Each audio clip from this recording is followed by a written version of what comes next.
athletic season culminates here today, and you're all about to witness it. There are some important safety things that I'm going to need you to get right, but it is an amazing opportunity for the spectators to get to spectate. But we've got to kind of get you safely there and back. So, my friend and colleague George, who is dressed as a Newcastle supporter, which goes right stuff on. That's it. We'll shortly be following up with some important information in order to make sure that you don't die. You lot who are running. It is you lot, isn't it? Oh my God. You look amazing. You look absolutely amazing. And so for everybody who's been fundraising, I need to thank you. But there's been a particular fundraiser which has captured people's attention. It started off really small, and it's funny how these things grow, much like Aza's beard. Hey mate. Thank you. Aza has been cultivating this fine thing. Come on, I don't want to touch it. Kind of nice. Anyway, say goodbye to it. It's going. Right, where are the clippers? While the clippers make their way here, Aza, tell us how much you've raised. We're currently sat at £1,480. I'll chuck in another 20 quid, maybe 50 Thank you very much. Go from here, mate. We will literally just go. No, we'll literally just go. Come here and we'll do You've done this before, so you're really proud of you, which is great. So, well, we probably should get started. Do you want to? Here we go. Let's just do it. Oh, that's a bit high. That is. That's halfway up here. Oh, it's hideous, put it back. I did warn you.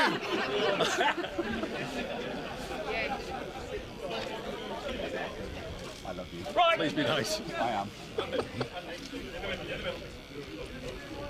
Ladies and gentlemen, while that's happening, I should just point out that there's some themes going on here. So there's a bit of a, where's the army? Where's the army? There we go. There's a bit of a cops and robbers theme going on there, where the Brigadier is definitely not a cop, so he's in the middle of it, being chased about by his boys. We've also got teams who are here who've been fundraising too, who've done amazing stuff. So I think we've got the entire... We're joined, actually, by all of, excuse me, Luigi and Mario. Different Luigi and Mario. These guys here. So you've got the whole of Toy Story, which they've got a special feature. And it's not that you pull the thing out on the back and you say something, but if you go, guys, Andy's coming!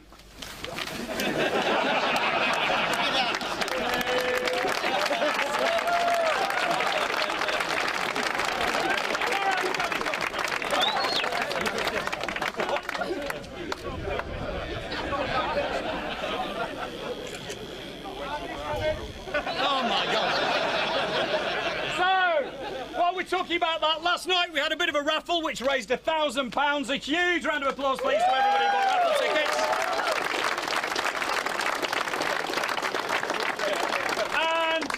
And we've also had a Marshall group who's been raising money for us. Where are they? Who's that? What's that? Does anybody want to own up to that Dressed as a sailor. Dressed as a sailor down here. How much have you raised? Amazing. Thank you very much indeed. Really cool. And then the man who's turned fundraising into... Yeah, just leave it like that. That's good. Come on, Aza, let's go. Come on, folks, that's it. We're ready to go. Right, so... That'll do. We haven't time for any more. Well done, mate. Well done, mate. His fundraiser is still open. His fundraiser is still open. But I should also point out one of Mission Motorsport's trustees. This gentleman is a member of the Thunderbirds. Mark, you need to come out here just because. So Mark works in the city where he launders money for big business. But his company has also agreed to match fund anything which he is able to raise. So if you've even got a fiver or a tenner, if you can find a man who looks a lot like a Thunderbird after this, or you go on our social media, because I know we've smashed it on there, haven't we? You will find Mark Cornelius's fundraiser for the Biathlon of Foolishness, where if you give us 10 quid, his company will add to it too. And we get the gift aid. Double up the money, and we get the gift aid as well. Very cool indeed. Thank you very much. Okay, so at which point I will hand over to my Geordie colleague, who will be able to help us. But you guys, what you do need to do, please, is open this right up, because at the end of his briefing, the speed this lot will go off at.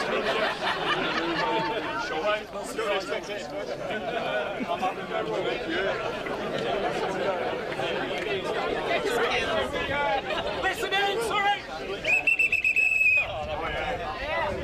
Okay, so when we do set off, if you want to spectate, you move straight across from here, across the track, to the top of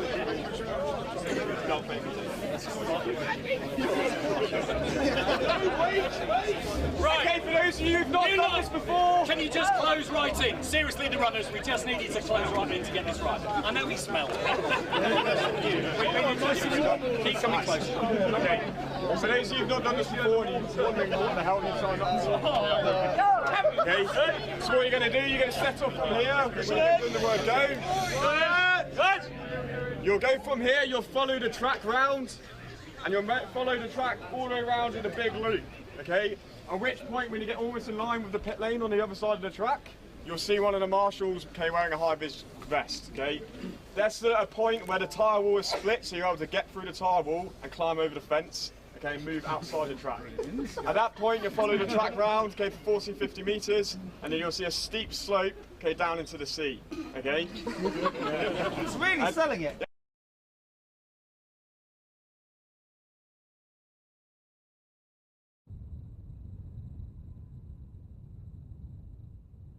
Your footwear, okay, and do not go pushing each other down a hill, okay? Make sure you've got a rope. Okay, so the serious point is, don't do your ankle. Don't do any of that. Please, just be careful on the way down and on your way back up, and just help each other a little bit out. No point getting hurt. If there is an incident there, the medical team, okay, is going to be stationed at the top of that hill, right? So if there is any issues, highlight yourself to one of the marshals, okay, we'll bring the medical team down to you. Hopefully that goes all fine. You get into the water, there'll be two beautiful assistants as lifeguards in the water. Okay, they're going to be up sitting around chest height. Okay, you're not to go out any further than them. Okay, so you go out towards them and then come back in. And then from there, you'll make your way back up the hill, back across the track, and then back in through to the pit lane and actually across the finish. Any questions? Yeah, you're in the wrong back. No, you can cut straight across. Okay, good.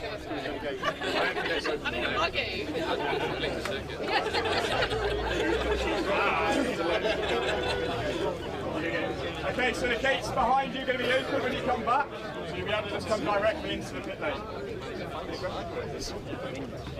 Okay, be careful, it's going to be fast.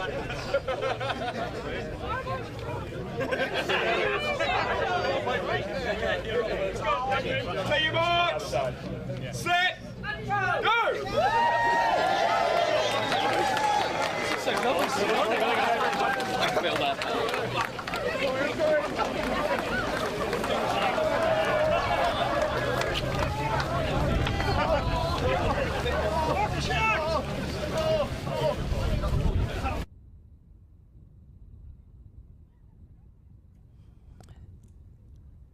So, for those of you watching on the live stream, you may be expecting to have tuned into the Race of Remembrance and expect to see huge numbers of Caterhams and Mazdas and Lotus Elises going around the circuit, and you've seen something which is rather different. And just as these things have grown out of strange little ideas, so the Biathlon of Foolishness is one of those things that has grown out of a little idea, and I'm delighted that James Cameron, the CEO of Mission Motorsport, has taken time out of his busy schedule to join us up here. I mean, the Biathlon of Foolishness, I think, James,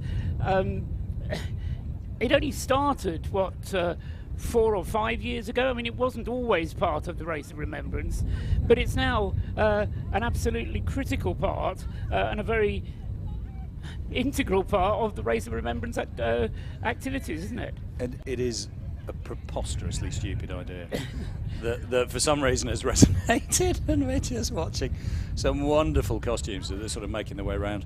And me, actually, I should point out. You're there, so yes. I have the joy of watching myself doing this, sort of back as we then do the commentary for this, for it going out on the live stream. This was about an hour ago, so I'm now sort of I will give away the plot by saying that I'm warm and back, and but it's quite bracing, that, and it's a lot further than you think. You come out of the pit lane, it's a short run to the first corner.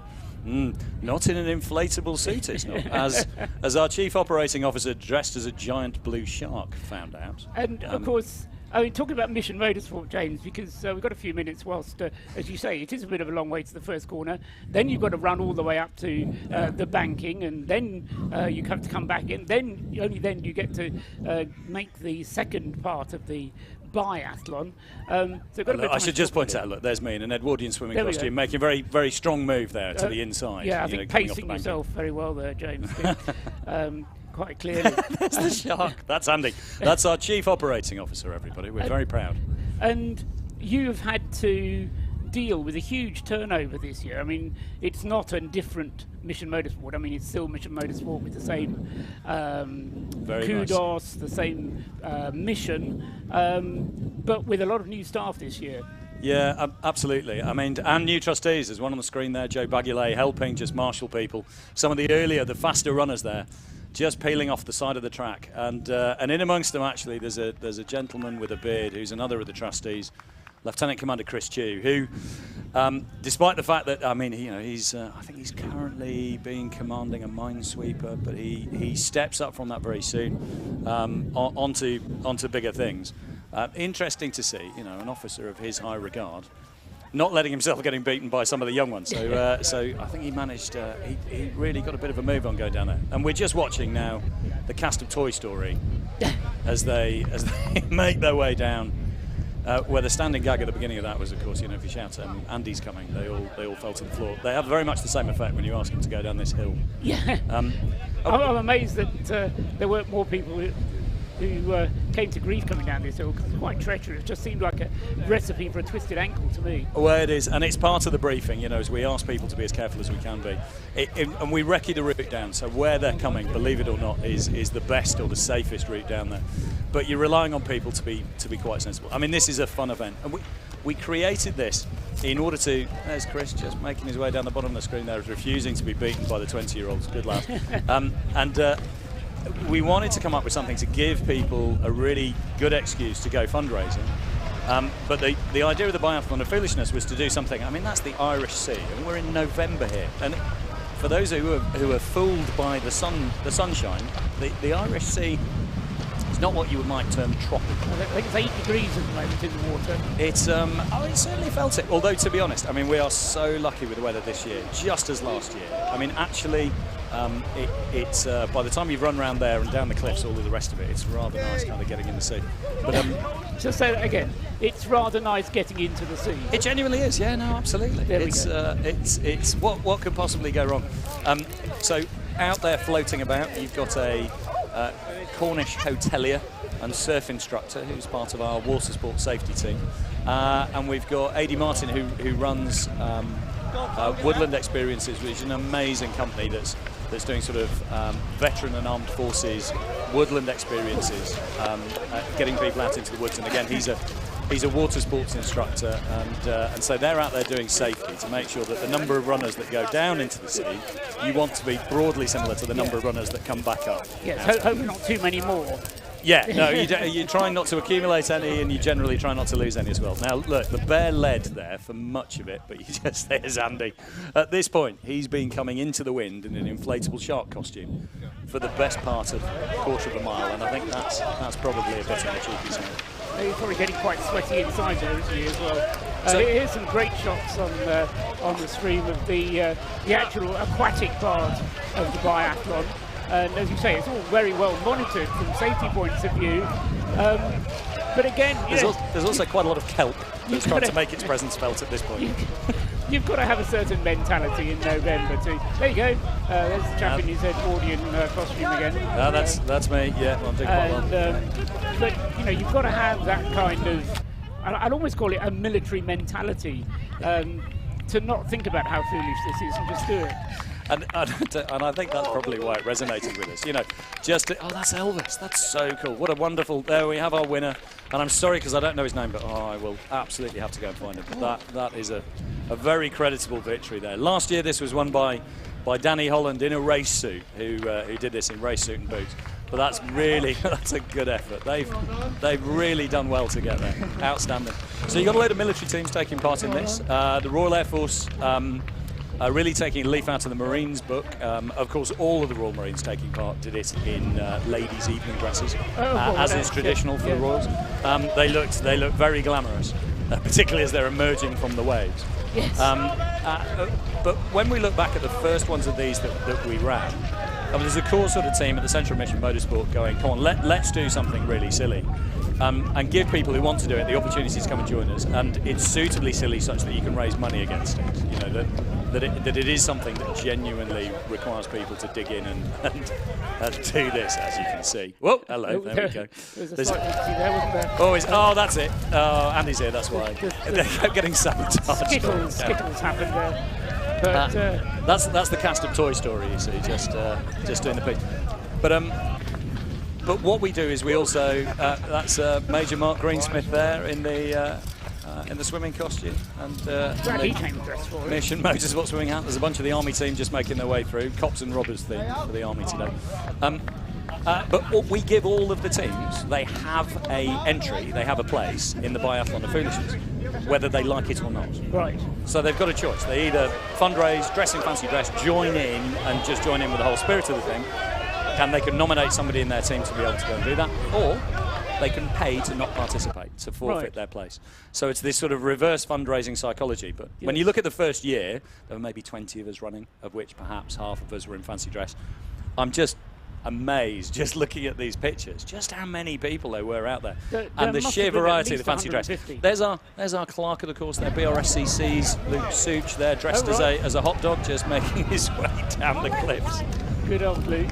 And and Andy Brown, Lieutenant Colonel retired Andy Brown, currently considering his life choices as Mission Motorsports Chief Operating Officer, and he's one of those new staff this year, so you can see we're recruiting exactly the right calibre of blue inflatable shark. And presumably this didn't come up at the job interview, did it? No, goodness, no. Funnily enough. No. Good. Absolutely splendid stuff, and just a quick moment on Mission Motorsport, because there is a lot that goes on within Mission Motorsport beyond the race of remembrance, beyond the cars, beyond the Biathlon of Foolishness. A lot of things going on during the year. And also, even sort of during this race, you kind of see the front end stuff, and you see, obviously the race cars and the stuff that's going on, but you'll see in the background of this as well, like sort of lasses who are wearing like pink high-vis vests, who are our occupational therapy team. There's Luke from BRSCC doing a great job. He's done really well, actually, to be up there. There's a toga, I think, going on there. Yeah, look, a lot of satisfaction there. So we've got an entire OT team there who's there helping us out, because we're also bringing veterans and family members along to this who would not be able to consider doing this. It would just be way too much for them. But if you do it with the right support around them, you allow people to achieve stuff that otherwise they wouldn't have been able to do on their own. And the most important thing around this is community. I mean, I adore this weekend. You know, love the place, you love the race, you love all of the rest of it. But actually, there's a whole family that kind of comes back together for this thing. And it's really, really wonderful to see. And you'll see it as well in the liveries of the cars too. There's cars that have gone out and got individual sponsorship. One of the teams has got an absolutely beautiful car with the names of 110 people on the top of it.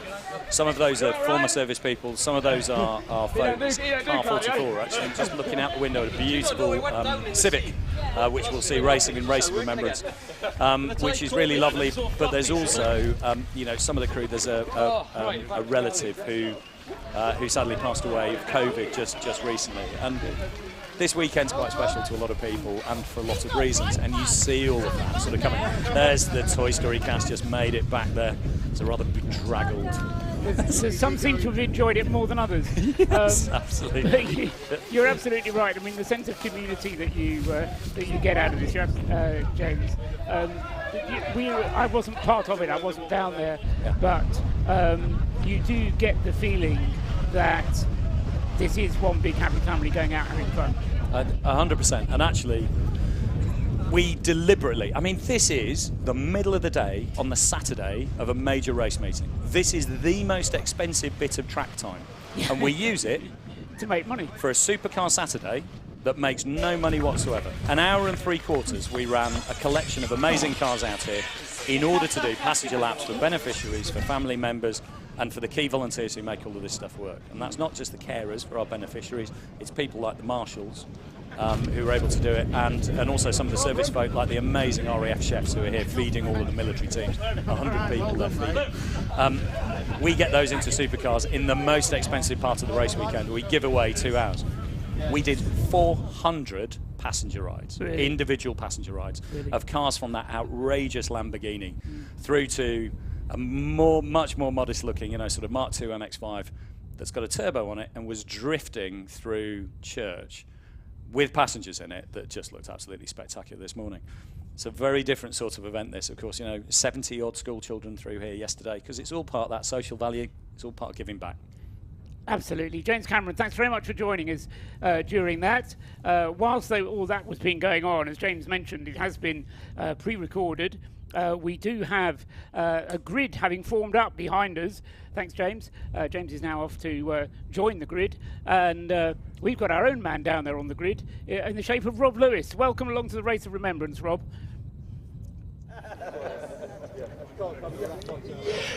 Good afternoon here from a very sunny, a beautiful, resplendent Anglesey circuit. As you can see on our shots here, the sun is out, the weather gods have prevailed, and we are here for some superb motorsport. Now, the vibe I'm getting around this paddock, this is a lot more than just racing. Now, the big question that we've got on everyone's lips today is, can these guys do it 3 years running? Rob Boston and Tom Roach, they've got themselves on pole position again, and Rob Boston desperately wants that hat-trick. However, I can see Tom over in the corner. I'm just going to see if I could grab my first driver interview. Can I just butt in here, chaps? We're live on Alpha Live. Tom, you're on pole. Brilliant pace in qualifying. How do you feel? I assume you're all kitted up, so I assume it's you that's starting and Rob's sat with his feet back having a cup of tea. But what's your plan going into this race? Well, I can only mess it up from here, really, can't I? It's, yeah, try and stay out of trouble, don't hit anything, and hopefully hand over to Rob in the lead in a couple of hours' time. So what was the briefing from Rob going into it? Just drive past, don't mess it up, and we'll get the hat-trick? Yeah, we're quite tight on fuel, so we're going to try and make it to sort of an hour and a half, but we're not quite sure when it's going to start running out. There's no fuel gauge, so it's going to drive until we get fuel surge and then pit. No fuel gauge. I tell you what, that's quite daring, but to be honest, to have two drivers of your calibre in this field is obviously a testament to the event itself. What attracted you to the Race of Remembrance? I've wanted to do it for ages, yeah, so I was really pleased when Rob called me and said, do you fancy it? Yeah, it's a great event, and it's been brilliant so far, and it's nice it's all for a good cause as well. So, yeah, I'm looking forward to getting it started. Fantastic. I'll let you get suited up and ready there. So that was Tom Roach. So he is on pole position with Rob Boston in this beautiful, resplendent Lotus Elise. You'll notice a number of Caterhams here. There should, in theory, be two Lotuses on the front row, but the second ES Motorsport car, the 777 car, they're back in 12th place. We'll hopefully have a word with them. They had a 10-place grid penalty for a little bit of overtaking under the safety car, which is a big no-no. So unfortunately, they were one of a number of teams that got penalties yesterday. Let's make our way further down the grid. So alongside them, actually, we should have here somewhere Callum Lockie with the Williams Motorsport team. They're just having a bit of a team briefing here at the moment, but I'm just wondering if I can... Hi, Callum. Hello, Callum. We're just live on Alpha Live. First of all, I think I was just having a chat with Paul Trustwell just now. He estimates that you're probably the only BRDC member on the grid, first of all. Well, I don't know, but whatever. What brings you back to this event every year? It's just a fantastic event. Everyone's here for one purpose, to pay into the pot of the broken soldiers. Mission Motorsport, Jim Cameron and his crew, and all the marshals and all the officials here, a great thanks to them, because obviously without them we couldn't be doing this event, and it's just a brilliant end of season event. And look at this. I was going to say, the weather gods really have smiled on us today, haven't they? Unbelievable. I mean, mid-November, nearly north of the Arctic Circle, and we're standing in sunshine. Brilliant. And also Anglesey, what a circuit. Absolutely brilliant driver's circuit. There's not many other circuits out there where you can go for a motor race and have the mountains in the background. It's just stunning, isn't it? Yeah, absolutely. All around, the scenery, the location, the sea, it's just brilliant. Love it. Now, down to the proper stuff, the motor racing. What's your game plan for this race? Those Lotuses are quite tricky, aren't they? They're pretty quick, yeah. I think, we've just got to play our own game plan. We've set a game plan. As ever with a long race, you've just got to stay out the pits, stay out of trouble, don't get penalties. All of that. The cleaner we can run the race, the better result we'll get. Fantastic, Callum. I'll let you get suited up. Thank you very much for talking to us now. Let's have a wander back down now and see who else we can grab a hold of as well. There are quite a few stories up and down this grid here. I want to go and see a good friend, Callum McDougall, actually, with Turn 7. Let's see if he'll come and talk to us today. Callum, apologies for interjecting. Good solid qualifying. We were having a chat earlier on. You've actually made a custom fuel tank for this event just to get the stints right. Is that correct? Yeah, that's right. Well, between us and the guys at RAF Engineering, we've built a 50-litre fuel tank, which is sort of 60% bigger than the original fuel tank, to enable the car to run long enough to make it competitive for the overall race, as opposed to running a relay race. So what's the game plan for this weekend? Have you got any tactic? Is it literally run it until it coughs and then pit? It pretty much is at the moment, because we haven't had time to test it and do a full distance race run, if you like. So yeah, first stint is very much how far will it go, and then we'll make the rest of the plan on the fly from there. Will you be praying inside the car as you're racing? Absolutely. Fantastic. I'll let you get suited up. Right, so that's Callum of RAF Motorsport and Turn 7. Now, speaking of RAF Motorsport, I have to speak to this man. I've already spoken to him on the circuit comms of the Club Sport race earlier, Chris Slater. How are you, sir? I'm all right. I'm a bit drier and a bit cooler than what I was when I got out of the car. Yeah, so that was a good Club Sport trophy race for you, but the real game begins now with the Race of Remembrance. So you've got a number of 116 cars. All okay so far? Yeah, we ran 116 in 2018 and then 2019, and then expanded to 2 last year, and this year we've come back as a 4-car team working with Callum on this one. So we've got 3. They're all spec. They're all 116 trophy spec, in line with the rest of them. So 12 drivers in them, 4 of them they've come through our novice programme that we're trying to get more people in the Air Force involved. So 4 drivers in their first ever race. So 1 in 2 cars, and then we've got 2 in a single car as novices. So, but they've done really well. We came up here testing at the end of September, fresh after they passed their ARDS test, and it was raining horizontally, and the track was shut because it was so wet, and we had a really good day. And they're all relative with each other on pace. We've got two cars that are a little bit quicker than the other one, because that's the one that's carrying 2 novices. But it's all about trying to get as many people involved as possible, having a good time, trying to get a good result, and then remembering what this weekend's all about, which is obviously really special to us all. So for you, I take it, is it a case of the racing comes second to ultimately what we're going to do tomorrow morning?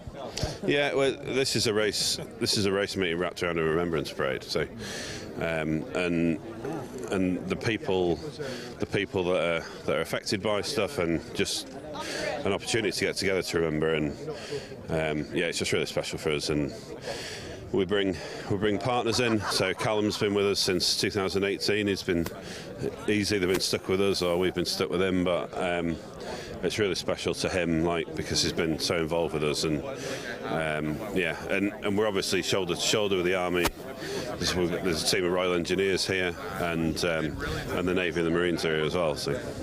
Superb, mate. I'll let you crack on. Obviously, you've got lots to get, but so that was Chris Slater there with the RAF Motorsports. We're going to try and wander our way down now. Can I just point out the livery on these Operation Motorsport cars? They are beautiful. Look at this. Look at this detail. This is astounding. That is stunning. All of these names. veterans, the wrap, everything.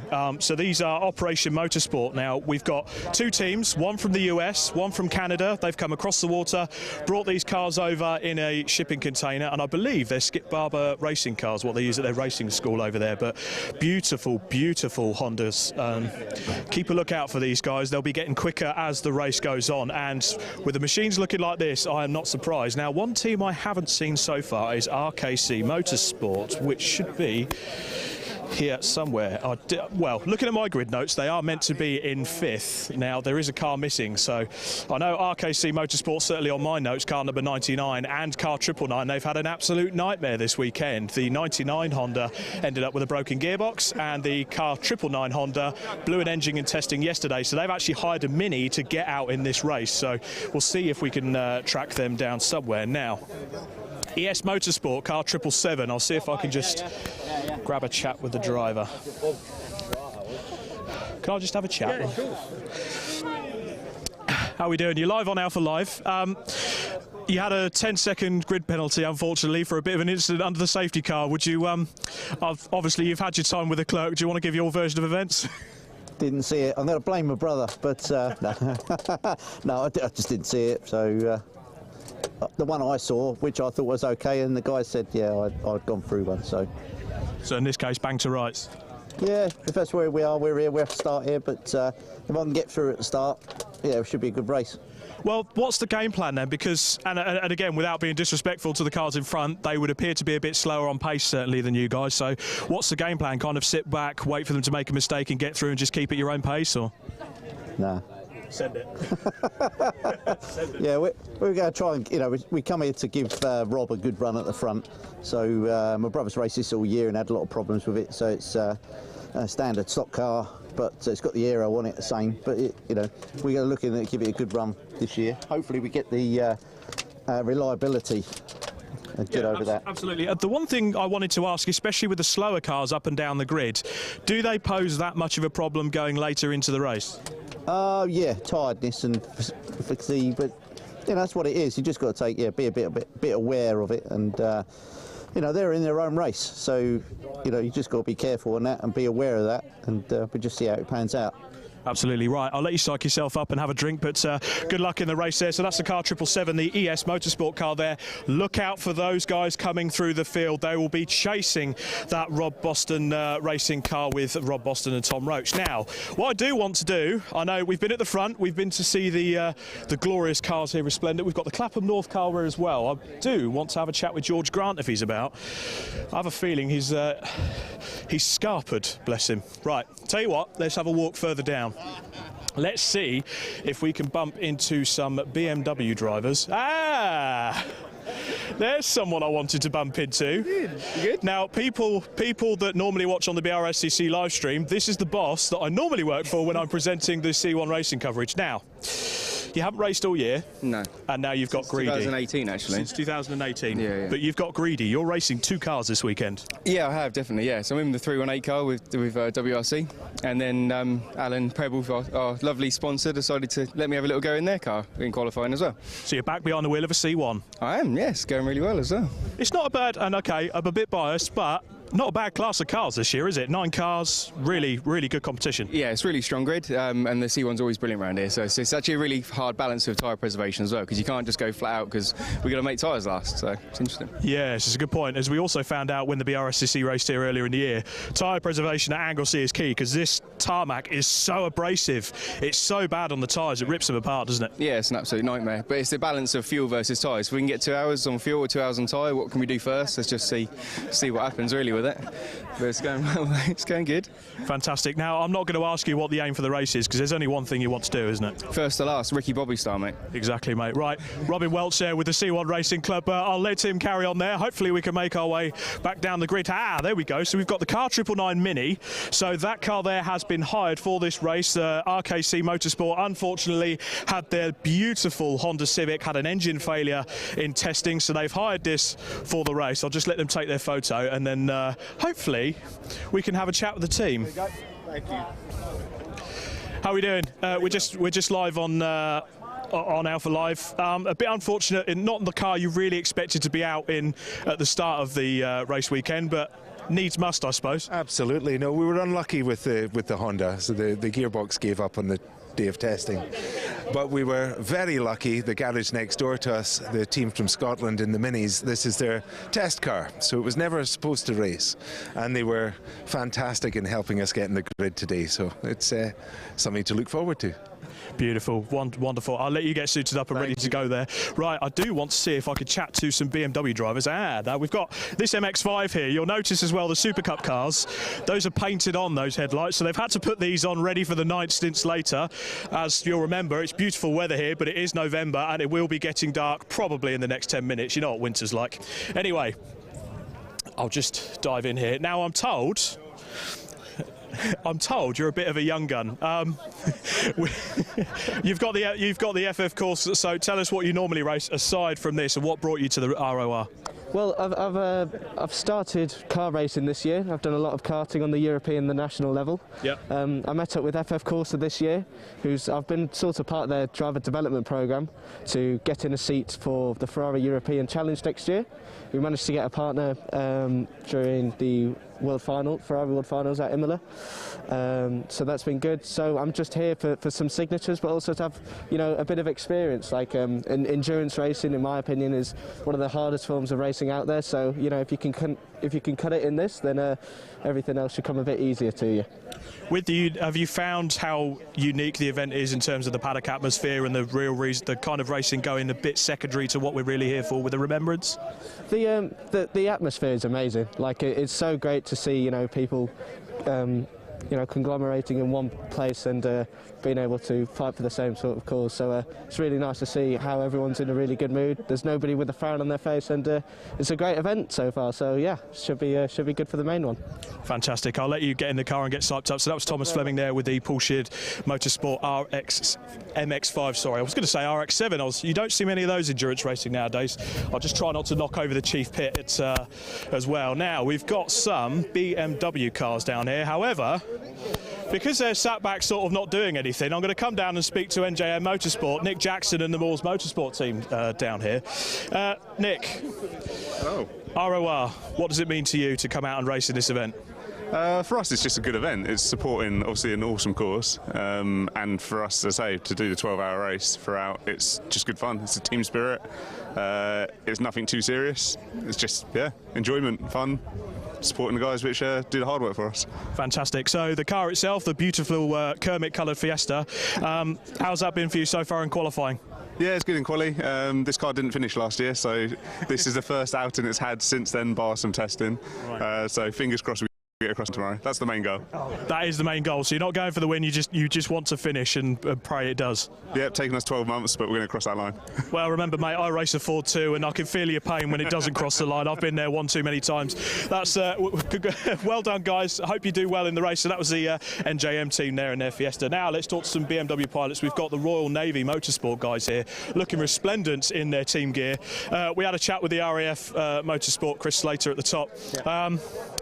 Now, we're not going to talk about rivalry or anything like that, but is that the ultimate goal, to pull their pants down a bit? Completely. There is no other goal out of this apart from beating the other services. Thankfully, we're starting ahead of them at the moment. Yep. Evidently, they've got the Caterham fully up there, but that's nothing to do with this little race. But yeah, the battle's not with anybody else in the grid. It's the purely RAF, Army and Navy, and see how we come out on top of that. It's inter-service pride. Fantastic. Now, what does this event mean to you?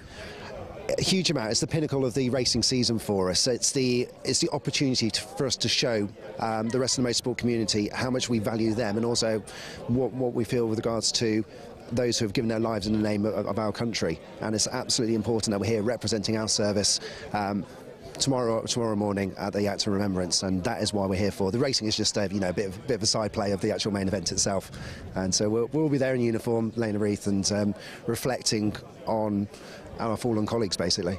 Absolutely, mate. Right, I'll let you guys get ready and crack on there. So look out for the inter-service rivalry there. But again, with the key message, the real reason we're here this weekend is to pay respect and pay tribute to our fallen troops and those that are still ultimately suffering. They can use this, they can prep the cars. A lot of soldiers on the grid that have, you know, PTSD, they've fallen in combat, they've got injuries, and they use motorsport to sort of give a meaning back to them. It's wonderful to see in this event. Now, Pure Track Racing, I'm going to come down and see Sarah Dennis, who is suited up, ready to go in the Clio. You knew I was coming to see you. So, Sarah's been quite busy with the team this weekend. Yourself and your husband Matt have been absolutely flat out. You're running 2 cars this weekend. We are indeed, yeah. What's the game plan for you guys? To be fair, the first and foremost, it's finish the race. We want to get both cars back over the line, so that's our main objective. Anything that comes over that, if we get P3, P2, P1, brilliant, but we just want to get the cars home. Fantastic, Sarah. I think I have a feeling they've just blown the whistle to get us off the grid. So, if that's the case, now my learned colleague Paul Truswell is ready and waiting up in the commentary box to commentate on the annual Mission Motorsport Race of Remembrance. So it's only for me to hang up to my colleague Paul Truswell, and I'll be up there shortly to join him in the commentary box. Up to you, Paul. Okay, thanks very much indeed. Rob Lewis down there on the pit lane and doing a fine impersonation of Martin Brundle. Great job. And if there is anybody else that you want to talk to, Rob, then there's probably time, because you're a commentator. You don't have to leave at the same time as everybody else. You can hang on in there. However, what you do need to do is to make sure you're kitted up with a high-vis jacket, because you're going to be in the pit lane later on, and they are going to insist on high-vis jackets for that. Anyway, Rob Lewis down there in the pits. He went through a fair number of personalities, drivers and other members down there, and it was great to hear from them. But we do start now clearing the grid and start turning our attention to the serious stuff as far as the Race of Remembrance is concerned. But of course, for a lot of people, as we've been hearing, the very serious stuff comes tomorrow at 11 with the Service of Remembrance, which gives me an opportunity just to describe once again how this weekend will unfold. 7 hours of uninterrupted racing about to get underway, starting on the dot of 3 o'clock. And once we get that underway, as Rob said, it will be dark within an hour and a half. But undeterred, our teams are going to be carrying on racing until 10 o'clock tonight. So we'll have 7 hours is the plan, and if we have to use the safety car we will, but hopefully that won't be necessary, and hopefully we'll be able to get through to the 10 o'clock time. If you're listening on the public address, it will be turned off before 10 o'clock, so you'll have to find other means, in which case I suggest you get yourself onto the BRSCC website, get yourself onto the Alpha Live website, follow the YouTube, and whatever you need to do to either listen to us or watch the pictures on the live stream. The grid positions, I'd say there's no point in me giving them to you, because they don't reflect what's being shown, or at least my grid sheet doesn't reflect what's actually happened on the grid. So there's obviously been an updated one, which I haven't been forwarded. But number 25, the Rob Boston Lotus, is on pole position, and alongside it is number 29, which is the Williams Motorsport Caterham, in the hands of Callum Lockie. That we know, because Callum told us, and it will be Tom Roach driving in the Rob Boston racing car. 25 and 29 is the front row. The second row is number 97, the Rocket Racing car, bearing in mind that the pole position is on the left.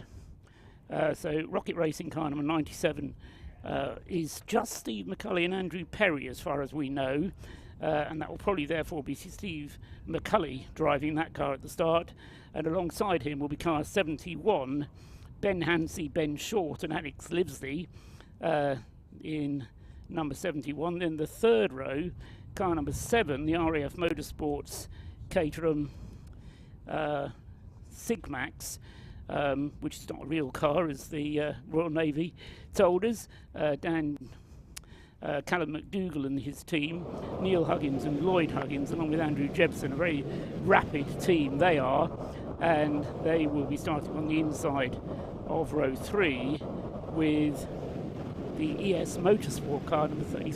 Oh no, they have got it right. What they've done is left a gap, so there is a gap where number 99 isn't. So on his own on row 3 is number 7, row 4 is then number 33, the first of the relay cars, and that's Michael and Bailey Edwards. Michael Edwards driving the green Lotus Elise, and Bailey Edwards got a white one, so you'll know which is which there, because Michael Edwards is in a green car and Bailey Edwards in a white one. Alongside him is the Operation Motorsport Canada team car 220, and we'll tell you who's at the wheel of that once the race gets underway, because the screen doesn't tell us yet who's at the wheel there. And then on the next row back, behind the Operation Motorsports Canada, is the Operation Motorsports USA team car number 22, which, as Rob was rightly saying, these are American spec cars, and they've been shipped over.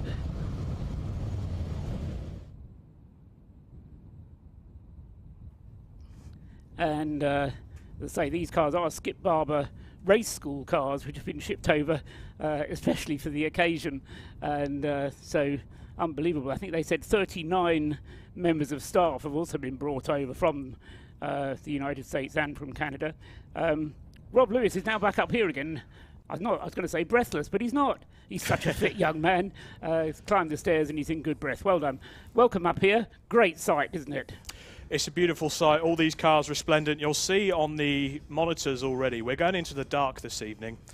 So you've got the likes of, I could see the pink Mini car number 155 in front of us now on the grid. All these lights on the outside, they're going to look nice in their little bits of trickery. So look forward to the fireworks show as we go into the race tonight. But yes, I wouldn't say I was fit. Yeah. Well, as now I've mentioned it, he suddenly loses his breath. Absolutely, yeah. I mean, I will be honest, Paul, when we were on the grid talking to the Royal Navy team just then, I did get choked up because you realise just how important this event is. Trust me, when we get to Sunday morning and the race and the Remembrance service itself, then that does. I mean, we all have our different views of Remembrance services, and I think that's an important part of it. But the wonderful thing is that the way the Remembrance service works, doesn't matter what your view is, it does hit you, and all of a sudden you do realise that motor racing is a fairly pointless exercise, and that what these guys are doing is actually quite a serious thing. And I think one of the things I want to talk to James Cameron about, but it is a great thing, is the way that this event brings together two entirely different communities, the military on the one side and the motor racing community on the other.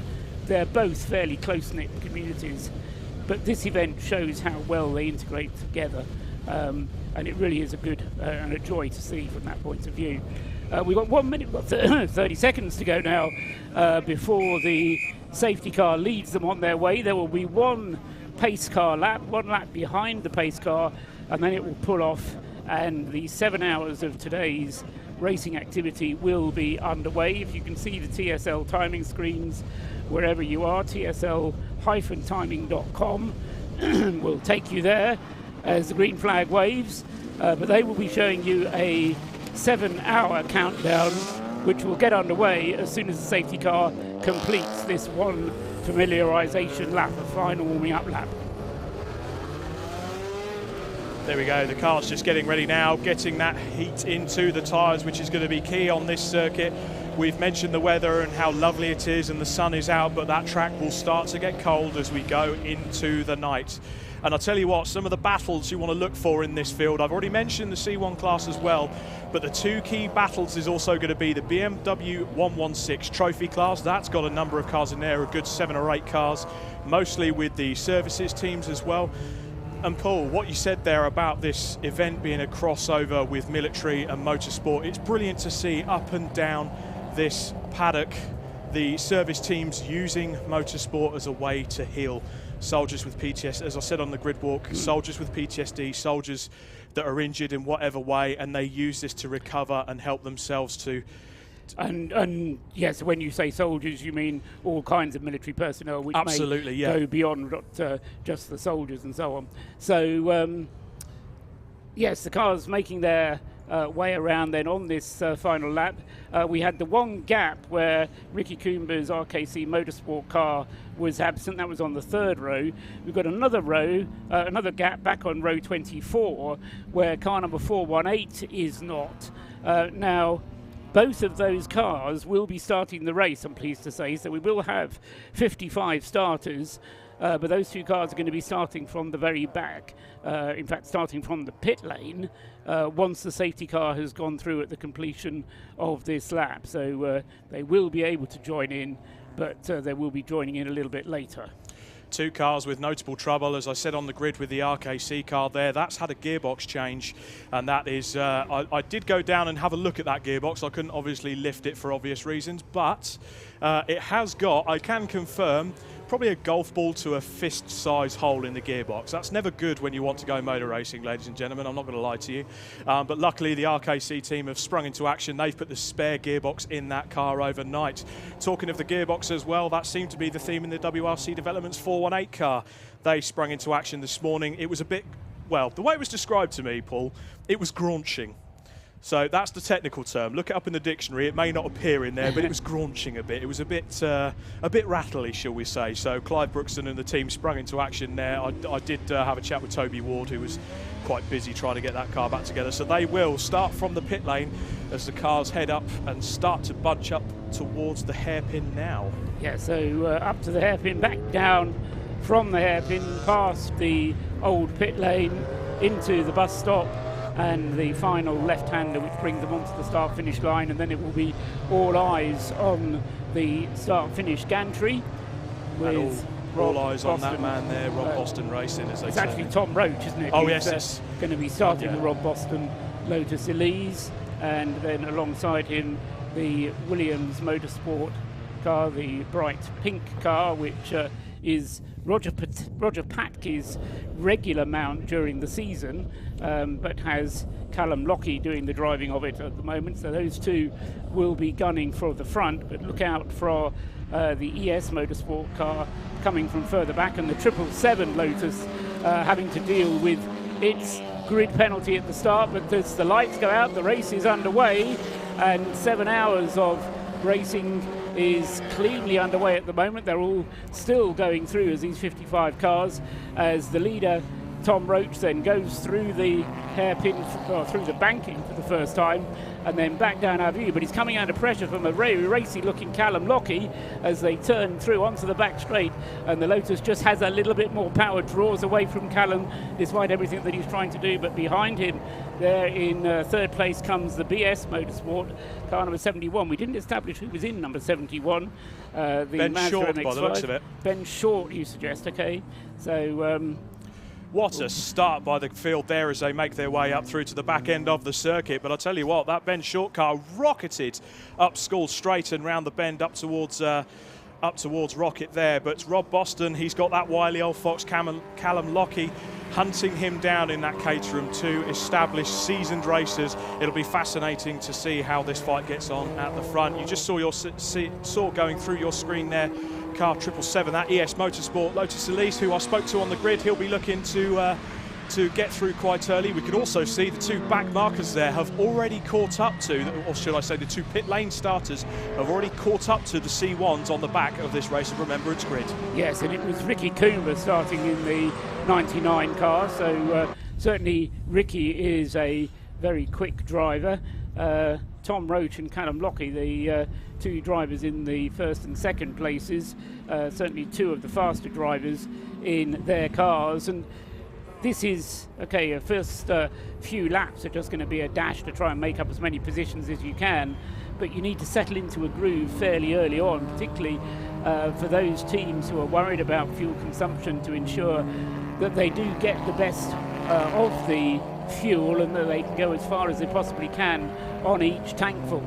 Along the back straight goes Tom Roach then, leading the way. He's away like a scalded cat. Look at him go, pulling a massive gap on the second place car there of Callum Lockie, with Rocket Racing car number 97 hotly pursuing them. And then we've got the MX5 in 4th place. I tell you what, they can't say this isn't a diverse grid with Caterhams, Lotuses, MX5s, Minis, you name it. And in 5th place, Callum McDougall, he told me earlier he was going to go for it at the start. He's taken that starting position and he's got that turn 7 Caterham up to 5th place.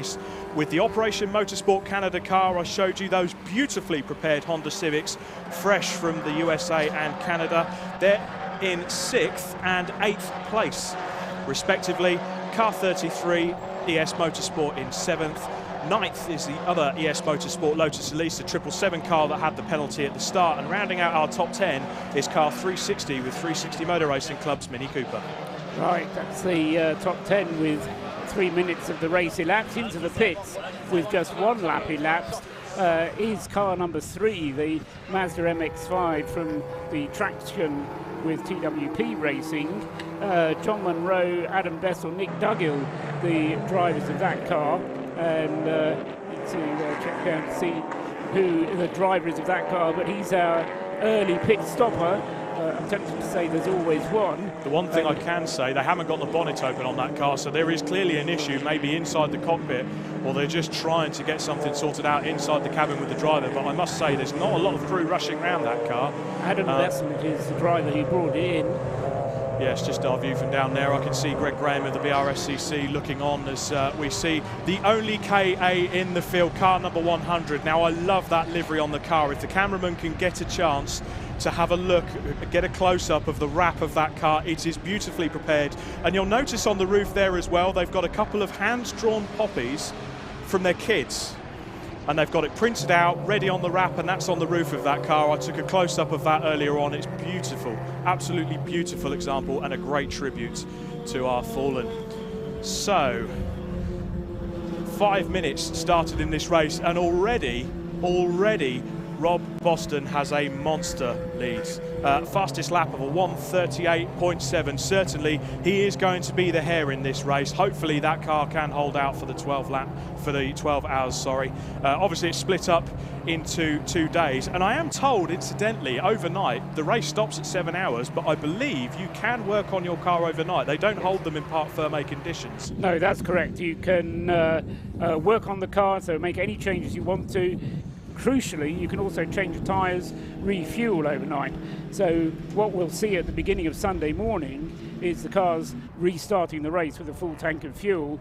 The only restriction is that the restart on Sunday morning has to be with the driver who finished on Saturday night. So they'll wheel the cars away, and as I say, they'll be pretty free to do whatever they want to. Reason for that rule, apart from anything else, actually it's just too difficult to police. BRSCC or anybody else who was organising it didn't want to have people making sure that nobody went and worked on the cars. So they said, OK, if you want to work on the cars, you can do. Have at it. So yeah, have at it. Yes, why not? So Tom Roach then, he's established a 5-second lead then over what is now being shown as Steve McCulley up into second place. So Steve McCulley is now second in the Rocket Racing Caterham, and my belief, Rob, you may be able to confirm this, that is now running as a 2-driver entry, as up into second place then is number 97, Steve McCulley sharing with Andrew Perry. So the first 2 cars through are both 2-driver teams. Then we've got Callum Lockie with the Williams Motorsport Caterham, number 29, and then it's Ben Short at the wheel of the number 71 car in 4th place. Yes, that number 97 car did have Don Henshaw down on the entry list to race that car alongside them, but unfortunately he pulled out, I believe, due to illness. Best wishes. Hopefully he's watching on the live stream as we see a couple of Mazda MX5 duking it out, the Mark III Cup cars. It's brilliant to see those guys going for it. And I could just see out of my window now that number 99 Civic starting from the back. He's rocketing his way through. But just on screen now, you've got the Clapham North MX5 car chasing in a little battle pack there. Again, I have to say, the diversity of cars on this grid racing today is something pretty special. Everyone from many walks of life, as well as military personnel, people that just want to come to pay tribute, and people that just want to take this event in, as we see there, car number 96. I believe, is that the Jaffa Cake Racing car? Could be... Yeah, Jaffa Cake Racing. I did speak to them earlier on. Their car was cutting out in qualifying, in the daytime qualifying. They had a little poke around with it, and as far as they were concerned, yeah, okay, it's working in the night qualifying, so they've just sent it as it is, and fingers crossed, working okay so far. Yeah, they were at the top of their class earlier on. Just check down to see if they still are. Yes, they are. Leading in Class B. Leading in Class C is just ahead of them on the road. They're in 14th overall. Jaffa Racing in 13th place overall is APO Sport, and that's the car number 129 with Alex Osborne at the wheel of that car in 13th place, leading the way as far as Class C is concerned. So already we're just looking out the window of the gantry here. That car 3, the Mazda MX5, is still in the pit lane from lap 1, so unfortunately they're still trying to battle with issues on that car. So as we could just see on the screen there, he's got a couple of team members in with him. I'm wondering if there is some sort of electrical fault on that. It's a beautiful livery on that car with its traction sponsor scheme on there, but unfortunately they've hit snags first up. And car number 16 in the pit lane as well. I did notice that did have a meatball flag, so it was called in for something, but I don't know if you can see on the screen there, Paul. Have a look at that makeshift roof on the car. One way to brave the elements. Yes, it's just a piece of cloth basically, tie wrapped onto the roof. But whatever caused the black and orange flag, Rob calls it the meatball flag. It's known as such to motor racing regulars, but black and orange flag is the one which means that your car has some kind of mechanical fault and is required to come into the pits straight away. It's not an option, it's a mandatory call into the pits, and so that's come in, although I have to say it looks like it's had a little bit more serious a problem than that. I'm just checking out the battle on the screen there, the BMW 116 cars. Go on, guys, absolutely. Well, a train of 4 BMW 116 cars, one after another. It's the Royal Navy versus the RAF. There's no holds bars here, they're going great guns. You see their car number 90 as well. They had their issues after the warm-up this morning. They had a leaky radiator, which is fine, it's okay. We'll just replace, oh, contact! Car number 19, just 417 out there riding the Royal Navy car. Hopefully they can keep going, but it was on the front right of the car, so hopefully that hasn't led to anything going iffy with the suspension. But I can see them going great guns. They're side by side as they come up the pitch straight there. Car number 19 and 90 in the BMW class as Rob Boston roars past, leading the race and putting a lap on those cars. This is great racing. First up in this endurance racing, forces it wide again. Oh! Come on, guys, remember, this is a 12-hour race. This isn't a 15-minute sprint. Calm down. But again, Paul, you can see with these slower cars battling away, and you've got Callum Lockie and Rob Boston trying to make their way through as car number 90 back down the inside. Wonderful. Yes, and this is the rivalry between the forces, isn't it? And of course, the problem is, I mean, the BMWs, although they're slower, are actually significantly bigger cars than the Caterhams, and you do kind of worry for Callum Lockie going through with the little Caterham there, purely because of the physical size of the car. He's kind of overwhelmed a little bit by the forces having their own little battle, but Callum was able to get his way through there, but the battle continuing. The battle continuing. I've just noticed on the screen there, Nick Jackson in the MJN Racing green Kermit Fiesta just cocking a wheel up and locking a brake at the same time as he was doing the old racer's trick, flashing his headlights to get the car in front to move out of the way. Unfortunately, mate, it doesn't work like that, so he's going to have to press on, work a bit harder to get past those guys in front. But this gaggle of 4 BMW 116 trophy cars have been having a great scrap, and as you say, it is an inter-forces scrap. This is wonderful in the first part of the race. The turn 7 car just flashing his lights. Callum Dougal, he wants them to get out of the way. He's trying to chase down the lead battle in front and keep up with them. But car number 90, as you can see on screen there again, I'll say it about all these cars in the field, beautifully prepared, lovely big poppy on the side of that car. They had their issues after quali, they changed the radiator, nice and simple, but unfortunately it also led to them stripping a thread on the oil cooler, so they had to replace that as well. Never simple. No, that's Tim Crichton at the wheel of the number 90 car, as you've been describing. That's leading the BMW class at the moment, and it's Danny Holland in the 19 BMW for the RAF Motorsports team. Now, Danny Holland is a regular here at the Race of Remembrance, and he's a member of the Race of Remembrance committee, as far as I know.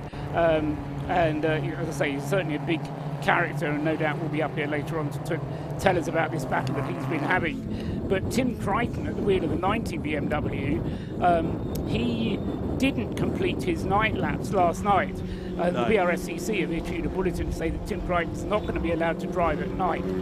So he's in the car now, and we'll get an hour's worth of driving in till the car runs out of fuel, presumably. But then he's going to have to get out of the car because, as you've been saying, darkness is going to fall, and Tim Crichton is then not going to be able to drive anymore until tomorrow morning when the sun comes up. I was going to say, but in terms of daylights, I mean, it's getting a bit dim already, as we could see those wonderful Operation Motorsport cars. They're following nose to tail.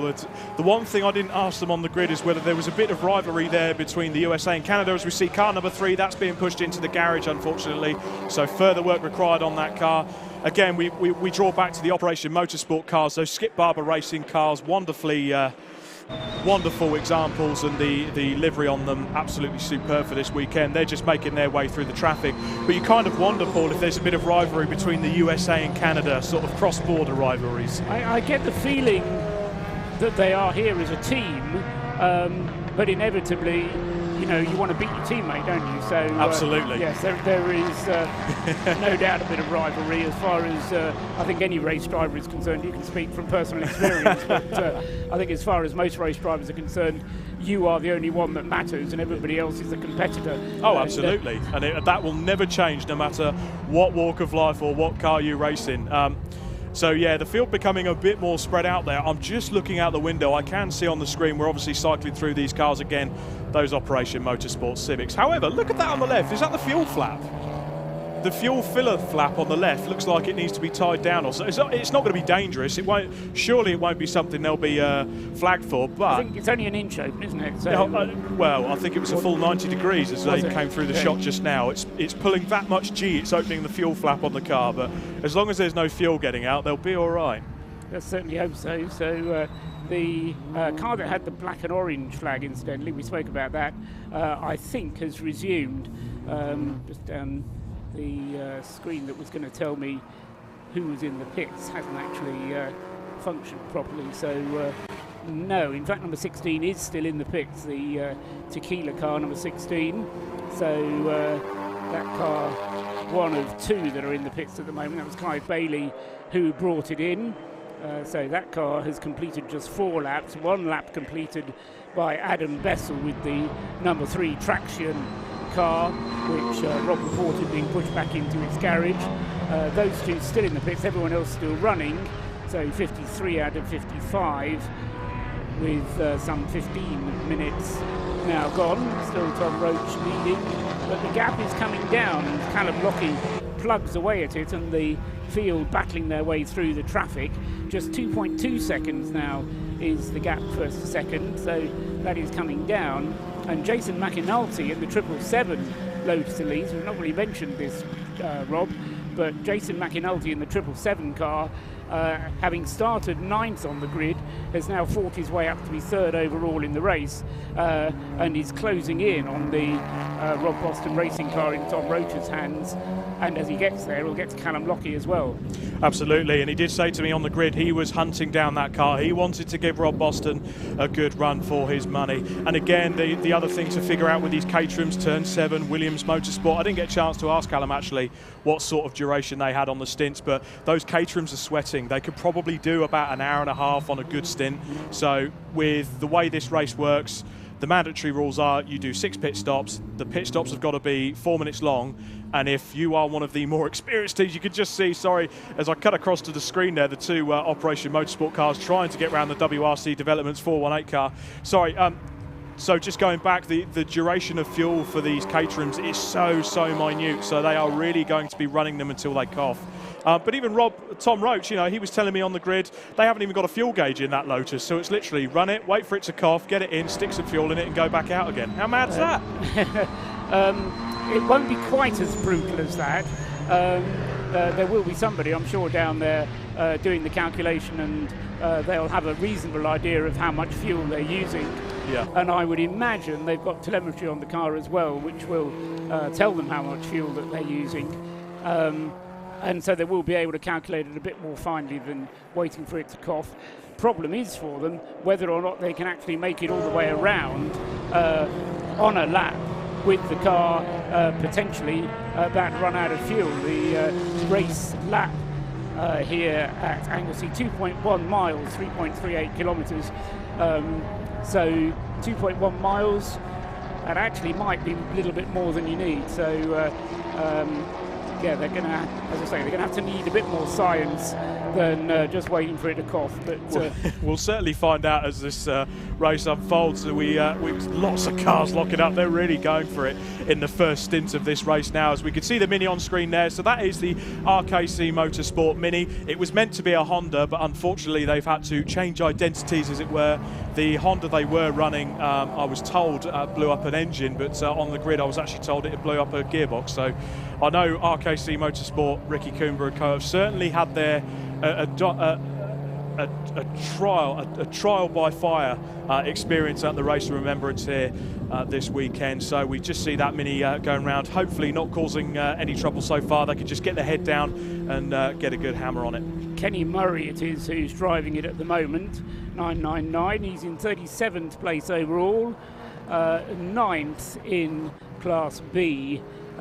Is the position of the 999. And on the subject of Ricky Coomber, he is out, having started from the pit lane, and is up to 24th. So he's been making good progress in the Honda Civic. In fact, he's now up to 23rd because he's just overtaken somebody on that lap. So He's been getting a lick on. As we can see, car number 3, Mazda MX5, that rejoins the race. So we'll have to look at the timing screens to see how many laps down that's rejoining. But 10 laps on the race leader. 10 laps on the race leader. That's such a big gap so early in this race. You feel for that traction with TWP Racing Team there going out now. But will that count as one of their pit stops, surely? Yes, I mean, it will. But in fact, to do the whole race on only 6 pit stops is going to be a bit of a tall order anyway. So if you think about it, if you're going to do a 12-hour race on 6 pit stops, you're going to have to go 2 hours per tankful. And for the quick cars, certainly that's going to be a very tall order indeed, unless we get a lot of safety car time. And of course that will enable them to save fuel behind the safety car. But hopefully we're not going to have to worry about that. Rather, let's be positive about it. Race distance record, 384 laps for 12 hours. So that's the kind of pace that we'll be wanting to see. And Tom Roach at the moment goes through and sets another lap. His best lap at the race has been a 1:37. His last lap there was a 1:39 for Tom Roach. And his lead now over Jason McAnulty, who's up into second place. So the two Lotuses, first and second now, with the 25 car leading the way, and the 777 ES Motorsport entrant of Jason McAnulty, who pretty much put his hands up to you, didn't he, as the culprit of the safety car incident. Well, he did say, oh, maybe I'll have to blame my brother, but, you know. I think once you pushed him, he wasn't going to make a big thing about it. There you go. No, that's Bailey Edwards going through in the other Lotus Elise. That's the relay team car. As we could see, sorry to cut across you there, ding-dong battle on the telly there with Nick Jackson really trying to get past that 116 car in the Fiesta. I think, to be fair, he said to me yesterday, and he said to me on the grid, he wants that car to finish, and if he can have a ding-dong battle with a few cars out there, so be it. Especially the 116 trophy cars and the C1 racing cars. Let's not forget, they are in a battle of their own. They want class honours, and they really want this. As we also see there on screen, the Pure Track Racing Clio 200 or 197, famous for the driver Sarah Dennis. She works with the TOCA staff, and her husband Matt Dennis. They run the team together as well, normally seen out in the likes of Club Enduro and Road Sports on the 750 Motor Club package, and she's also an occasional driver in the modified Ford series. As we also see coming around, Nick Jackson still following car number 17, with Rob Boston trying to get past. He's lapping these slower cars, and again, Paul, with Rob doing that, he's got a fastest lap of 1:37, but these slower cars are going to hold him up, and maybe that's going to play into the hands of the cars behind. And that's where, you know, you're talking about the kind of philosophy of the race. You know, do you want to win at all costs? Do you want to finish at all costs? You know, how do you kind of take it? You know, racing driver mentality is always, I just want to overtake the car in front. I just want to overtake the car in front. And yes, you know, you do have to do that, but this is where, in my mind, the guy on the radio, the race engineer who's talking to the driver, assuming that most of these cars will have ship-to-shore radio, pits car radio. There'll be a few of them, yeah. Most of them should have, I would think, in order to communicate with their driver. This is where he can actually calm the driver down and say, look, you know, you don't have to worry about that car. Let it go if it wants to. Just drop back a little bit. Run your own race. Otherwise, you do sometimes get these rushes of blood to the head, so we say. Absolutely, but you can see it there. You can see it there on the screen. The difficulty being, you had Rob Boston. BMW 116 car. That's one way to get it really crossed up there.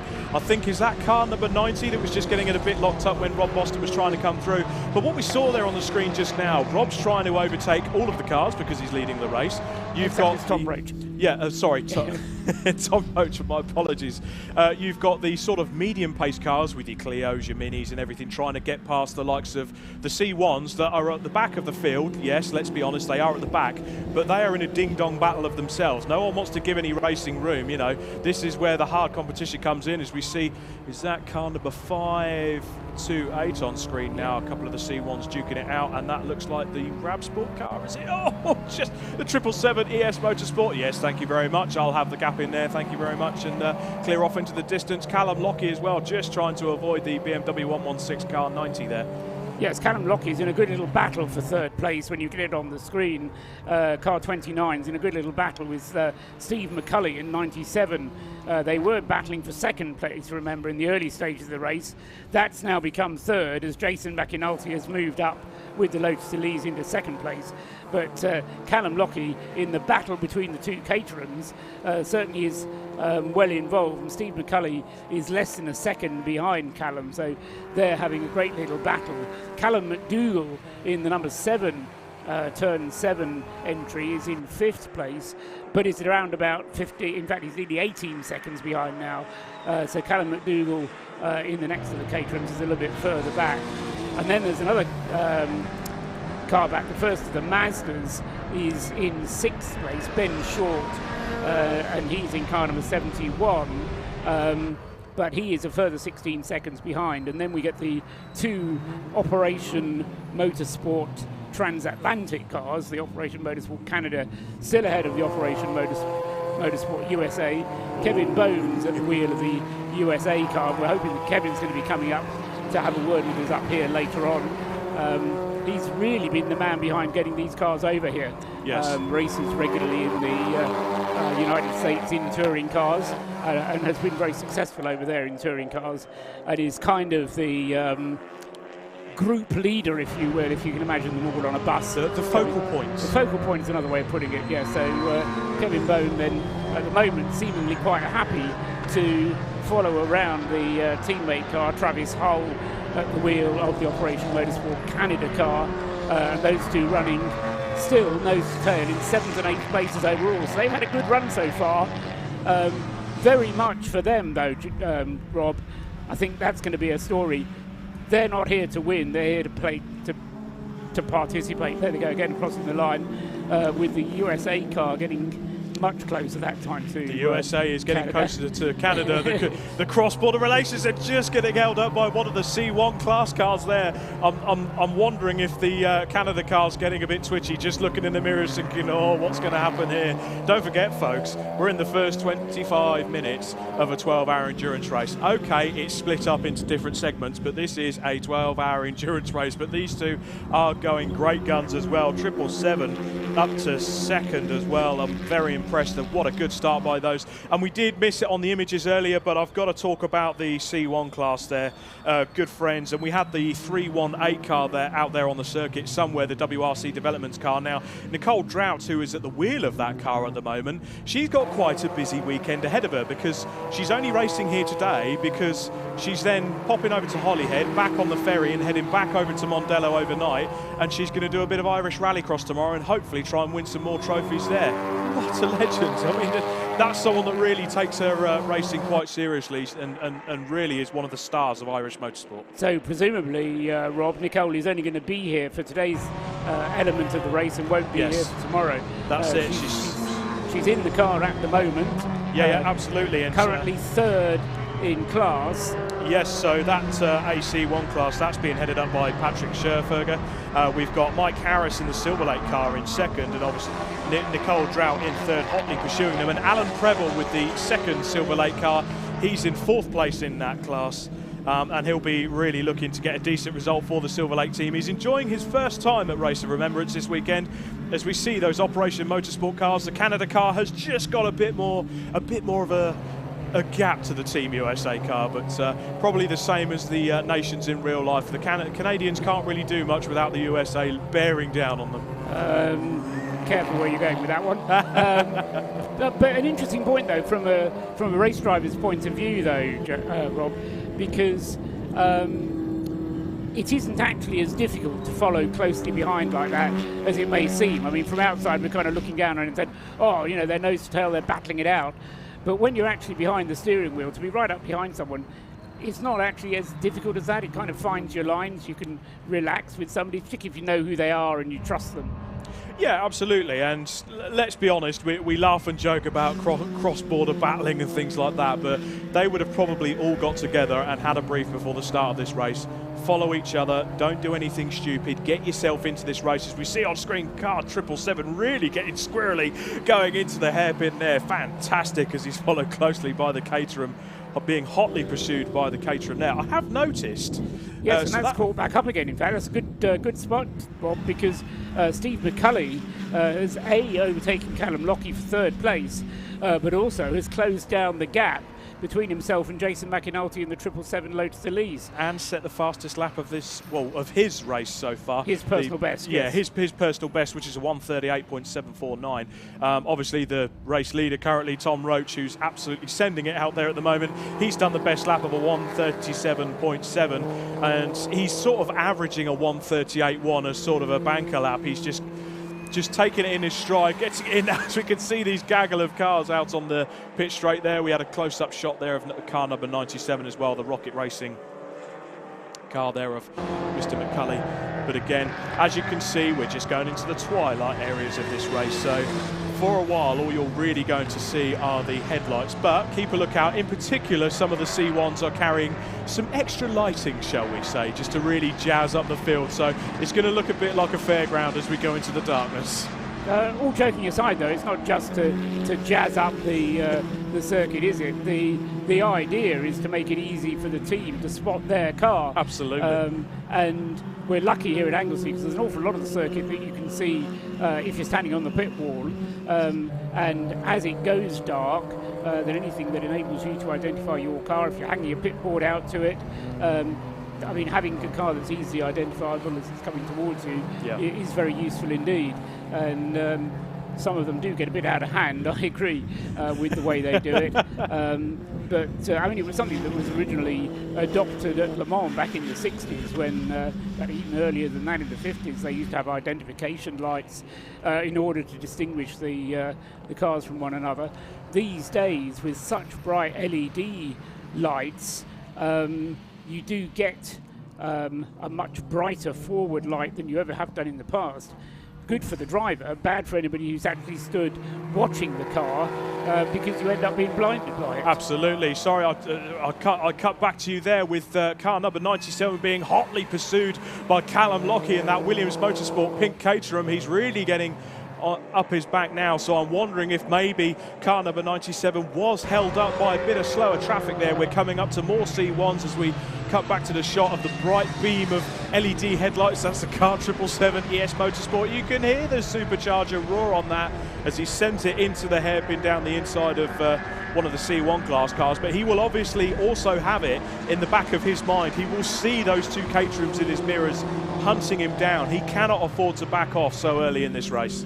No, and this is again the crucial thing. You cannot afford to back down, even when you feel you're going at your limit. If there's cars behind you, you've got to push on, and it is a fascinating battle at the front there. 4 cars The top four all within 10 seconds of each other, and that's after half an hour of racing. So, yeah, they are getting spread out a little bit throughout the 50-car field. But at the front, those top four separated by less than 10 seconds, with Steve McCulley, say, getting onto the tail of Jason McAnulty, and Callum Lockie isn't very far away, and I think Callum is perhaps doing a little bit of canny fuel saving himself there, tucked in behind the other Caterham. He'll get a lot of slipstream effect, and if he doesn't use the slipstream to try and overtake, then he can just lift and save fuel. Well, you could certainly see that as they went up into rocket right up his backside again, Callum Lockie. I say it again, the wily old fox. Don't forget, he is a British GT champion. This guy has been there, done that, got the t-shirt. He's got a wardrobe full of them. He will have a lot of tricks up his sleeve as he just has a little look down the inside. He's just letting him know he's there, I reckon. And the rocket racing car there with McCulley at the wheel will be wary of that in his mirrors. But McNulty in second place in the ES Motorsport car, he will be seeing this going on in his mirrors. You can see they're getting closer as they go up to the hairpin. The Silver Lake car just getting in Callum Lockie's way. That'll be frustrating for him. He was just getting into that groove and just getting into his slipstream, which is so important here, especially going up the school straight towards Rocket. You can get a little bit of an advantage doing that, as we could just also see on screen the two RAC cars duking it out, with the number 4 Elise trying to lap with the Rob Boston Racing Mazda MX5s. It's chaos out there. It's not chaos. It's good racing. Difference in attitude. It's good racing, certainly. I don't think you'd argue with that one, Rob. I think the interesting thing was Callum was up here first thing this morning just saying hello, and what was interesting was he said how this morning, it was after the warm-up session, so it wasn't quite first thing, but he said during the warm-up he noticed how the Caterham responded to the fact that the wind had dropped. The wind today is about half what it was yesterday, the wind speed. Oh, yes. I know you noticed it, you were out in it yesterday, and it is a much calmer day today. But he was saying that just as a result of the wind having dropped, he was gaining a second a lap. Remarkable, isn't it? So, you know, the Caterham is such a wind inefficient machine that the wind blowing up and down the start-finish straight and down the back straight. Well, he's certainly got the wind up his sails now, as I've noticed the two Caterhams have got past that 777 Lotus Elise, so certainly something's happened there. A big gaggle of cars there, hard racing going on, but the 777 Elise has lost out to the two Caterhams as they're fighting through a massive squabble of cars, ducking down the inside there, the BMW 116 cars as they head down into the hairpin, locking the brakes. That was close, but Callum Lockie again, he's just keeping in tight, keeping behind, stay in the slipstream, and let's see if he can get back up into second place. I mean, I think that's one of Callum's skills, rather than his many in his toolbox of racing driver skills, is an ability to stay calm if he needs to, and the endurance racing mentality of staying calm. Callum there, as you demonstrated there, did a very good job of being calm at the wheel there. And I think somebody else you were talking to, it was Tom Fleming, wasn't it? Yes. Who said how endurance racing gave you a lot of skills that you can use in other parts of motorsport as well. Yes. And how, you know, the skills that you have to assimilate driving in a endurance race cover everything that you might need. And Callum Lockie then, as you say, both he and Steve McCulley, having got themselves ahead of Jason McAnulty in the 777 Lotus Elise, that has enabled Tom Roach to just establish his lead a little bit more securely. 6.456 is now his gap. That's the gap first to second. And then less than a second separating Steve McCulley, Callum Lockie and Jason McAnulty in second, third and fourth places. Callum McDougall still there in 5th place, Ben Short in the Mazda MX5 in 6th, in 7th place and 8th are the two Operation Motorsport Canada and USA cars respectively still. In 9th place is the leading relay car, Bailey Edwards still out there leading the way in the green Lotus Elise, and then in 10th place is Ben Headley with the Marlborough coloured Caterham car number 50. We see it again, that 777 Lotus Elise has managed to just get himself back past the Caterham there of what looked like Callum Lockie. You could just see the sea of lights as they go back down the start-finish straight. They've got the Clapham North MX5 there just getting in the way. And again, this battle for second, third and fourth. Callum Lockie, tell you what, mate, I'll stick to your back bumper and wait for you to make the mistake. The Pure Track Clio's like not having any of that, and they'll just get out of the way and let them dice it out. But Callum Lockie having a look up the inside, fantastic. Slots in behind, takes the slipstream, and now here comes the big power stuff, because that 777 car is going to rocket up School Straight and aim for that 97 car. Yes, and that's where Callum Lockie's eyes are, I think. He's not worried so much about the 777 car, but it's Steve McCulley in the Caterham up ahead, which is going to be more of a worry, because that gap is now going up between second and third. McCulley in the Rocket Racing car in 97 in second place, just getting away a little bit from them. You mentioned the George Grant car, the Clapham North MOT Mazda MX5. He's currently running second in class to Alex Osborne with the BMW. Car 129 is leading in Class C. The way the classes work in the Race of Remembrance being the other way round to the Club Sport Trophy, and that Class D are the most powerful ones, and then C, B and A are the least powerful cars. And then behind that you've got the BMWs, and behind that you've got the Citroen C1s. So those are the 6 classes that are all fighting for their own little trophy. And then there's the relay trophy as well for the 2 relay teams. The one thing I didn't get a chance to ask them on the grid, but surely in this case the relay teams, have they got a bit of an advantage? They can keep their car nice and fresh and maybe afford to put it in my more youthful terms, send it a bit harder, so that if they do come a cropper, they could just send the other car out. Yes, I mean there's a safety net insurance policy, call it that, if you would. In fact, time was with the Race of Remembrance when I would say there would be a dozen relay teams, and so many of them would there be. In fact, they'd have to have a whole separate tent marquee over in the paddock where all the relay teams were housed, because if you think about it, you had 50 entries, but then you had another 50 cars made up of relay cars. So here at the Race of Remembrance were over 100 cars. Yes. A bit like the Burkitt, which is another relay race. The problem is that the way the regulations are now written is that the Heroes Trophy, the Race of Remembrance, is not allowed to be won by a relay team. Yeah. So effectively you're putting yourself into an invitation class. That's cancelled that out, isn't it? Yeah. If you're a relay team. So it gives you that insurance policy of being there at the end, but it takes you out of contention to hold up the winner's trophy. Absolutely. Well, talking about trying to hold up the winner's trophy, we saw Rob Boston there still lapping himself through traffic. They are in the driver's seat, as it were, at the moment in this race. They lead this race by just under 4 seconds from Rocket Racing, Williams Motorsport, Callum Lockie in third, and ES Motorsport back down to fourth. It could all change on this lap. The traffic, as it were, the slower cars, as Callum Lockie just coming through with the 777 car in hot pursuit. They've got Caterhams and C1s getting in the way as well as we go into the twilight here at Anglesey.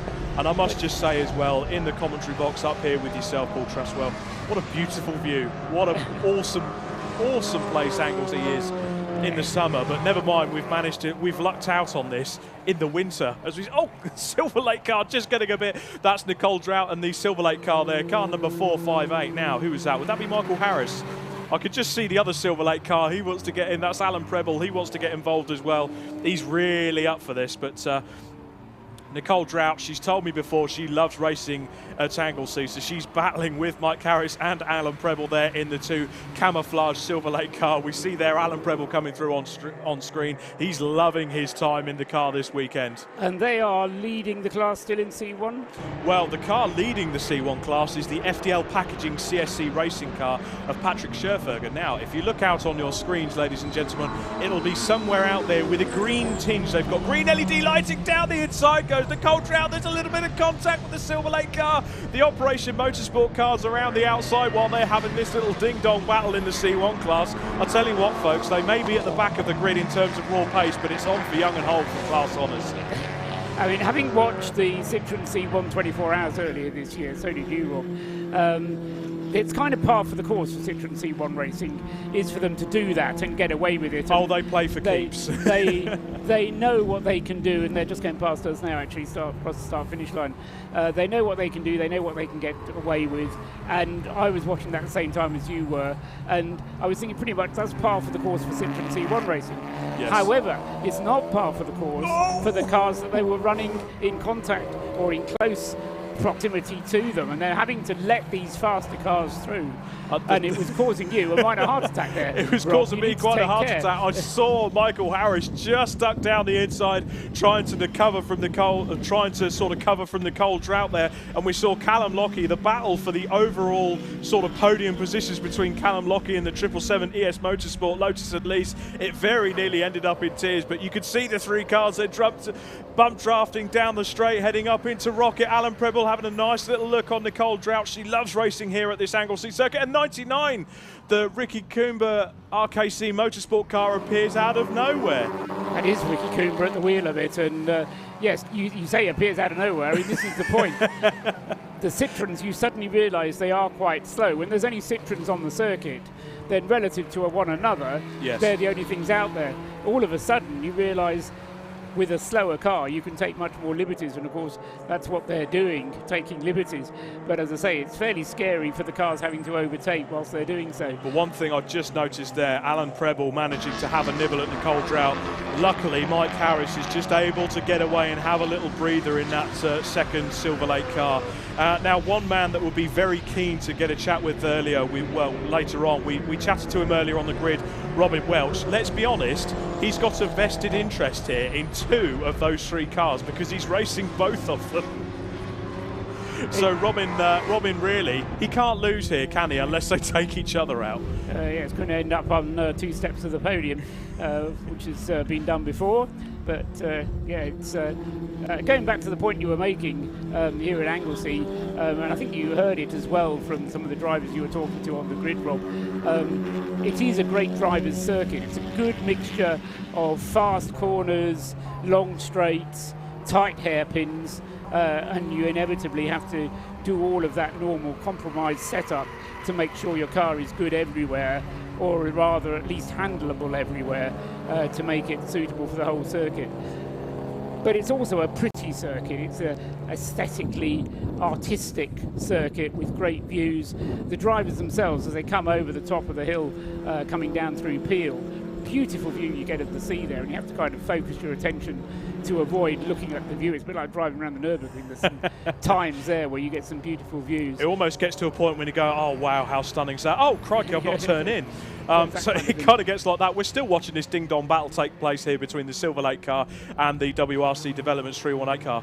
I wish, if at any point the cameraman can get down to the Silver Lake garage, Robin Welch is probably sat there cackling with the fact that he's onto a winner here. He's got two cars that are really invested in this overall podium battle for the C1 Class Honours. We can just see the car number 11 there, the Mazda MX5, the Q-Tech sponsored car, just trying to make their way through, flash of the headlights, just trying to get past the Silver Lake car. You know, we've mentioned this before with the speed differential of these cars going around the circuit in their own battles. Now, speaking of, let's see, just looking at our timing screens, what's happening in terms of our lead 2, 3 and 4. So Simon Cully has, well, he's within 2 seconds of our lead. Oh, car number 99 has slowed. Yeah, no. So Ricky Coomber then, a problem for the Honda Civic, just heading up towards the, is that going up towards the hairpin, isn't it? And this is the car, of course, which has had a new gearbox fitted. No. And you just wonder whether or not that car is cried enough. Not yet an hour into this race, 45 minutes have elapsed. Ricky will be trying to get it home. He's on the left-hand side of the circuit, coming past the old pit, so he doesn't have far to go. Not far to go, but I tell you what, Paul, he couldn't buy any luck. He couldn't get any luck if he tried. He really couldn't. It's such a shame. Both cars having issues this weekend. They've hired a Mini to replace the 999 Honda Civic that had engine failure in testing. But here he is just coming down into the pit lane now then. So now might be a good opportunity for Rob to roll his sleeves up and get his spanners out and go down and help them fix it. You think I'm joking? Yeah. Well, yeah, you say that. I'm told Hondas are supposed to be reliable. But one thing I did notice there was only one headlight working on the car, so I'm wondering if there's been a little bit of an issue. So we see the car just being pushed into the garage there. There's not a lot of happy smiling faces down there, are no, there? The bonnet goes up, and that's a problem then for the 99. Up until that point, we'd had the issue for who was it? It was Adam Bessel, wasn't it, who had the problem in the early stages of the race. He got out again, as did the number 16. We didn't mention the Tequila MX5. We just sorry to cut across you there, Paul. We're just looking into the pit lane. They are looking at that gearbox area, aren't they? So I'm wondering if it is to do with that troublesome gearbox. The driver's getting out. That's such a shame. Gutting for the team. Yeah, one has to put money on that, doesn't one, really, if you well, they were problems, but yeah, they were. Oh, the Operation Motorsport team. It does look like they're going for an early fuel stop.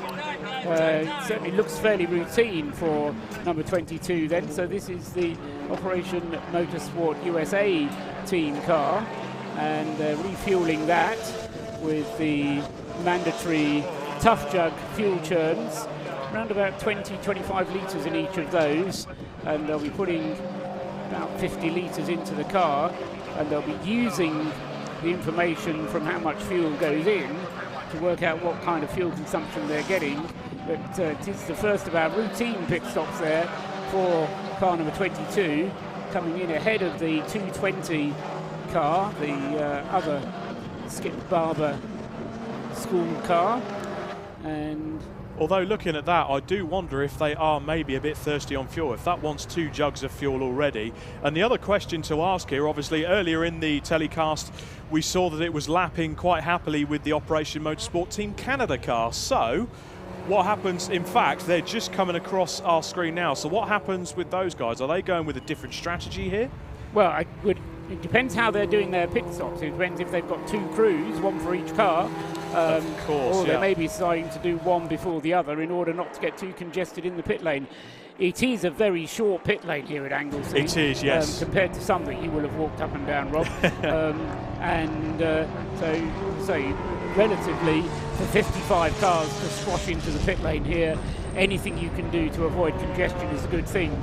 So the USA car in then, and this will almost certainly be a 4-minute mandatory pit stop, and as I say, looking at it, it looks to me like pretty much a scheduled stop for the 22 car, and as I say, Kevin Bohm it was who was in the car, and he is now getting out to hand over to either Hunter Reeve, Mike Stillwagon, Jason Bivens or Matthew Smotherman. There's a cast of thousands amongst them, but 2 of them are having their first ever race. Hunter Reeve, I think, is one of those who's having his first ever race this weekend, so Kevin will no doubt be hanging on to make sure that Hunter gets nicely settled into the car.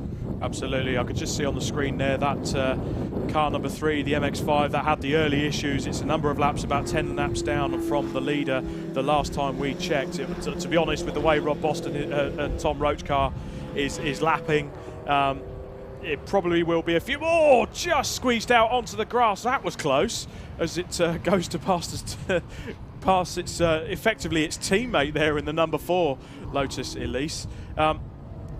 But I think they will just be going out now, get the laps in, and just see if they can maybe pick off other cars that have problems later on into the race. But as it stands, we've still got that Operation Motorsport Team USA car in the pits taking its mandatory stop. There's no sign of the Team Canada car, so that's one thing we will certainly keep our eye on there, is to see what strategy those 2 teams will be doing.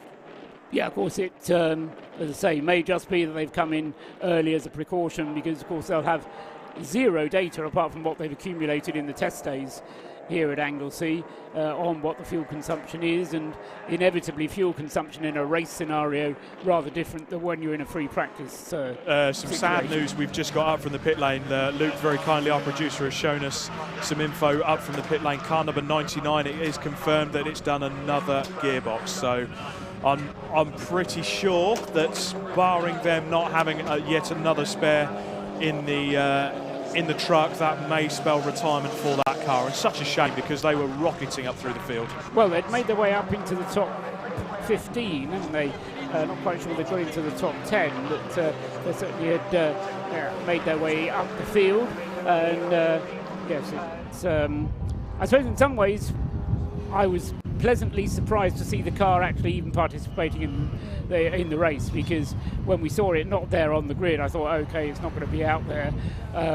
It then joined in from the pit lane, was pleased, but there was certainly a moment when I thought we weren't going to see the car at all. So trying to find the bright side to look on, at least we did see the car, and it did complete. How many laps did he do in the end? Probably about 25 laps. For Ricky Coomber, exactly 25 laps. It was a good guess, wasn't it? Oh, we got a big blow up there. Oh no, you would not believe it.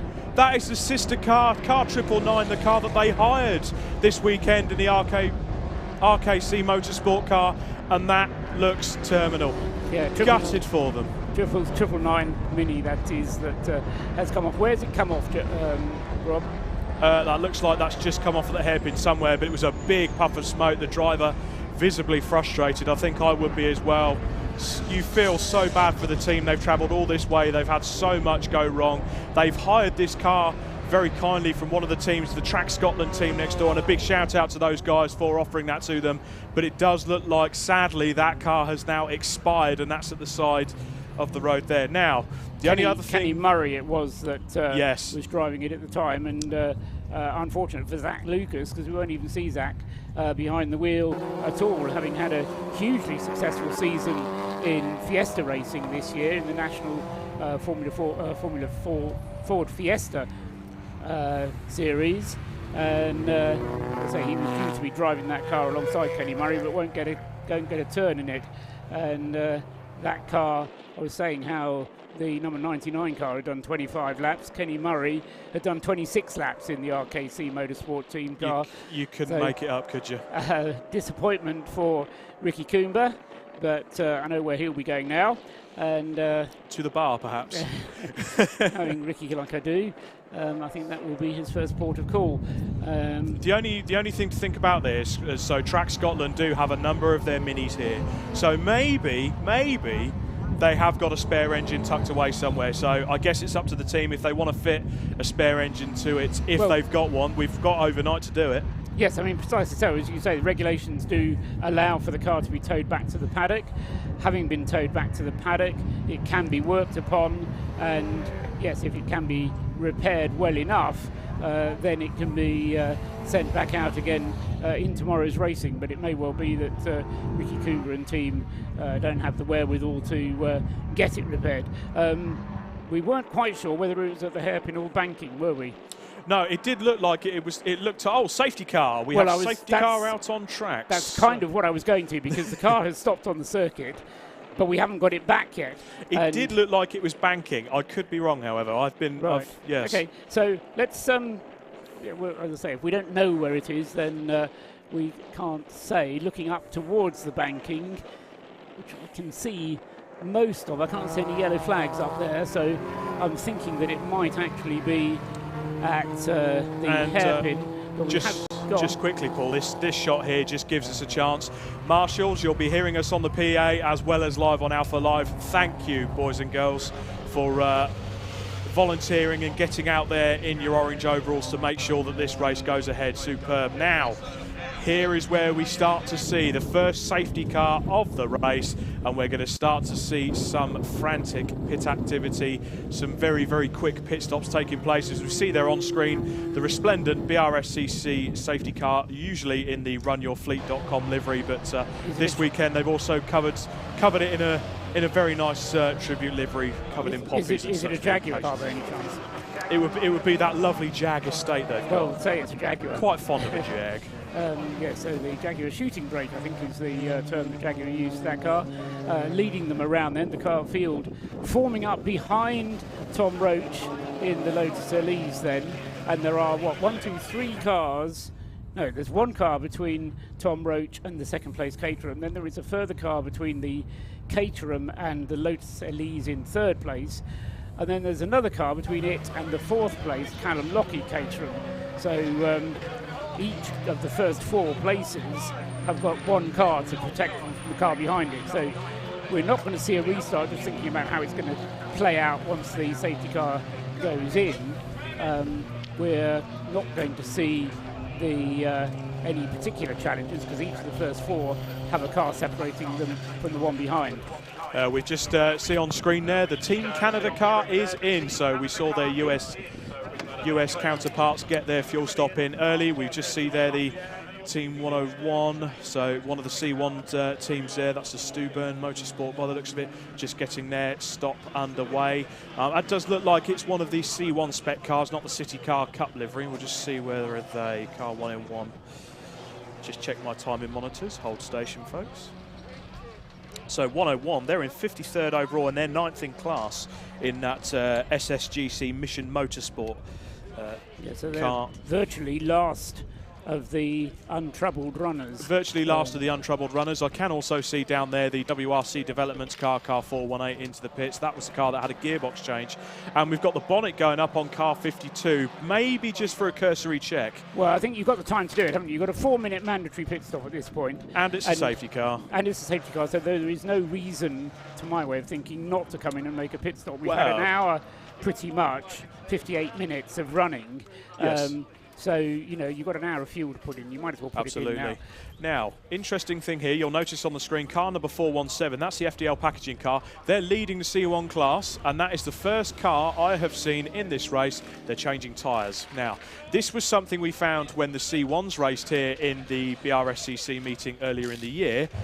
Anglesey is so abrasive, the tarmac on it. It must be something that they put in the Welsh tarmac because it's the same issues they have down at Pembury. The tarmac is so abrasive, it shreds tyres here. So, especially with the road-going Nankang tyres that the C1 Racing Club use, they do go through a set per 2 hours. So you could just see the WRC Developments team getting to work. Did you see whether they changed all 4 or just the front 2? Just the fronts. I mean, if you think about it, Paul, they're the ones that do the most work. It's a front-wheel drive car. So the rear wheels effectively are just trailing. So those front cars, they're doing the steering and the power. Okay, there's not a lot of power in a C1, but once you're slinging it round the corners at Anglesey on this tarmac, it'll soon hurt the tyres. But interestingly that they want to do that after an hour's worth of running, because you're going to get through at that rate 12 sets of tyres, aren't you, by the end of the race? Or yeah, 12, I mean, 12 pairs of front wheels. To be fair, it's not my budget, so I can't comment on it. No, but I mean, to me, they're road tyres, so they're cheap enough that it's worth that risk of you've got a safety car, you've got a free pit stop, you can get your 4 minutes done. You know, lose as less ground in the race as you can, as we can just see on screen.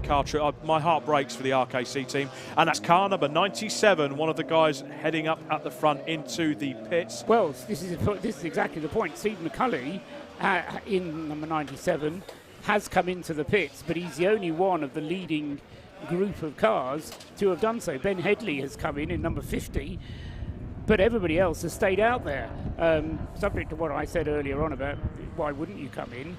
Tom Roach has stayed out. Jason McInulty with the other Lotus Elises. So the 2 Lotus Elises have stayed out there. Callum Lockie has stayed out in his Caterham.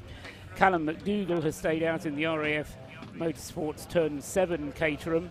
Then we've got Ben Short and Bailey Edwards. They've both stayed out. The majority of them, Rob, have stayed out. And there's the Mini, the 999 Mini, being brought in on the back of a tow rope. It was at the hairpin, not at the banking, where that car had blown its engine. So it wasn't that far from being able to make it home. Interestingly, and further coincidence, it was not that far away from where we spotted Ricky Coomber himself suddenly going slowly. That was where Ricky Coomber's stop was going up the Tom Price straight towards the hairpin. It's gutting. It's both cars within a lap of each other having issues in the same place. Part of the circuit. So, Ricky, if you are listening on the PA, Ricky, you have my permission. Go get yourself a beer, mate. You need it. Unbelievable, especially at Race of Remembrance. There's a reason now. Cars set off. That's the safety car getting a bit quicker. Lights out. We're going to go racing next time around. So the safety car going through the hairpin with its lights out, as Rob has said, and Tom Roach almost instinctively, there's a piece of me that hates this.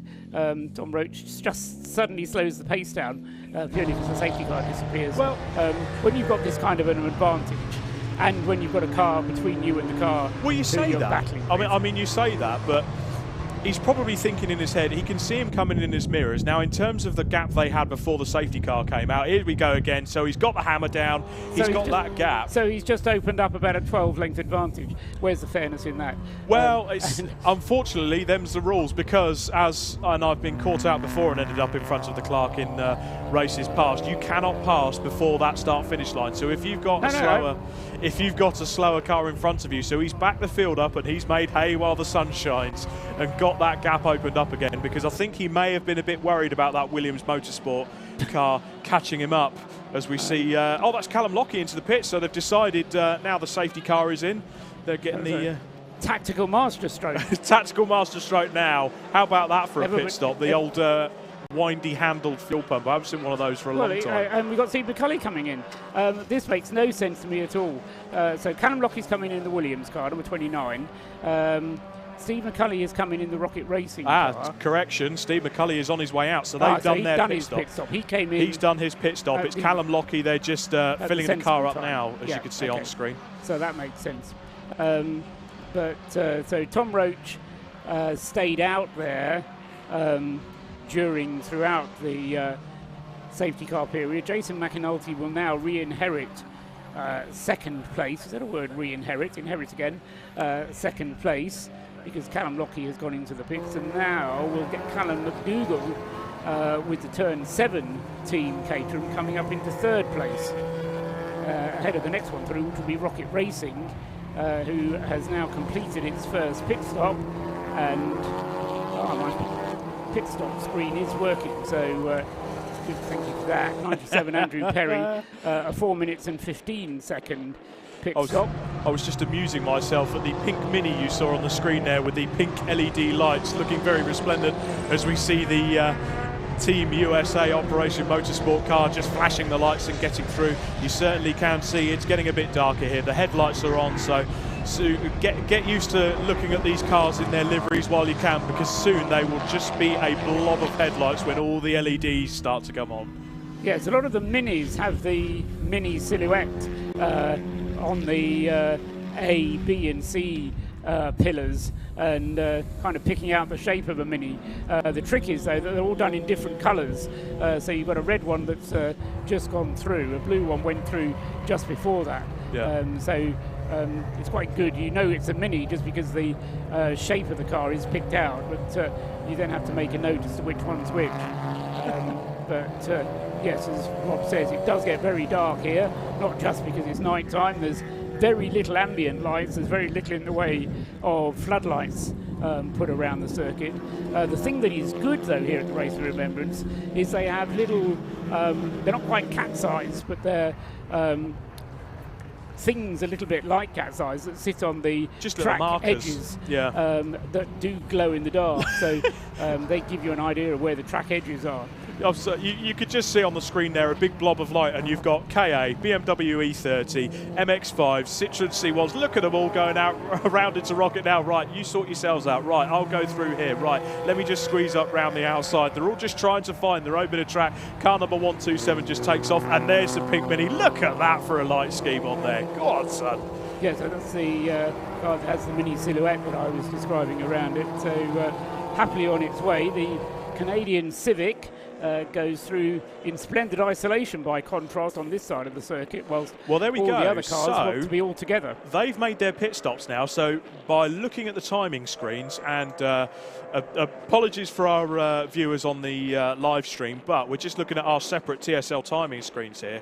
I can tell you, they've both performed their pit stops, but the Operation Motorsport Canada team, by my reckoning, has come out on top there, as we just saw the Williams Motorsport Callum Lockie Caterham leaving the pit. Oh, car 777 now in as well. So all these pit stops coming around the same time. So that lead bunch, the second, third and fourth place car, ES Motorsport, Williams Motorsport, just coming in, getting their stops done. Well, this is why I don't understand why they didn't come in when the safety car was out. Well, it would have made sense, wouldn't it? You know, your 4 minutes would have cost you a lot less by coming in under safety car conditions than otherwise, unless there's something in the rules that I've missed, that the mandatory pit stops can't be taken during a safety car. I'll have to check that, but as far as I know, there's nothing to stop you coming in. Looking to through the looking through the subliminal, the only series that does that is the C1 Racing series. So it's on for young and old here. You do your pit stops whenever you fancy. Yes, and as I say, there has to be 6 mandatory stops, which have to be of 4 minutes. So to get one out of the way under the safety car seems eminently sensible to me. Anyway, we'll see how it pans out in about 4 hours after we've had a few more safety cars, as inevitably I fear we may. But in the meantime, Tom Roach continues to lead. The gap he has now, though, over the second place car is going to be considerable, isn't it, though, Rob? Because the first 4, which were all close together before, have all made a pit stop, with the exception of Tom Roach. So the Lotus of ES Motorsport number 777, the 2 Caterhams, Callum Lockie's car, which has made its pit stop and handed the car over to Roger Patke. In number 29, the Williams Motorsport car, and the other one that made its pit stop there was number 97, wasn't it? Steve McCulley has got his pit stop out of the way. Bit of body trim there being picked up by someone in the crowd. There you go, mate. Have a bumper. Oh, BMW E30 off. Yeah, that's car number 129. Now, where have they come off now? Is that inside the hairpin? Inside the hairpin or inside the banking somewhere? Zoom out a little bit, inside of the banking, I think. Okay, so the question remains, how on earth did he end up there? Particularly pointing... No, I think maybe it is the hairpin, actually. It does look a bit... At the end of the Tom Price straight. So we did see. Now I'm not going to be the doomsday or anything like that. But when you see a member of the public with a bumper and then a car off, you different bumper, different car. Well, it was bright pink for starters. Yeah, so well, quite. Yes, I mean it looked like the Toyota MR2 kind of colour, but I think it means we're going to have to go to another safety car to resolve the situation, unless that BMW can get going under its own steam. And this could play into Rob Boston Racing, because Tom Roach hasn't made his pit stop yet. Callum McDougall in second place. We could see Callum enter the pit lane depending on where they're at with their fuel. You know, could they use this? We're an hour, whereas before we were 55 minutes into the race and we had the safety car. Now we're an hour and 10 minutes into the race, and that may be over a crucial threshold. We're right in that fuel window, aren't we? Yeah, but I reckon we were before, sufficient for Tom Roach to come in. Anyway, we haven't gone safety car, that's important. As I said that, we have gone safety car. So I knew we were about to, but it didn't happen.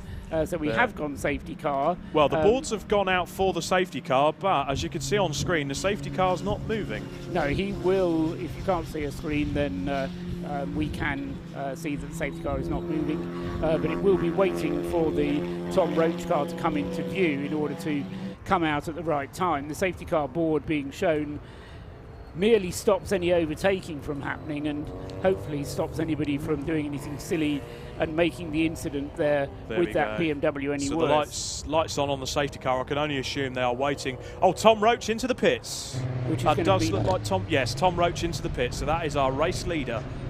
Which means that it's a longer wait, and somebody in race control has to make a decision as to when to bring the safety car out. So I feel for the E30 rear-wheel drive. That's at the point where rear-wheel drive really isn't that good when you're trying to get out of the grass, those horrid boggy conditions. We actually had this earlier on today in the Club Sport Trophy support race. We had an Audi TT get stuck in the bog. It hasn't been, it's not very dry, shall we say, out in the grassy conditions. So if you do go off track, you will get stuck. And I'm afraid that looks like that's what's happened to the poor BMW 320i. So hopefully, if he can maybe hit reverse as soon as there's no traffic and get himself out onto the tarmac, or it might be up to the Land Rover to get scrambled to give him a little pull out. I think it's going to have to be the Land Rover scramble, and that's part of the reason why we've got the safety car out at the moment. So yeah, for Rob Boston Racing, Tom Roach, a bit of a get out of jail free car. Go on, Marshals. For them, as they are now able to make their pit stop. Tell us about this Marshall pushing power. Oh, go on! There we go. Fantastic. Round of applause to our wonderful marshals there. Great effort, guys. Fantastic to see. And that's car 129 out of its sticky situation, shall we say. Now, is he going to pop into the pits, or is he going to carry on round? Because I could tell you, from where he's been trying to relieve himself of the bog on the inside of the hairpin, he's probably got a lot of mud churned up in the wheel guard he wants to get rid of. On the other hand, the safety car isn't going to be out for much longer, especially now he, as the cause for that safety car, is going to go away. So the safety car itself, we haven't actually managed to get everybody bunched up behind the safety car yet, nor has the safety car really managed to pick up the leader, because the Tom Roach car is in the pits and the race control were not able to pick up the car which was in second place. And so we have the usual scenario with safety cars, but no reason why the safety car needs to stay out any longer. So hopefully next time around it still lights on the safety car as it comes down through the corkscrew and heads on to the Tom Price straight, past the scene where Alex Osborne came to grief with the BMW. And just to answer Rob's question about whether the BMW is staying out or coming into the pits, the answer is that he's staying out there. I was going to say, I haven't seen him come past the tower. It's probably just me being blind, to be fair. He's come past and gone through on the track rather than in the pit lane. He's probably just, he's using a oh, there we go, lights out on the safety car, so that didn't take long.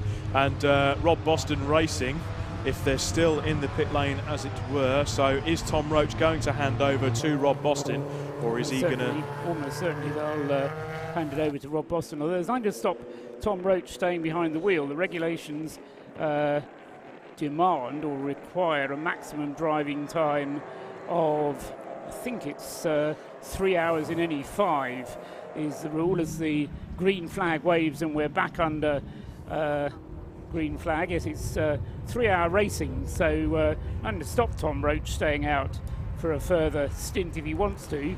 They just want to put fuel in the car. Well, just looking out the gantry window down towards the car, they're just getting ready and they're pushing the car back.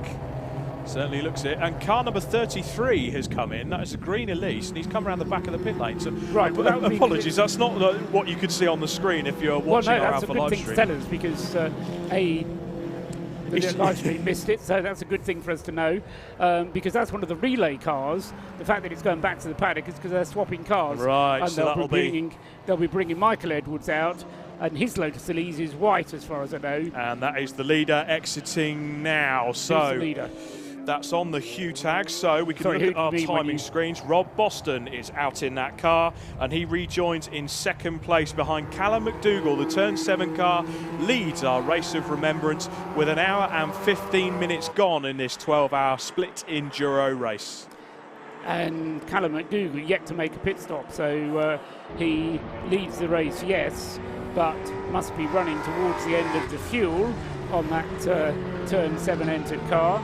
And we'll see, interesting to spot how much fuel that car is going to be able to carry, because the regulations for the Race of Remembrance allow them to carry more fuel than they would be carrying in a normal Caterham sprint race, obviously, and various of them have modified their fuel tanks accordingly. Well, speaking to Callum beforehand, actually, he was showing me pictures very proudly on his phone. They've actually had, I could just see actually, car number 11 there, the MX5, that's dropping some sort of fluid out the back. He's got to be careful there, he'll get meatballed. But yeah, sorry, back to Callum McDougall.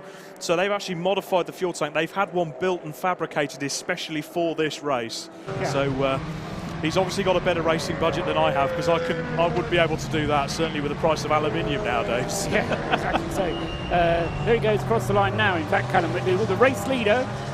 So it's not Rob Boston at the moment. Let's make sure we don't call Rob Boston the race leader, for he isn't anymore. And in third place going through now is Andy Perry with his Caterham. Up into fourth place now has come Duncan Rogers with the 360 Motorsport Mini, so he's up into fourth, and so these are all cars that haven't made a pit stop. In fifth place, we'll have to wait and see whether or not it is Rob Boston in the 25 Lotus Elises, but we'll have to wait and see when he comes through to see whether or not he has already come through, so he's in a gaggle of cars at the moment out on circuit. We've got car number 100 there, the only Ford KA in the field, so that'll be out to give the C1s and the City Car Cups a run for their money. That's car number 33, and ES Motorsport Lotus Elise in for its pit stop, although it's not exactly in the conventional. No, that's Michael Edwards. See, that's the white car, which was taken over from the green car. So that's the relay car, right? Yeah, okay, right. I've got it. Okay. So he's obviously got an issue. Rob's catching up here. I'm catching up with the relays. And what he's doing is waiting for 4 minutes to elapse, because his pit stop still has to be 4 minutes. Very and good. so it has to be 4 minutes between the green one coming in and the white one going out. You see, Paul, every day's a school day. Now, by next year, we'll be back here for the Race of Remembrance, and you'll be able to tell Scott Woodward how it works. Exactly that. Car number 67 being pushed in. Oh dear. You can tell that's not a conventional stop by any means. It's the Mazda MX5 of Clive and Neil Chisnell, Matt Pitford, Kevin Sylvain, Numbers Racing in their car, number 67, currently having what should be a routine pit stop, but as Rob observes, not quite as routine as it should be. So we'll keep an eye on that one and see how it progresses. The car that has made a pit stop and is still fairly well up is Rocket Racing, and 97 Steve McKelly, now Andy Perry at the wheel of that car. It's made a pit stop of 4 minutes and 15 seconds, but it is ahead of Rob Boston at the wheel of the number 25 Lotus Elise, who's also made a pit stop of 4 minutes and 7 seconds. This is interesting, but because he made his pit stop whilst the safety car was out, he is in third place. Rob Boston's in fifth place. Well, so it looks like so when Rob Boston pitted there, that was actually quite a short, sharp safety car, wasn't it? So maybe the cars that pitted earlier in that first they instance got the full benefit. Now I can just see. This is why I say, you should have pitted on the earlier pit stop. Yeah, that first one. So a black and orange flag for car number 11. Unfortunately, the commentator's curse, that spelt the death knell for that car. That was the blue MX5 off the top of my head that was possibly leaking a bit of fluid, whether it would be a little bit of fuel or such. Yeah, the Peaky Blinders entry, it is car number 11. Currently has Richard Smith driving, and yes, it does get a black and orange flag. And so they are going to have to come in to have that. That's one thing I'll have to check later on when I pop down to that team to see if there's any flat caps being worn in that Peaky Blinders team to go with the team name. They all have interesting team names. 777 going through on the road. That's David McAnulty now at the wheel of the 777 car, and he has number 29 Williams Motorsport just behind him on the road. Roger Patke then in number 29. Those two racing on the road for 6th place, separated by nothing at all, and the battle that was going on earlier on between Jason McAnulty and Callum Lockie being resumed now with David McAnulty and Roger Patke at number 29.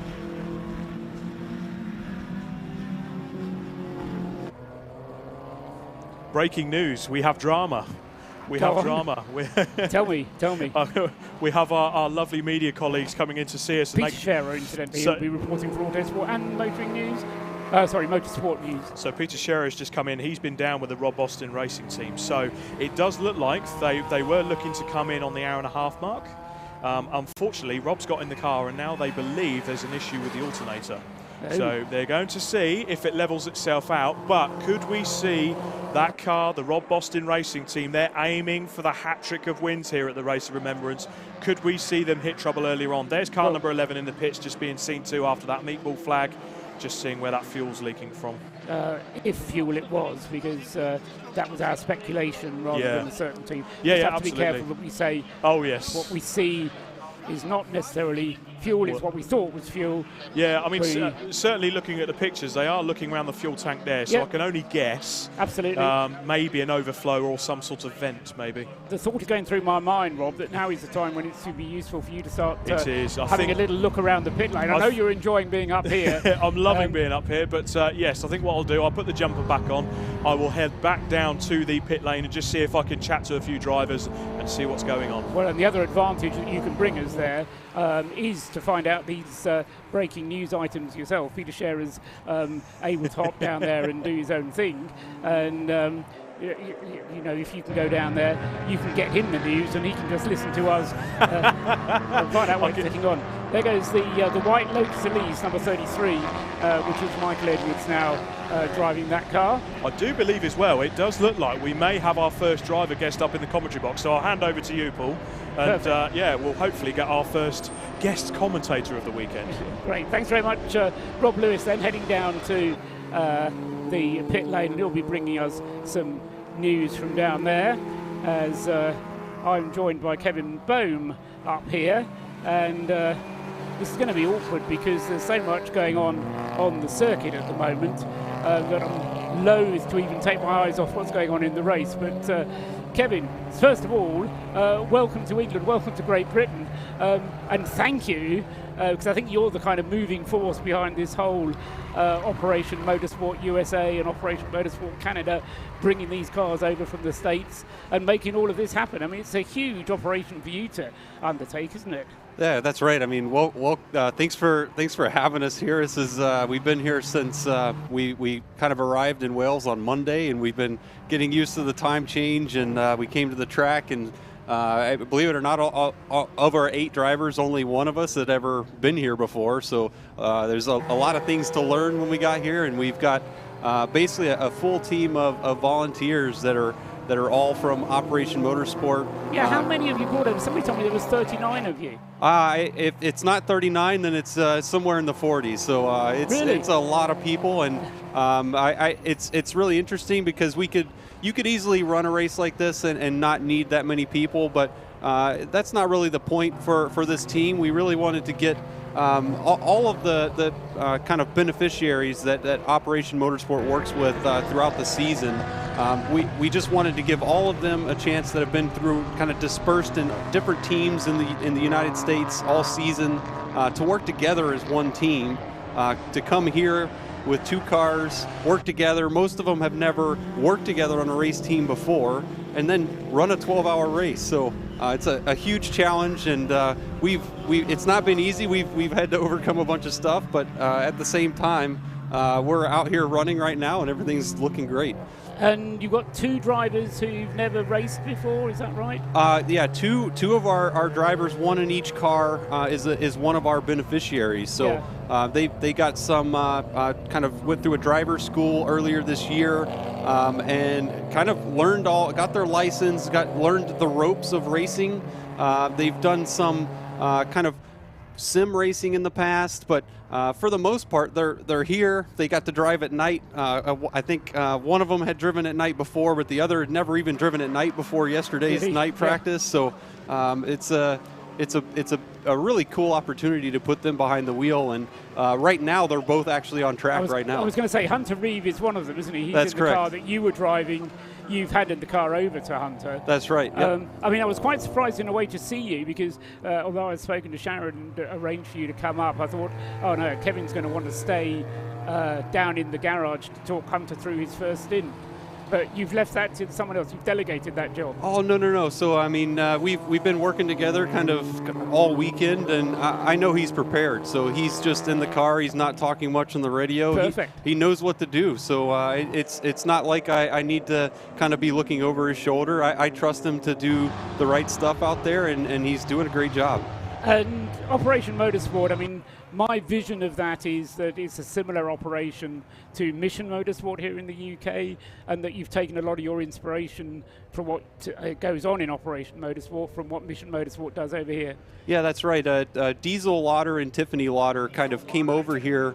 I believe it was 2000 and I can't remember. Yeah, I can't remember the exact year. I think it was maybe 9 years ago or something around there. And they really got inspired by what Mission Motorsport was doing, and they kind of got the idea and kind of spoke with Mission Motorsport about starting something just like that in North America. So it basically borders and crosses the border of both the United States and Canada.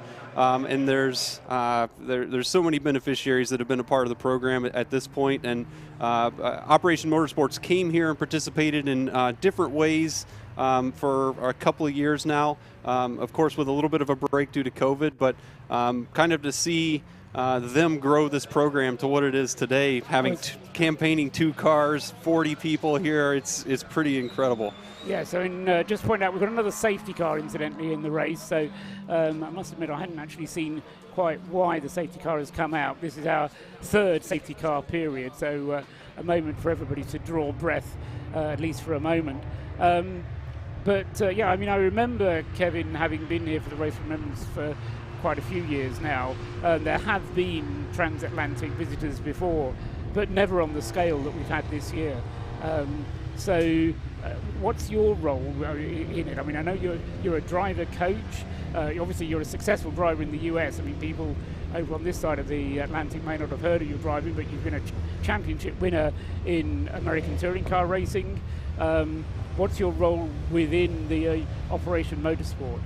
Well, I'm really kind of unique in the U.S. I'm one of the kind of teams that Operation Motorsports embeds their beneficiaries. So this season in the U.S., I've had 2 to 3 beneficiaries that we kind of put to work and give jobs and teach how to use their skills they've learned in the military in a motorsports environment. And from that, I've built a great relationship with many of those beneficiaries, and this program is big and goes way outside of my team itself. But at the same time, that kind of brings an opportunity for me to come here, use my engineering expertise, use my driving expertise to kind of help the team, help the crew guys kind of learn what they need to do, and I get to spread it out. Normally I only get a couple of guys to kind of use as an apprentice and teach, and here I get to meet guys that I've never seen before because they're in Canada or they're on in a different series in the US or this or that. So it's kind of coming here and being able to do what I already do in the US in just a bigger scale. And clearly enjoying it. Oh yeah, I love this. So which part do you enjoy? The engineering side, the mentoring side, or just the raw driving bit when you're out in the car? Yeah, it would be tough to say which one that I like the most because they're all complement each other in their own ways. So if you can engineer the car to be better, it makes it more enjoyable to drive. And similarly, when you're working with a team of people, if you can kind of teach and make your team better, then the whole experience goes well at the same time. So they all go well together, and I couldn't pick one. It's when it all comes together, and even a race like this where we're having a great race. I mean, it's kind of proof is the pudding. Now, on the subject of the race, I think you were the first of the routine pit stoppers. Was that always going to be the plan, to come in early to refuel, or was that a bit of a last-minute decision to come in? No, we kind of talked about it when we were talking strategy, and we kind of planned to run together for the first stint to just stay out of trouble and just get the race started nicely. And then we didn't want to, we only have one pit stall here, so we wanted to pit the cars separately. So we decided that the US car would pit first, a little bit short. And then that would put us on 2 different strategies for the majority of the rest of the race to give us a chance to kind of set up between race cars. Okay, so that was all part of the plan. The safety car, I was going to say, has come in, but I misspoke because, in fact, it was just a rescue unit that's gone out. So we're still under safety car. Let me think where I was going with the next question. Tomorrow, Race of Remembrance service. Have you any idea what you've let yourself in for? Because when that Remembrance service happens, it's a hugely emotion-churning event. Have you watched previous years, and kind of prepared yourself a little bit, or are you just going to see tomorrow morning what it's like? Well, I've heard a lot about it. I've not personally seen it, but I can tell from the discussions that I have how much emotion that the beneficiaries that I've been involved with, how important it is to them. So I already have a huge respect for this, what we're going to see tomorrow, and I have no idea exactly what it's going to be, but this is such a great event. Exactly. I mean, people always tell you, we've gone green flag, by the way, so the safety car has gone in. So this is a Remembrance Sunday service with a motor race kind of tagged around it. For many, many, many people, it is the highlight of the event. So prepare yourself, and you'll still be surprised what happens. So I hope the cars are still running by then, Kevin. You presumably now have a couple of hours off whilst you let the other, is it 3 other drivers you've got in the car? 4 other drivers? Yeah, we've got 4 drivers total, so we'll probably cycle the other 3 drivers through for the rest of the night. And so you'll get one more stint tonight then? I think I may not jump back in until tomorrow. So. Okay. So it's easy for you now. That's right. You can go and organise it. Kevin, great talking to you. Thanks for talking to us. And nice to hear from Operation Motorsport USA. And if you want to send Hunter up later on, and we can talk to him about his experience behind the wheel, that would be great as well. Yeah, sure thing. Thanks for having me up here. Okay, thanks very much indeed. That's Kevin Boehm, who is one of the drivers of the 222 car, isn't it? 22 for you. 220 is the Canada car. So thanks very much for coming up, and thanks for talking to us. Thank you, Sharon, for bringing him up. We'll just catch up with what's going on the circuit now. As we're getting into the second stint, there's a little bit more, a few drivers coming up, but we've also dispatched Rob Lewis into the pit lane, and I'm sure Rob will be bringing us any news as and when he has some, not least what the cause was of that last safety car, but we'll catch up with that one in a little while. It was a slightly longer safety car.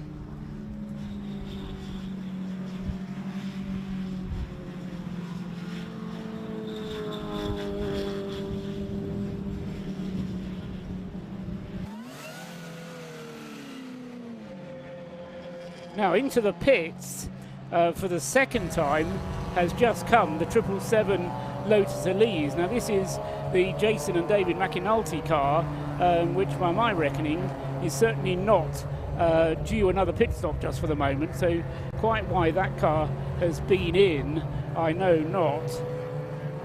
And I'm also just looking behind the pits where I can see, now that's the number 12 car, which is just been brought in behind the pit garages. That's actually a club sport car, so don't need to worry about that.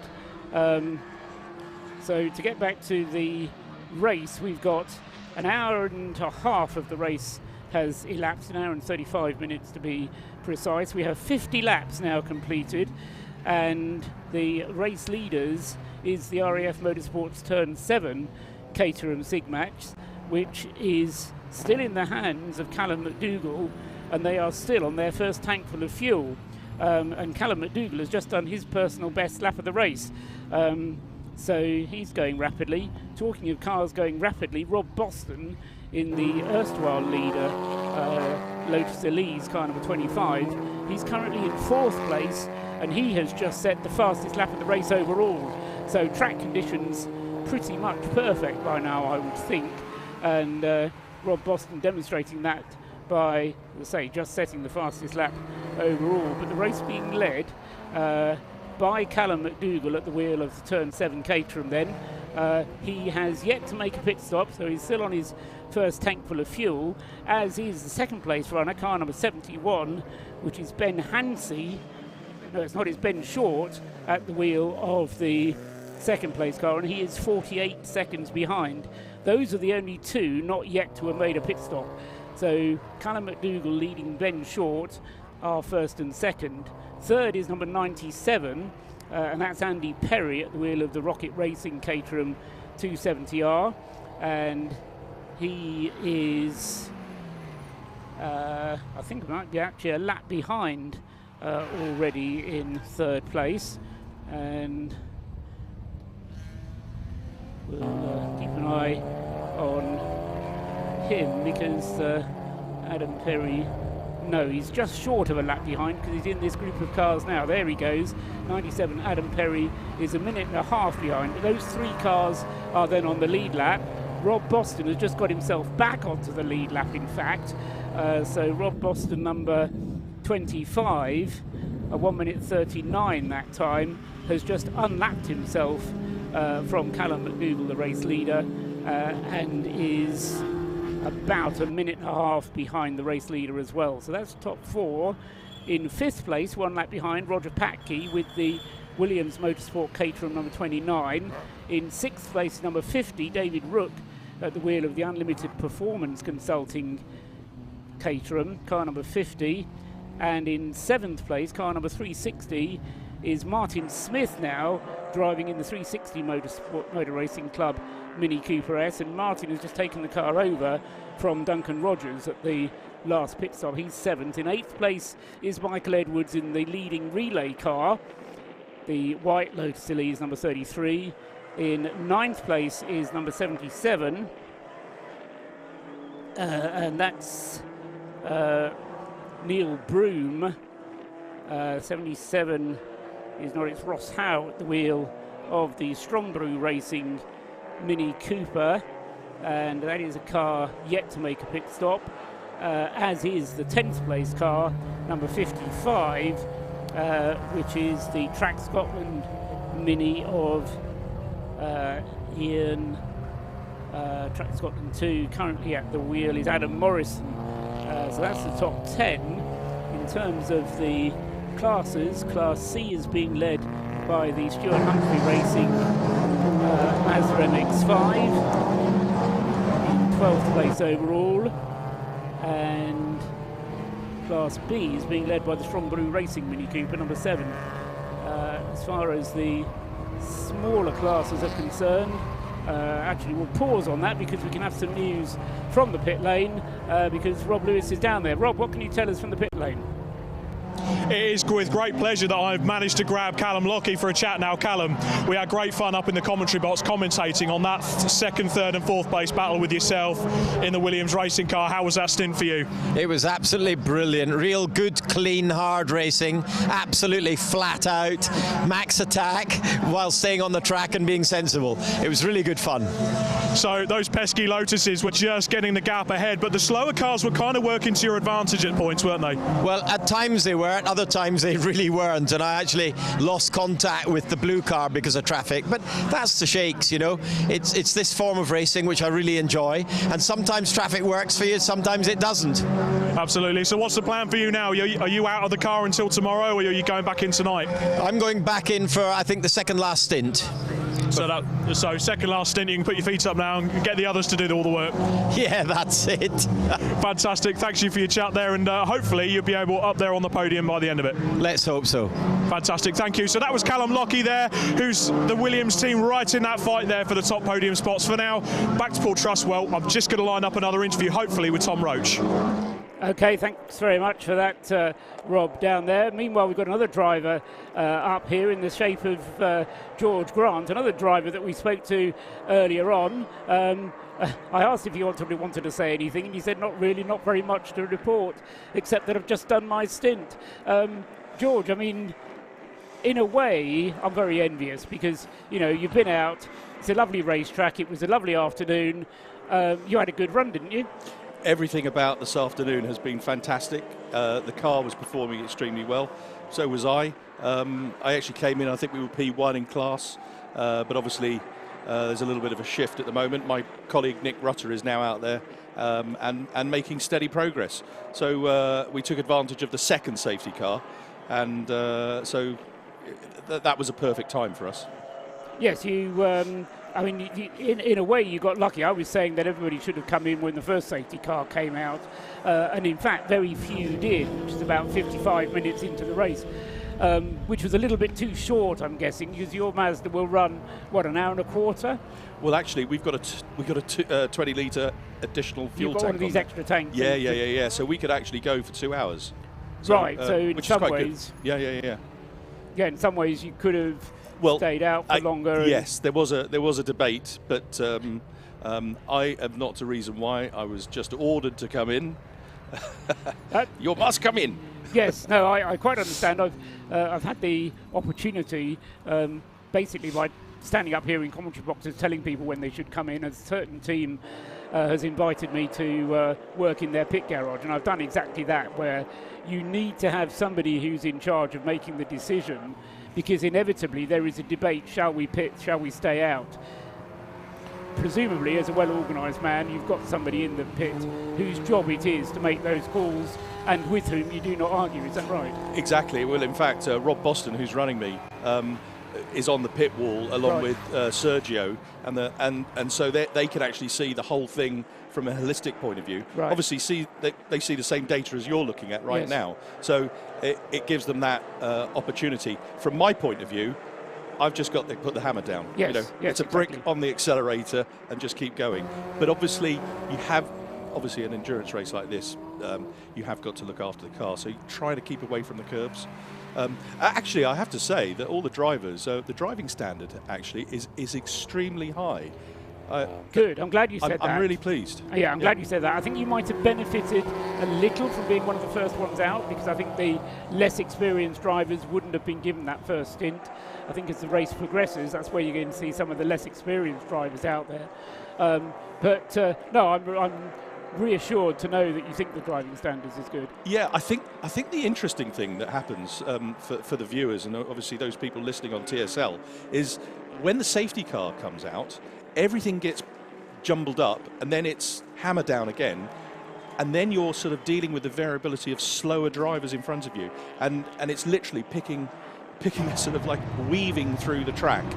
Yes. Without hitting anybody. Because you're very close to the cars. cars. Very close. Yeah, exactly, and it does take a great deal of judgment. Nick Rutter, your co-driver, it's just the two of you driving? Yeah, it is, right. Yeah. So, in a way, you've got to be ready to jump in should anything happen to Nick. Exactly, so I should probably be down there, really. Right, well, we won't keep you for very long, because I think, as we heard moments ago, that Rob Lewis is going to be lining up Tom Roach for us to speak to in a minute. So exactly, well, thanks very much for talking to us, George. Very best of luck with the rest of tonight's racing, and get a good night's sleep in between part 1 and part 2 is all I can say. Yeah, well, I've got a great bed. It's fantastic. But Paul, it's always a pleasure to speak to you. Thank you so much. Take care. Very welcome. And thanks for coming up then, George Grant, for a driver of the 169 Clapham North MOT. Give this one for a mention. And off he goes back down into the race. He's currently lying third in his class, is the car, at least it was when I looked last. Let me just double check. Yeah, third in Class C for Nick Rutter. He's behind the APO Sport BMW, which, despite its little off, is still running second in Class C, just behind the Stuart Humphrey Racing Mazda MX5. So Mazda, BMW, Mazda is the order as far as Class C is concerned, although we do have that car in the pits at the moment, Stuart Humphrey. We've got Rob Lewis back in the pits again, or still in the pits. Who have you got for us now, Rob? Right, I've got another driver interview. As promised, I've managed to grab the kind of go-to race leader, certainly for a vast majority of the start of this race. Tom Roach, how was that first stint for you? And I just want to clear up a rumour. Is the car okay? I hope so. When Rob jumped in, he seemed to think the alternator wasn't charging, but he's still going round. So hopefully it's, maybe it just wasn't charging very well when the car was stopped, and once you got moving, it's fixed itself, hopefully. We'll keep our fingers crossed for that. So that first stint, I've got a couple of questions in terms of your fuel strategy. So that first safety car came out, and a lot of the Caterhams that were chasing you guys behind wanted to pit and did indeed pit. Why was it you guys chose to stay out? Was that always in the plan? Yeah, we just weren't quite far enough into the race to make it worth pitting, because we just weren't in the window yet. We hadn't used enough fuel. We're gonna obviously try and do it on as few fuel stops as you can, because every pit stop has to be 4 minutes, which is huge, just two or more laps. So yeah, the plan is fuel safe and see how far we can get. But then I think with the second safety car, it was like, well, we were just about into the pit window then, and it was worth pitting. Absolutely. Well, that last pit stop did actually drop you back, but I suppose you guys have ultimately got the pace to then catch and pass those cars. I mean, 97 looks fast now. I think they're pulling away from us a little bit. I'm not sure how many drivers they've got in their team and who's in it at what time, but yeah, it certainly looks like it's going to be a good race for them. Fantastic. And what's the plan for yourself now? Just kick back for a couple of hours and let Rob take over the hardy part of the stint? Well, we can only do about an hour and a half on fuel. So he's already been in there half hour, so I better be back in it soon. Well, in that case, I better let you get off, get rested, and ultimately get ready to go back out. So there we go. There's Tom Roach there. Fingers crossed everything's okay in that leading Lotus, well, not quite leading Lotus Elise, but hopefully that alternator keeps charging the battery and they'll be on for the hat-trick. For now, back to Paul. Thanks, Rob. So, yes, I think we'll call it the pole-sitting Lotus, for it did set the fastest time in qualifying, it, yes, as a two-time winner of the Race of Remembrance, obviously is a favourite, led convincingly in the first 45 minutes of the race. Then when the safety car came out and we had the pit stop from that car, it did drop away. It's currently running in 4th place with Rob Boston at the wheel.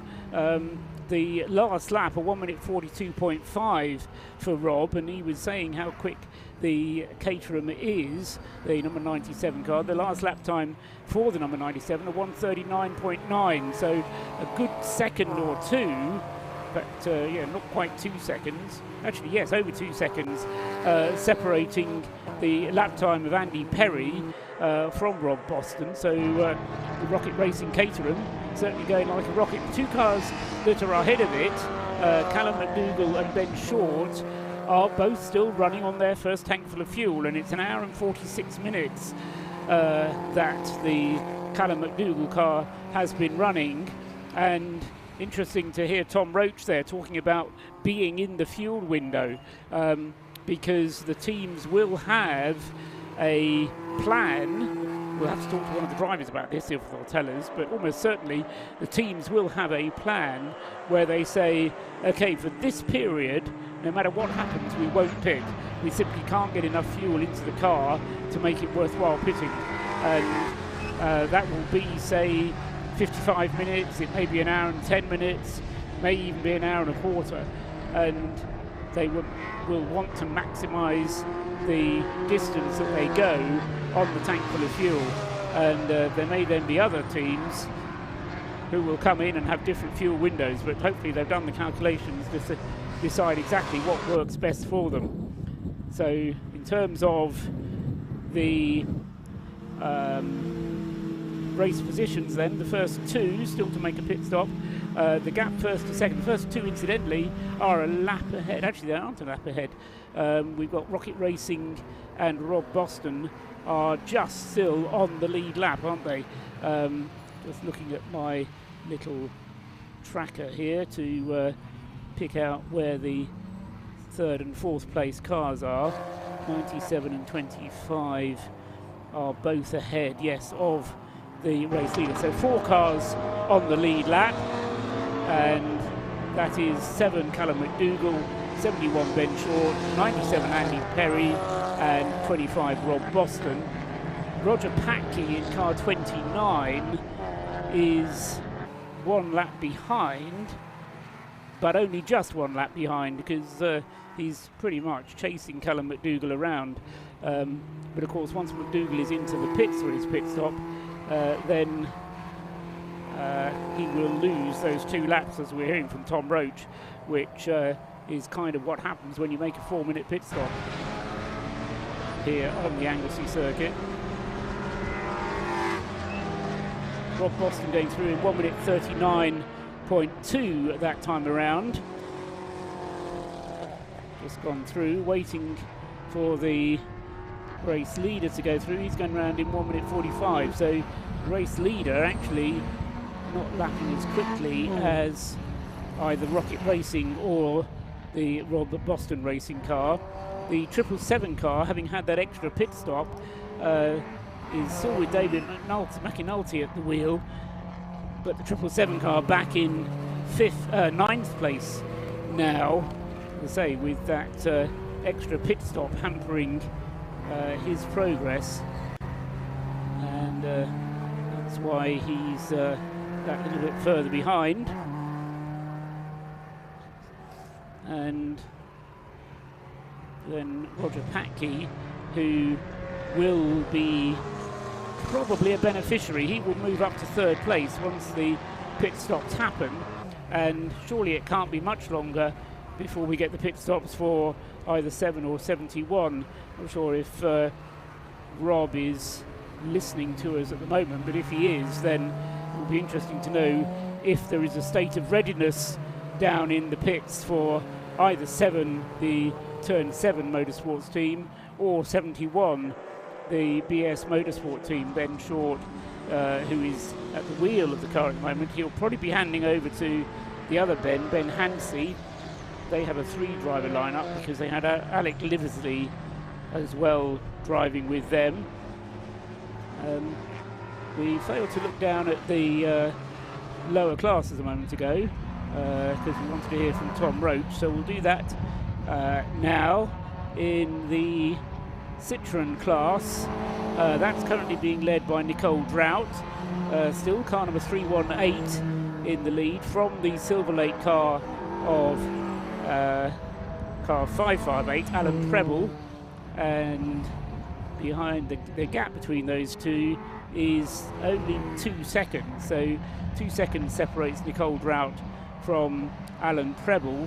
And then third in the C1 class is the Rapsport Racing Citroen car number 432, and that is Ethan Simmons in the Citroen. So that's the top 3 as far as the Citroen class is concerned.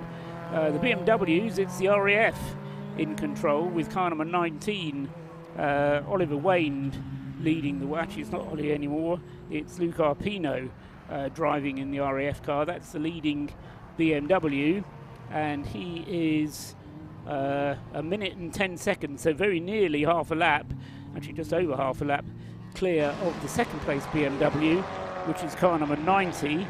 That is now Matthew Graham, Tim Crichton having vacated the car when it went dark because he's not allowed to drive in the night as a result of not having driven during night qualifying last night.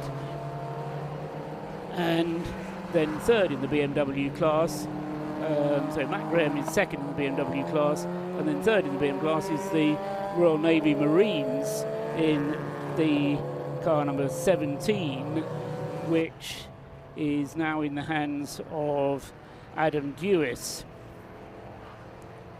That car,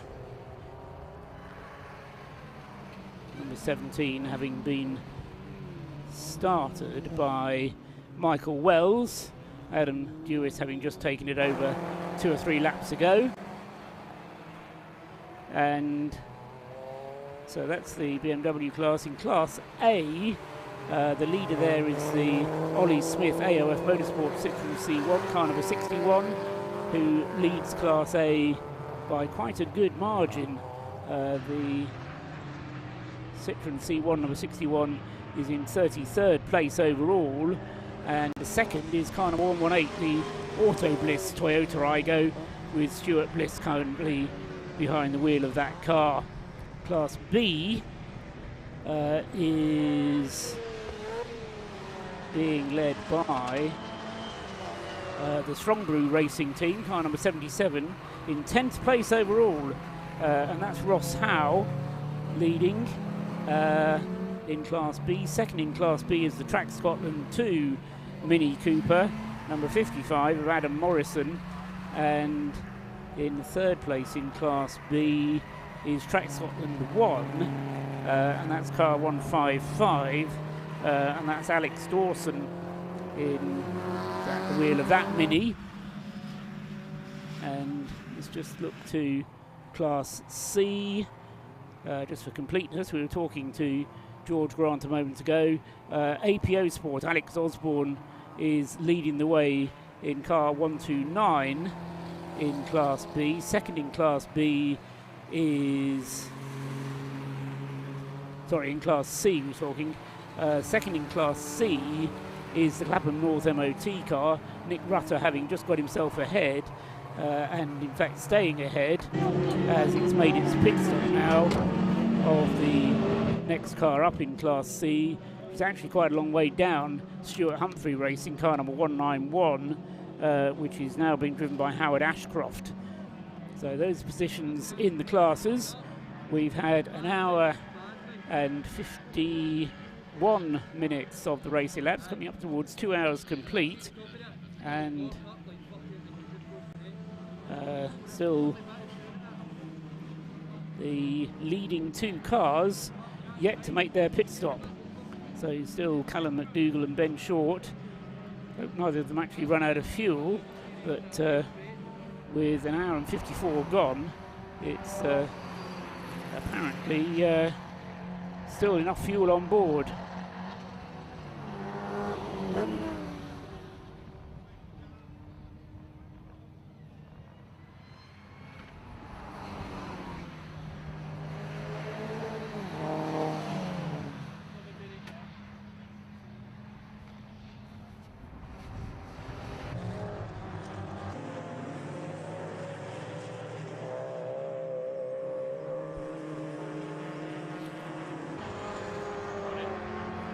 So there's a car stopped out on the circuit, and you can see that on the stream. I've been looking, 61 it is, and that is the AOF Motorsport C1 from Class A. Now that's one of our class leaders, therefore, car number 61, stopped out on the circuit. Marshals have gone to its aid, and it is, yes, the Class A class leader for AOF Motorsport, and Ollie Smith, it is the driver, and we picked it up on the screen, and difficult to tell exactly where it was, but it didn't seem to be going anywhere, and if they can't get it going anywhere, then I fear we may have to get a safety car to recover it. Waiting to see if we get another shot on the screen to find out where it is.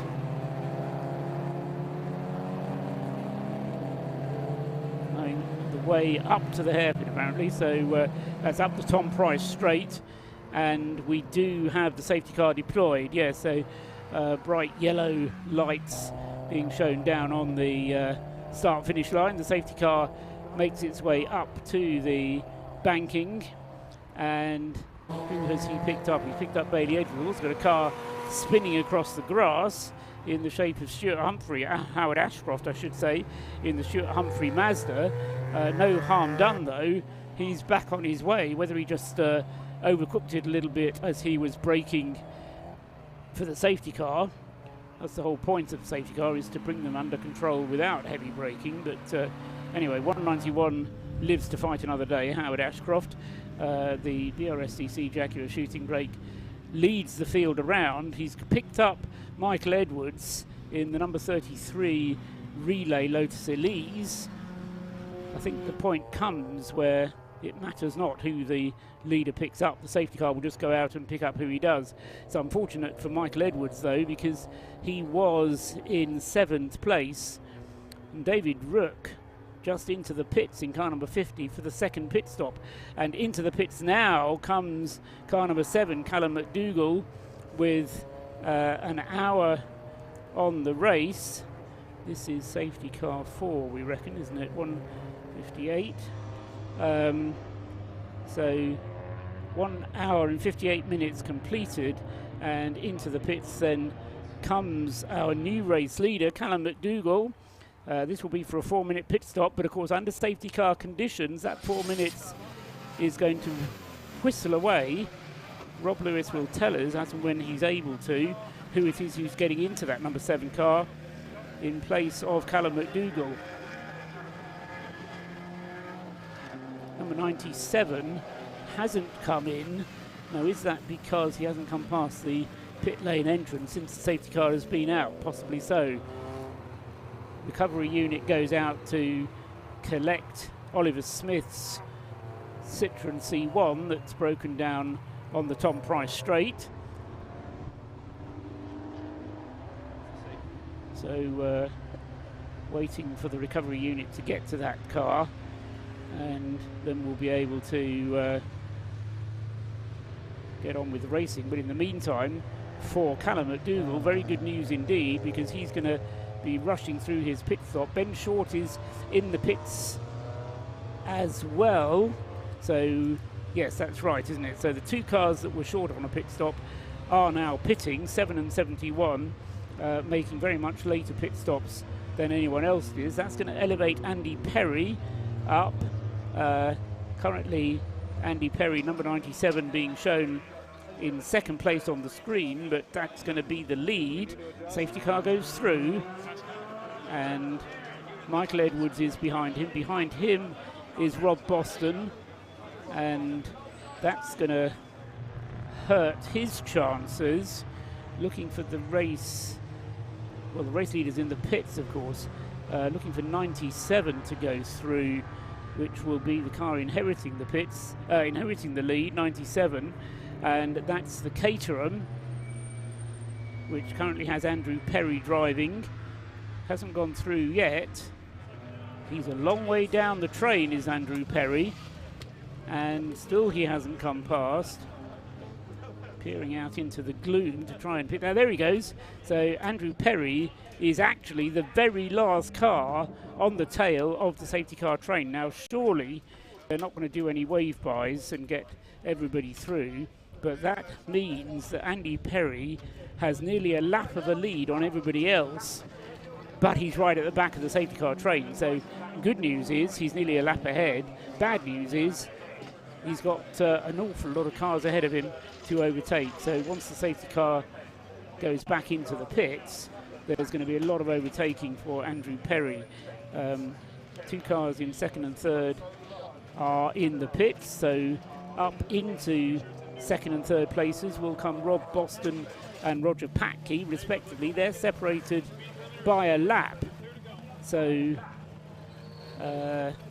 yes, although Rob Boston loses out by virtue of being just behind the safety car, Roger Patke loses out even more because he, yes, is tucked in just a lap behind the leader. So unfortunate roll of the dice with the way the safety car has come out, but that's the way the thing crumbles sometimes, and it's not an ideal situation when we do have to have the safety car out, but obviously with that car stuck on the exit or stuck on the outside of the circuit going up the Tom Price straight, very little option except to throw the safety car. Don't know whether the car's been moved yet. The recovery unit has certainly been dispatched. Lights are off on the safety car as it comes back down from the hairpin past the old pits. So the safety car pulling in. We're back underway with 2 hours and 3 minutes on the clock and 4 safety car periods. And away goes Michael Edwards. Rob Boston right on his tail. And then right on his tail, there's the 777 car. That's David McAnulty. There's the 29 car, the pink Williams Motorsport Caterham of Roger Patke, and the rest of the field following on through. Still some cars coming into the pits. That looks like it might be one of the Operation Motorsport USA cars. The BMW is in the pits, car number 129, receiving some service. So is the 528 Citroen C1. It's the one of the very few cars actually with 6 nominated drivers, whether it actually will use all 6 of them. But 528 then in the pits. And he's actually having a reasonably good run, is 528. 36th place overall, 3rd in the Citroen C1 class. It's Kevin McGlone who's brought the car in.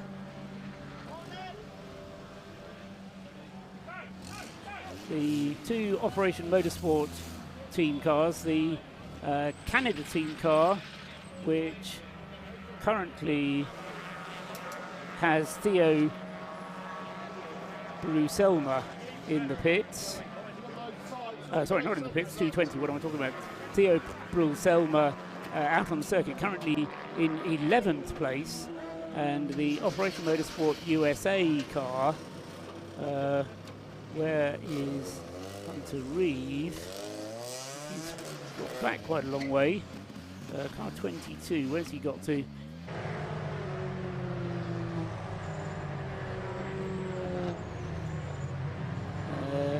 Oh, there he is, yes, it's the USA car 22 has actually got Jason Bivins at the wheel of it, and he's made 2 pit stops. So Hunter Reeve had quite a short stint for the Operation Motorsport USA. Wonder if he actually had a problem during that stint, because it's now Jason Bivins driving the 22, and he's slipped all the way down to 31st place. So the USA Operation Motorsport car has dropped a couple of laps, 63 laps completed for the Canada car, 58 laps. So he's dropped, 5 laps back as the USA car. So see how that plays out over the remainder of the race. But just looking down, I can probably tell, yes, Hunter Reeve, he did 30 laps, so it was a good long stint for him. And in fact, in number 22, Jason Bivins has only just got behind the wheels. Jason Bivins, having made his pit stop, or has just got into the car, that car number 22, so that's why it's dropped down. And if Jason Bivins can do a good long stint, that car should start to work its way up through the field again. Meanwhile, back at the front of the field, Rob Boston is in second place now as the safety car effect kind of unwinds itself, and he is 55 seconds behind Andrew Perry in the Rocket Racing Caterham, number 97. In terms of lap times on that last lap, Rob Boston actually took 2.5 seconds off Andrew Perry's lead. Lloyd Huggins is now at the wheel of the number 7 car, having made his pit stop, has dropped down to 3rd place. So the turn 7 Caterham number 7 is in 3rd place. In 4th place is Roger Packey in number 29, and in 5th place is number 71 Alex Livesey. So the situation sorting itself out now following that safety car situation, and we just need to monitor the lead. Rob Boston with a 55-second disadvantage then to pick up on the Rocket Racing car. Down in the pits, we've got some more news from Rob Lewis. Rob.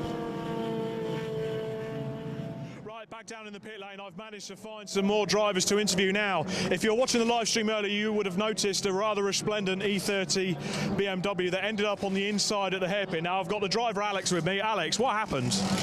Well, I got spun round by Caterham. I think he outbraked himself coming in, tapped my right rear and spun me around onto the infield, and then it's a bit wet and soggy, and I sunk down and I got stuck. So I'm there like 4x4 in trying to get out, and but I eventually got out with a push of the marshals, but a bit bad driving for the Caterham, but hey, other than that, all the other driving standards have been great.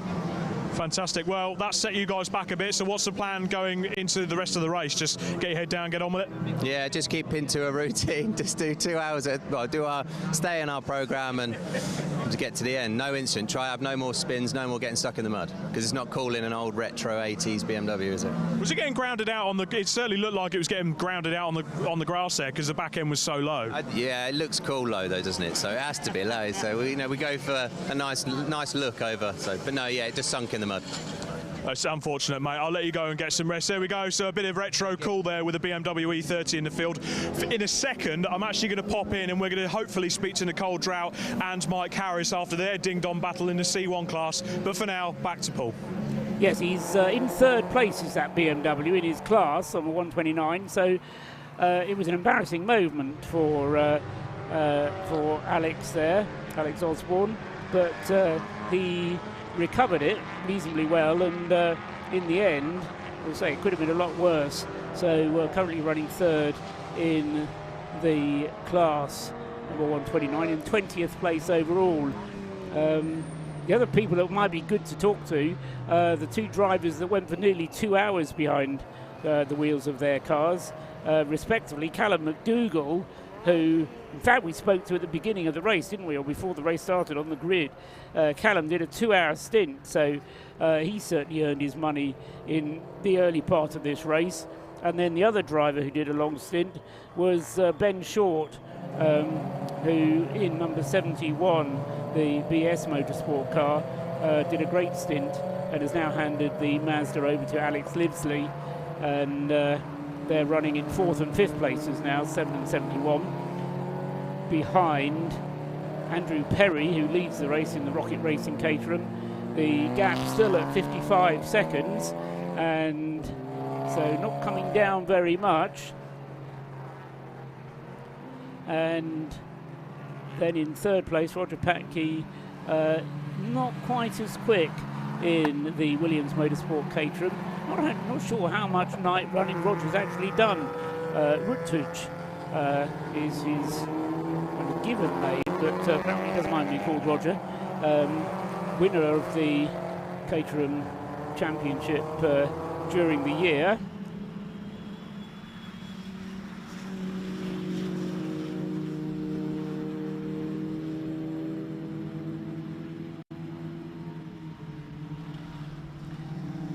And so Ruttuch just dropping away a little bit in 3rd place.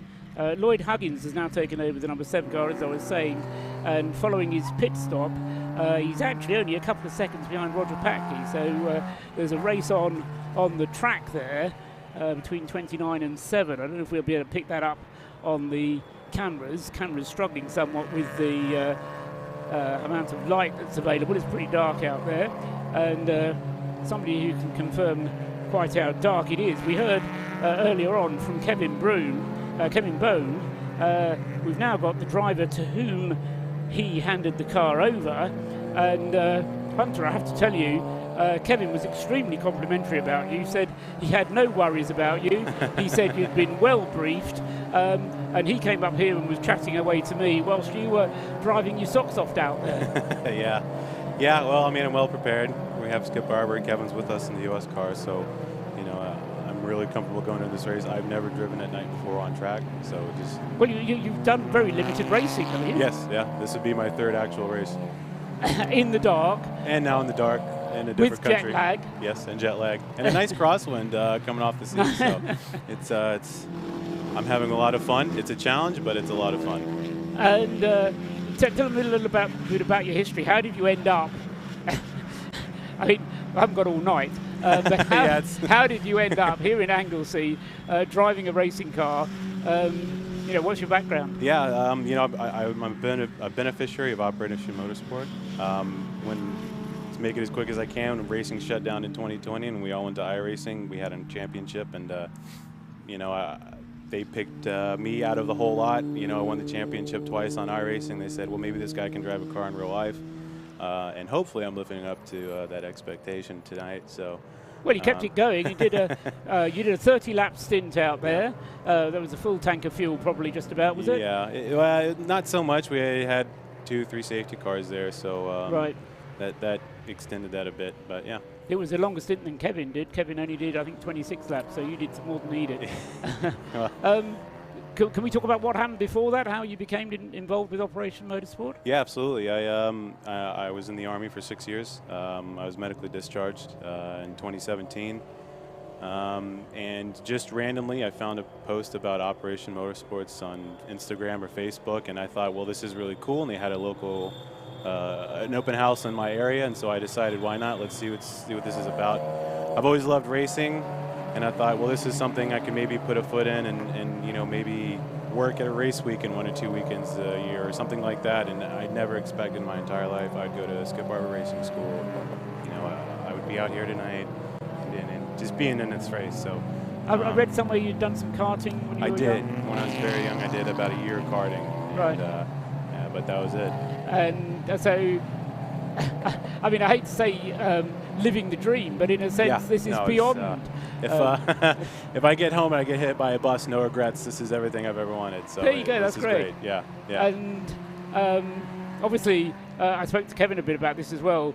We're not really here for the racing. We're here for the Remembrance service tomorrow. Yeah.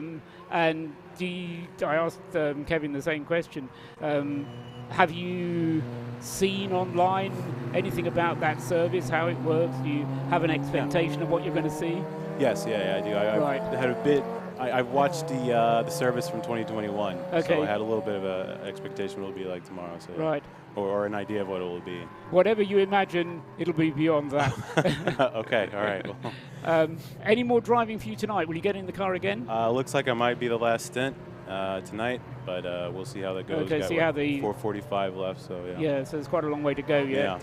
Yeah. And the other thing Kevin was saying as well was the sense of family amongst the team. It's a huge team of people who, a lot of whom haven't met before, learning to work together. Yeah. How are you getting on with that?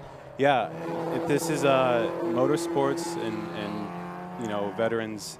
I think when veterans come over and have this opportunity, it's people that are in the same boat. We all got hurt somehow, one way or another, and you kind of have a community out of that, right? Exactly. So, and racing, everything's important. Everybody's important.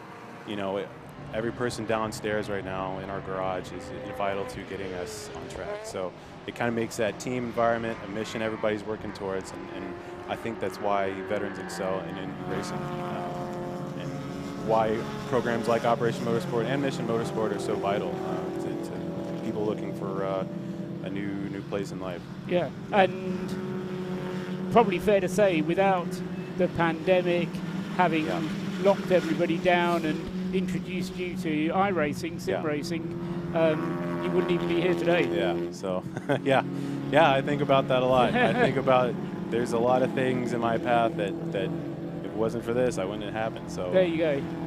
It's I'm extremely lucky, and I think everybody down there kind of feels the same way, regardless of what they're doing. So, Hunter, it's great talking to you. Yeah, and thank you. I get a sense just from talking to you that you appreciate the serious side of this as well. Yeah. And yes, you're having a great time. You're enjoying being where you are, doing what you're doing. Absolutely. But you are also appreciative of the other side of it, the serious side of it. Yeah. And the opportunity. I mean, you are one of hundreds of beneficiaries. Yeah. I think that's the beauty of it, that we don't just talk to one or two. Yeah. There are hundreds of you There's guys. hundreds of us. And as I say, to have you all here for this for tomorrow's service is great. So thanks a lot. Very best of luck. I hope you do get out again this evening. Yeah, thank you. I appreciate you. Letting me come up here and talk, and maybe people can learn more about how these programs benefit beneficiaries in both Operation Motorsport and Mission Motorsport. And it's kind of bizarre that I'm getting interviewed on Radio Show Limited, so I kind of got to pinch myself. This isn't actually Radio Show Limited production. Oh, it's Alpha Live. It's Alpha Live. Okay. Alpha Live. Alpha Live, yes. No, I am very sorry. Yes. It's Alpha Live. That's best broadcasters of all time. Perfectly. Great guys, I love them. They do a great job. All Hunter, right. as I say, great to have you up here. And as I say, I hope it goes well. If you do have another stint, if not, go well tomorrow. Thanks very much indeed there, Hunter Reeve. And straight from one driver to another, because Rob Lewis has been working hard down in the pits, and he can bring us more news from there. I was due to have 3 drivers down here, but the 2 Silver Lake C1 drivers, Alan Preble and Mike Harris, have been summoned to race control, so we'll try and grab those guys in a second. But the car 318, Nicole Drought, that was an epic first stint. I wanted to chat to the 3 of you, because that battle you were having on track was mental. How was that for you? Yeah, it was absolutely crazy. I mean, trying to battle with the couple of cars around me and then having all the quicker cars again passing us all, it was really, really intense, but I have to say I had an absolute ball. It was brilliant.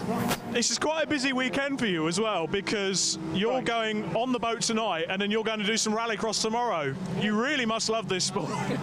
Yeah, I mean, I always say I'd get into anything, I'd drive anything, and this weekend get to drive 2 different cars and 2 totally different disciplines, so I have to get back used to my rallycross now style of driving tomorrow morning.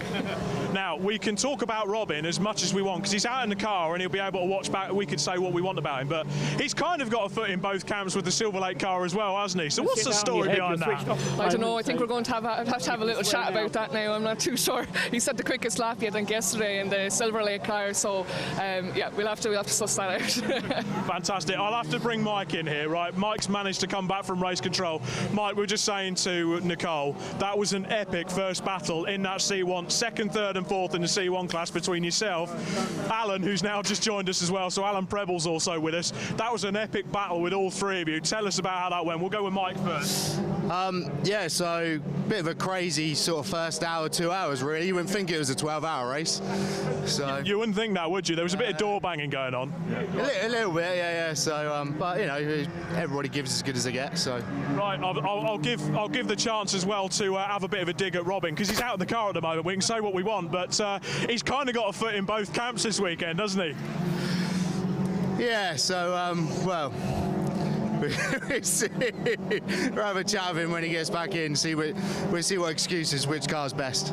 Fantastic. Well, he's kind of got a foot in both camps, so if one car has an issue, he could just jump into the other and take that one home, surely. Alan, how was that for you? Because I spoke to you after testing yesterday, and you were loving this circuit. Oh, it's wonderful. Great fun. Very close racing. And sat back and watched these two have a play into most corners. So it was took back and stayed safe. So put us in a good position now. We're winning at the moment until we get our stop going a minute for the electrical athlete just fell off during fueling. So we got to do a quick stop go penalty. You know, so gutting, absolutely gutting. So that kind of sets you back a bit. But overall, your experience of this race so far, how's it been? Yeah, brilliant. Still a long way to go. Everybody's having fun. So yeah, it's just if we can go like this for the rest of the race, then brilliant. Yeah. So keep it clean, fair. And yeah, let's just go for it. Yeah. Fantastic, guys. Well, great stint from the three of you in that first. I'll let them go off and get refreshed. Nicole's got to catch the boat now and do some rallycross tomorrow, so I'll let Nicole go off and do that. Thank you, guys. I told you the lower classes in this race are producing some of the best racing. Stay tuned, there's more to come. But for now, back to Paul.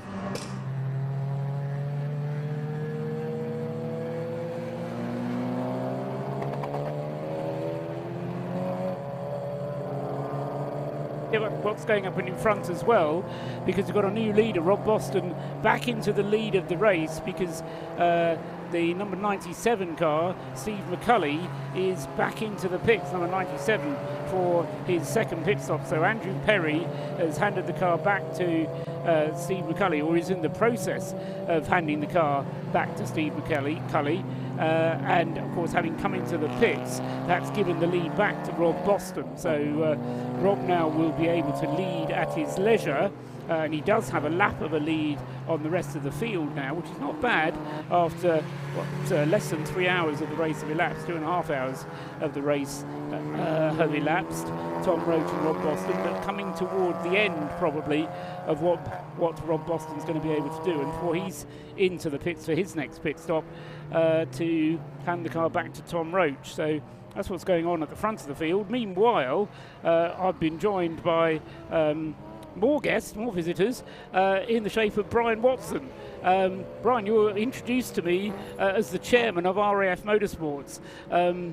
Now, there is I like to think fairly well informed about motor racing, but I know that there is a whole area of motor racing I know very little about, which is armed forces motor racing, and there's an awful lot of intensity about the battles between the different services and how they get on with one another. So you're kind of in control of the whole of the RAF side of that. Is that your role? Very much so. So I've actually got 7 teams that we look after. I've got one synthetic racing team, which is a new thing we've brought into the portfolio this year. But I've also got 2 and 4 wheels. So motorcycle racing is an inter-services one, but very much from a perspective of this event, our motor racing team, headed up by Chris Slater, they run an Armed Forces Race Challenge where we work throughout the year in a very sort of fair and appropriate format. We have an inter-services which we run, which is the pinnacle of that season, where we run that at Burkett, the 6 hour, and we like a challenge, so we're here for the 12-hour race with 4 cars. And you're in racing overalls, you're driving yourself? I am, yes. I like to sort of dabble now and again, so I'll be in the novice team, so adding some age to the team rather than anything else, and experience. Exactly. There's a lot to be gained in an endurance race like this by having experience, Brian, so don't knock yourself down for that. And I do get the impression there's a fair bit of needle between the different services, and when we spoke to, I'm not quite sure who it was we spoke to on the grid, but somebody on the grid was very much as long as we beat the Marines, they didn't care what happened. Same case for you. You just want to beat the other services. Well, at the inter-services we won again, so I just thought to put that in again. Just mention that, yeah. You mentioned that we won 2 years in a row, the inter-services, at the Burkett sort of end of October there. So coming into this, obviously we're trying to maintain that momentum. And from our perspective, we're doing reasonably well, third overall, with one of my young MX5 drivers, an RAF engineer. And in the BMW sort of class where myself and the Army and the Navy are running, we're doing third in class, seventh in class and eighth in class.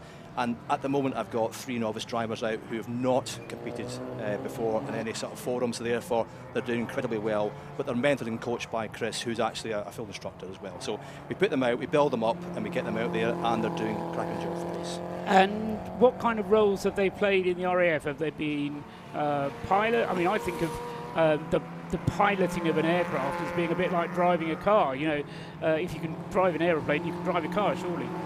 You can, and I do have 1 or 2 aircrew, but inevitably I've got a range of trades and branches here, and I've even got some chefs who are keeping Mission Motorsport fed. So I've got a full range of sort of ranks and trades experience. I've got youngsters who are at the very start of their careers, who are tradespersons, who are out there doing fabrication normally, or RAF engineers in training. So in essence, what we've done is built a team that's made up as many different branches and trades as we can to make sure everybody gets involved in motorsport. So we've got 1 or 2 aircrew, but it's not about that. It's about getting people out, getting them in the team and getting them involved. Well, exactly. I mean, the whole point of the Race of Remembrance is Mission Motorsports, absolutely. Really, which to my mind is all about the rehabilitation of ex-servicemen, some even current servicemen, into jobs where they can feel worthwhile.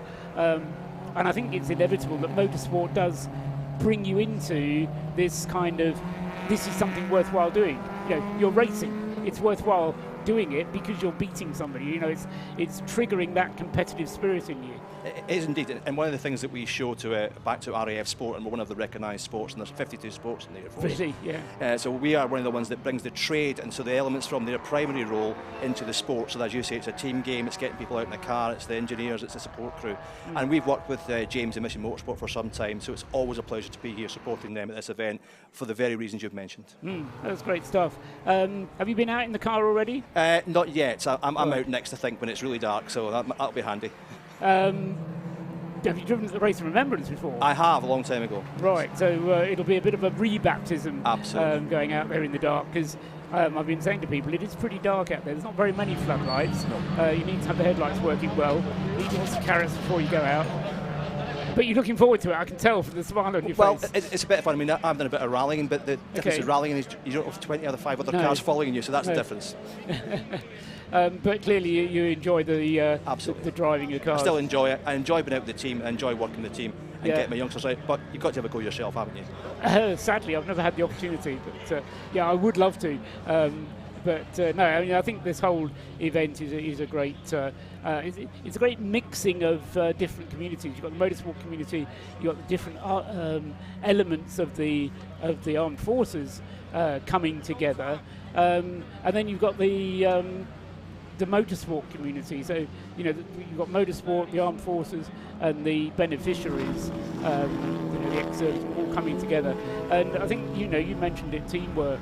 The bringing together of people, a lot of it just about working with people, isn't it? Yeah, and it's absolutely right. It's a unique event. It brings together all those different elements, and everybody sees what the other person does, and they see the benefit that Mission Motorsport can do and what they bring to Armed Forces veterans and those who are leaving. So it's a worthwhile cause. It's a great event. It's a great venue. What more can you ask for? Absolutely. What car number are you in, Brian?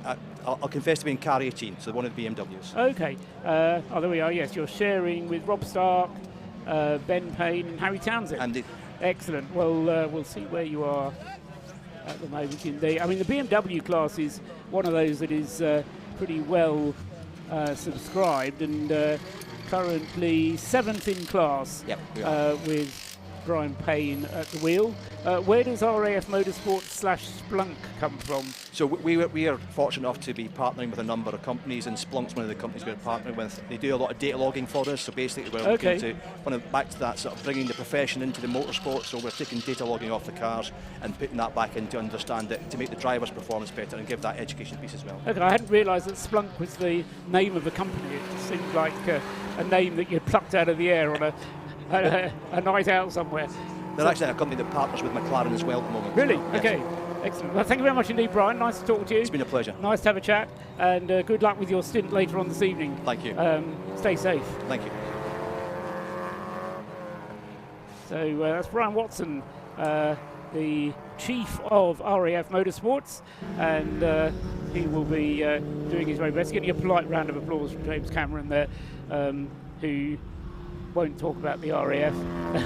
Thanks very much, Brian. Let's see what we've got going on the track, because having looked back to the BMW class, Rob Boston still out there waiting for him to come in. He's done 41 laps now in his current stint, and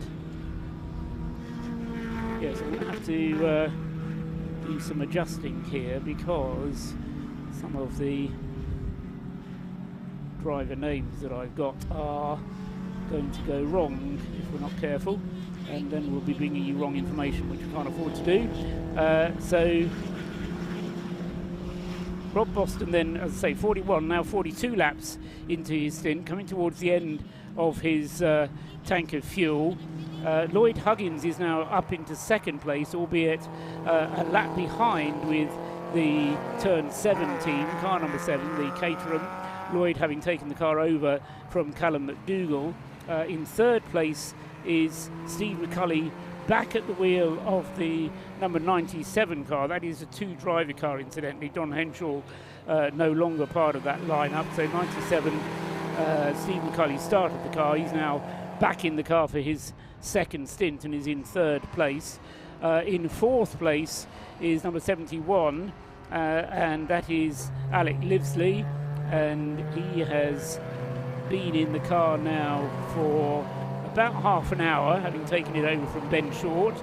Then we've got David McAnulty driving in the 777 car, that car having fallen back as a result of having an extra pit stop about an hour or so ago. And as a result of that, as I say, having dropped back to fifth place. And then it's Neil Perry at the wheel of the number 50 Unlimited Performance Consulting Caterham, and that rounds off the top 6 in overall positions. Rob Lewis has come back up to get warm, and Rob, good to have you down there. Very good work down there in the pit lane. It was great to hear from the various teams and drivers that you were able to hear from. Gives us a real flavour about what's going on down there, and whilst I've actually got an empty commentary box, nobody up here to talk to at the moment, but it's nice to have the constant flow of drivers that we've had the opportunity to talk to as well.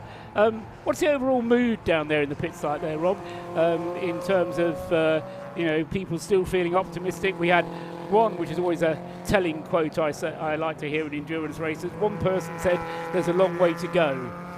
Absolutely, and a bit of a party atmosphere down there at the moment. I can actually see the a lot of teams are certainly busy. That's what I would describe the pit lane at the moment. They're busy, as we've alluded to. So 55 cars, tiny pit lane at Anglesey. It's going to get a bit tight. So yes, while I was down there with our wonderful camera crew from Alpha Live dodging cars, as it were, as we see the pink Mini head back out onto circuit. You're not going to miss that, are you? But since my earlier stint up in the commentary box, darkness has fallen, so it's a sea of lights out there at the moment, very colourful lights, but it was good to catch up with the C1 goers. It was good to catch up with the particular the BMW team. Quite shocking to find out it was actually someone else in particular that caused him to have a little spin, but they've managed to get themselves going. It was a good advertisement for our lovely Orange Army to get him out of that bit of predicament. Well, indeed, and at the time he lost very little. I think it was less than a lap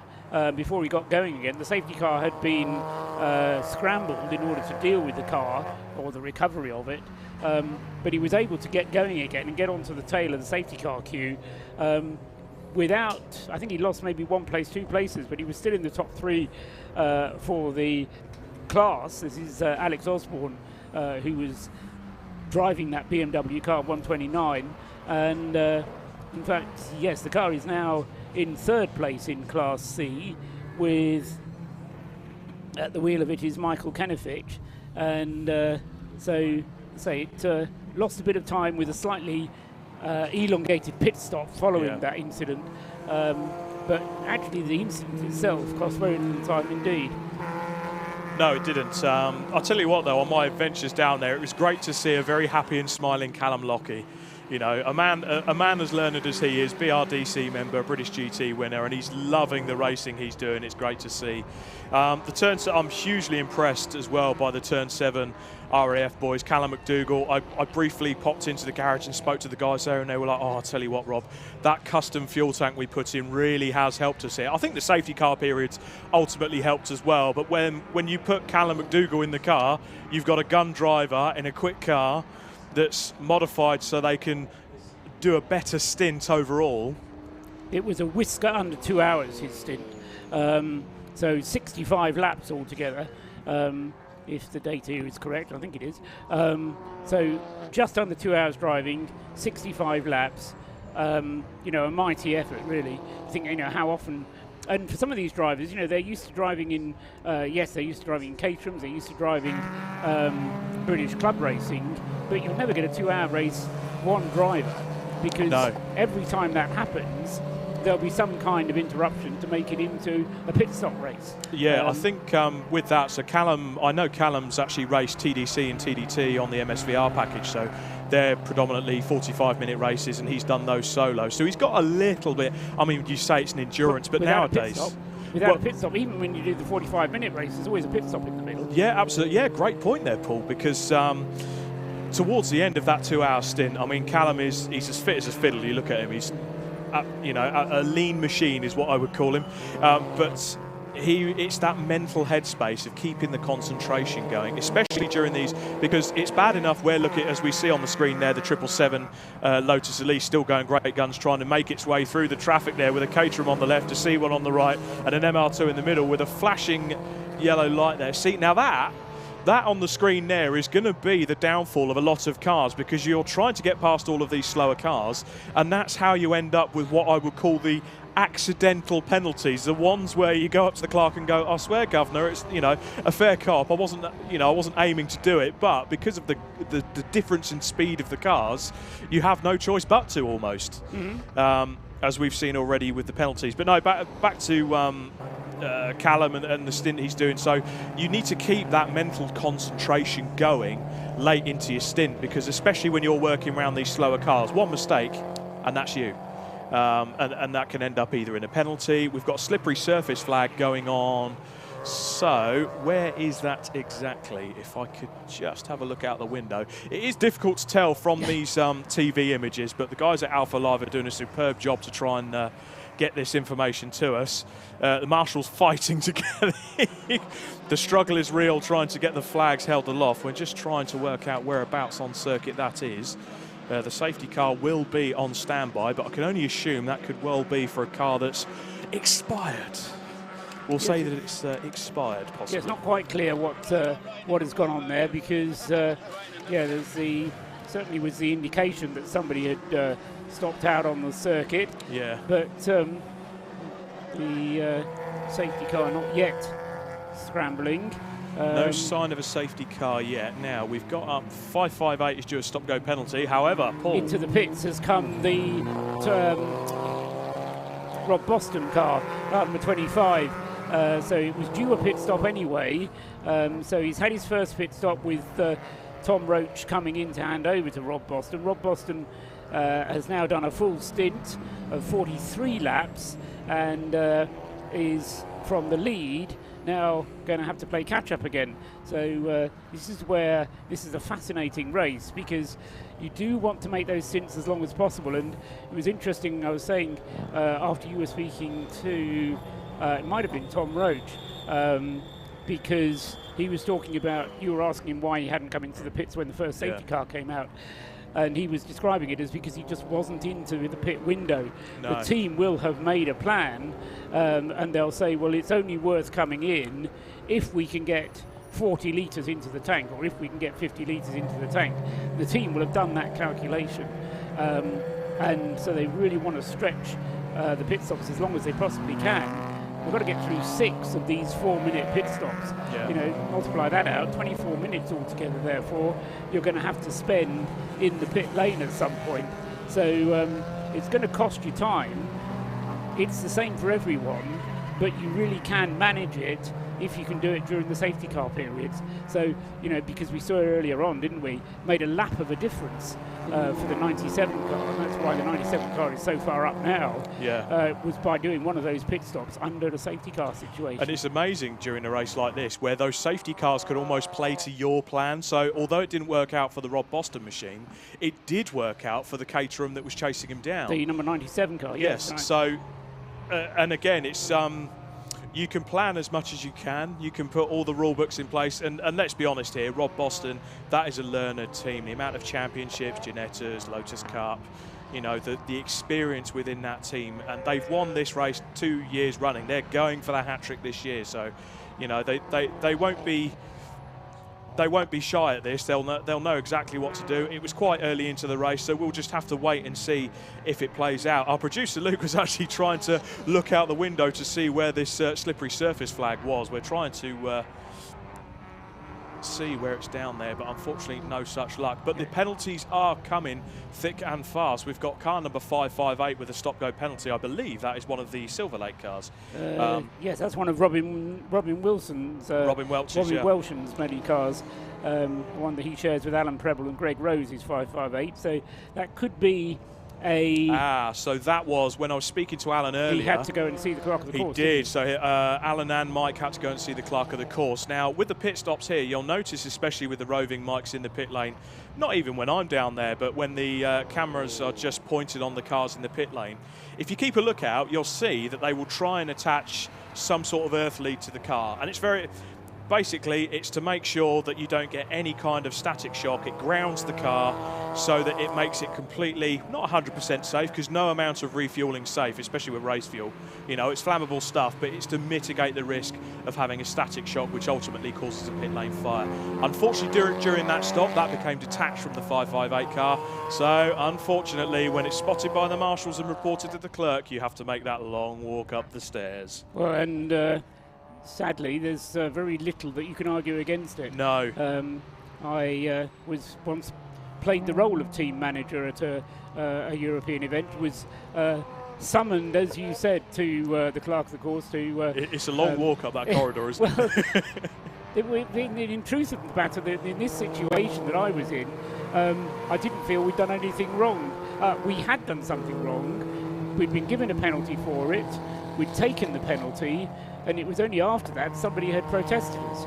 And so I went up to the clerk of the course and said, what's the problem? He said, you did this. I said, yes, I know we did. We took the penalty. But of course, the penalty's been made by then, taken.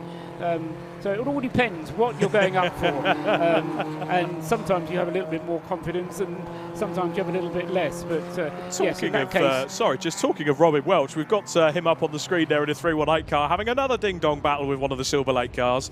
They're next to each other in the garage. We've got to go back and have a party tonight, gents. Don't hit each other too much, but I know for a fact Robin is going to be enjoying this stint out in the car. He's just letting 458 through down the inside into the hairpin. Go on, Robin. He's going to follow in his slipstream, as we can see. I told you the best races in this overall race so far are down in the lower classes. The BMW 116 trophy guys, that opening stint, especially with car 90, I still need to get to speak to those guys. Yes, indeed, yeah. VNS Racing, I did try, but I'll make another attempt later on when I go back down there. But in particular, the 116 trophy classes and the C1 classes, give yourselves a round of applause, chaps. That's absolutely mega racing from all of you. And indeed, this lead battle, it's intriguing, it's building up. I don't know, Paul, there's something in my bones which makes me think we might be on for a bit of a climatic finish here. Well, in all classes, never mind about... Absolutely, not just the overall. And no, it's all through the field, and even within the classes, there's then inter-team rivalries, there's the battle between the Air Force and the Navy Marines, and so on. You can go on with it. But at the front of the field, we do have a nose-to-tail battle, which I'm peering out of the window trying to pick up on, because Rocket Racing Steve McCulley has Lloyd Huggins right up his exhaust pipes.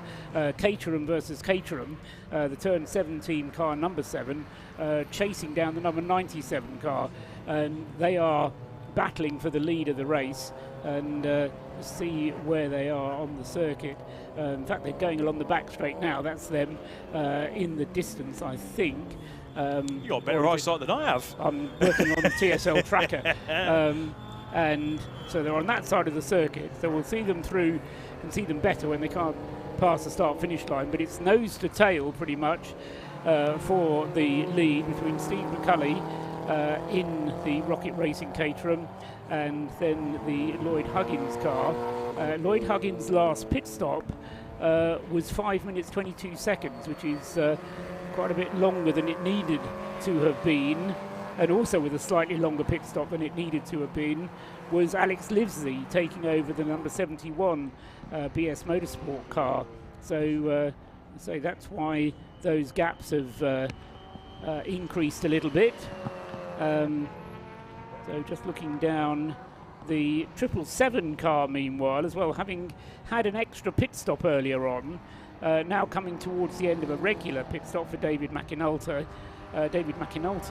But he's up to 4th place, so lost a little bit of time, did David McAnulty, or the brothers did, but they've now began to claw their way back into it. Of course, this was the team that had to start back on the 5th row as a result of an infringement on the safety car regulations during the qualifying session. So they've been playing catch-up most of the race, and I'm guessing is going to have to continue to do so. So we'll keep an eye on when that car comes into the pits, because David McAnulty then due in fairly shortly, I would imagine. Waiting for the race leaders to come through.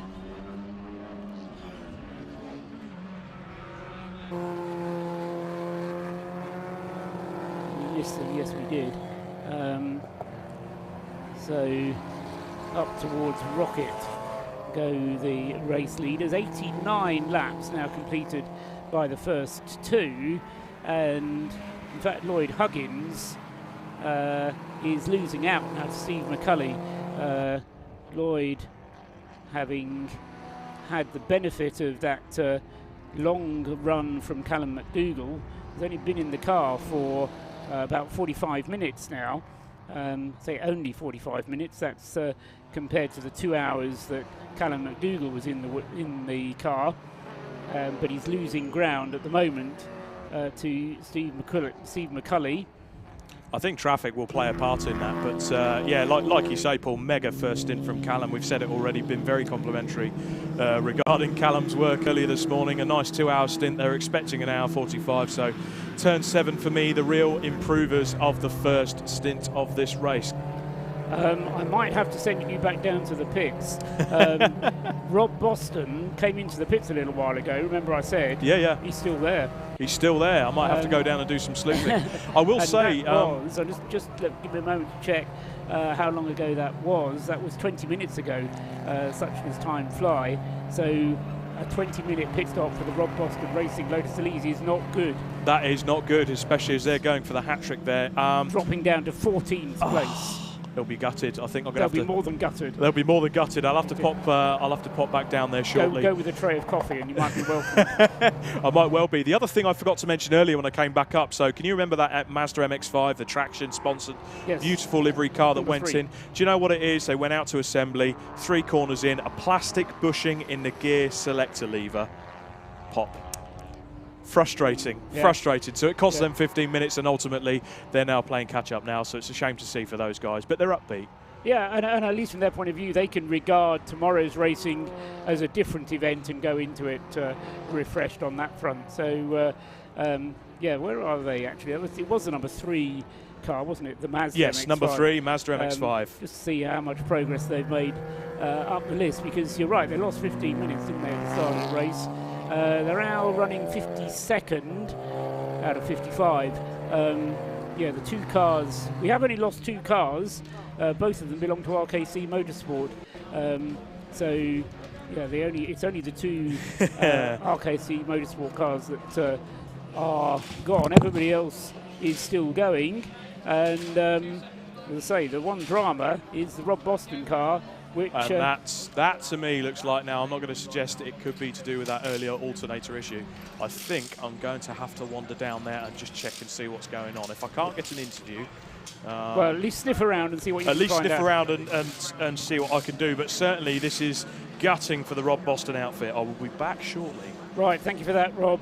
So, yeah, it's a bit of a drama. It took us a little while to pick up on it, but I suddenly realised that the pit stop, which seemed to be on schedule, was rather late in coming. And this delay, as I say, it's now up to, well, it's 15 minutes in the pits for the Rob Boston racing car, and he has lost some 8 laps on the race leaders, so not a good day for Rob Boston Racing. And so turn our attention back to the leaders. It's Caterham, Mazda, Lotus, the leading 4. The 2 Caterhams, Rocket Racing leading the way with Steve McCulley. He's now moved ahead to 10 seconds clear now of Lloyd Huggins in the turn 7 Caterham, number 7. Alec Livesey is 3rd with number 71. He is being shown as being a lap behind. Just checking from the race leader, who just goes through now actually. And so, yes, he is a lap behind is Alex Livesey in number 71 in 3rd place. In 4th place is David McInulty with number 777, but that car probably due a pit stop fairly shortly. And then we've got Neil Perry, the next one up, in number 50. Okay, so Rob Boston's car scared into action by Rob Lewis, threatening to go down there to find out, has come out of its garage. So still in its pit, but whatever it was, I wonder if they've just changed the alternator in that time and got him back running again. As I say, he's lost some 8 laps whilst that has been going on, and if he does resume, he will be in 18th place. But he is now out on the track again, and it's Tom Roach at the wheel. So Tom Roach is now back out, but now 9 laps adrift of the leaders, and I'm afraid even for Rob Boston Racing, that's going to be something too tall of an order for him to be able to recover, even though there is a long way to go. And in terms of tonight's racing, we've had nearly 3 hours of racing tonight, and in 7 minutes' time, that will be 3 hours complete. So another 4 hours still to go tonight, and then we'll go into the not Parc Ferme overnight. If you want to work on the cars overnight, that's allowed. You can do any work you like. You can refuel or put new tyres on the car. As through goes number 7 in 2nd place, Lloyd Huggins. Yes, his lap times are just not as quick as Steve McCulley ahead of him. So McCulley with the Rocket Racing car increasing his lead. It was Callum Lockie, wasn't it, who was actually wasn't it? It was Tom Roach who was saying how quickly the 97 car was going. Well, Steve McCulley certainly doing a grand job with the Rocket Racing Caterham. RAF Motorsports turn 7 Caterham in 2nd place, with Lloyd Huggins dropping away. In 3rd place is Alec Livesey with the 71 car, and just looking for what the gap is there. Still an awful lot of traffic out there. The gap between 7 and 71 is a lap, isn't it, in fact? And then in 4th place now is Neil Perry at the wheel of the number 50 Unlimited Performance Consulting Caterham, because into the pits, that's what's happened, is into the pits has come 777. So David McAnulty into the pits then. On schedule, this is a routine pit stop for 777. So Rob Boston's pit stop was a scheduled stop that went on for far too long, but 777, the other Lotus Elise, now in the pits for a routine pit stop for David McAnulty, presumably to hand the car back to Jason. Those two being the only drivers of the 777 car. Then we've got Andrew Jones. No, who's next up? Yes, Andrew Jones is in car number 4, another Lotus Elise. So Lotus Elises, quick cars, and even though Rob Boston's is no longer the leading Lotus Elise, we've got Michael Edwards with the relay Lotus Elise in 5th place. We've got David McAnulty in the pits with 777, and then we've got the Traxion with TWP Racing of Andrew Jones in 7th place, car number 4. It's Toby Ballard with the number 29 Williams Motorsport Caterham. This is the one that Callum Lockie started. Roger Putke took it over, and it's now Toby Ballard at the wheel of that car. And that car had a slight glitch as well. For reasons I'm not quite sure, just looking down there. Number 29. We'll come back to that in a minute because Rob Lewis has information for us. So Rob, what can you tell us?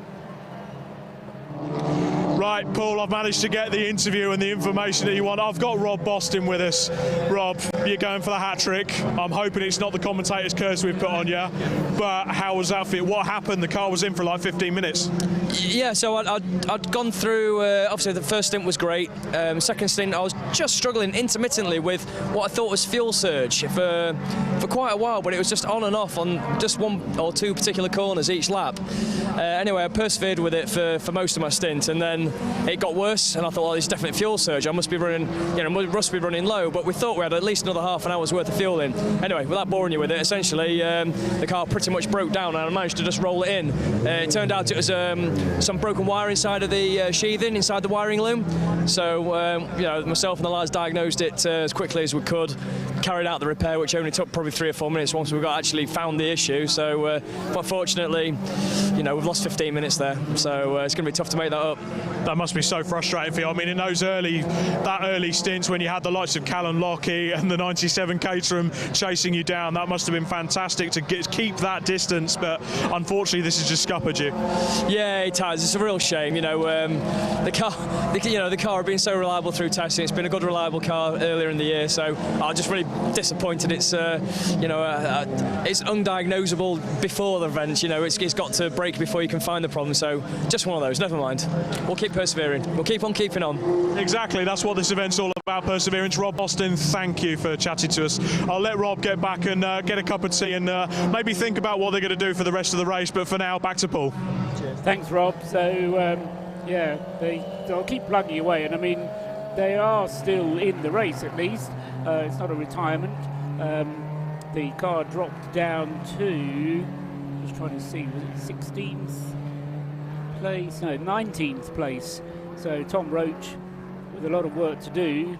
As I say, the car down to 19th place then, following that long pit stop.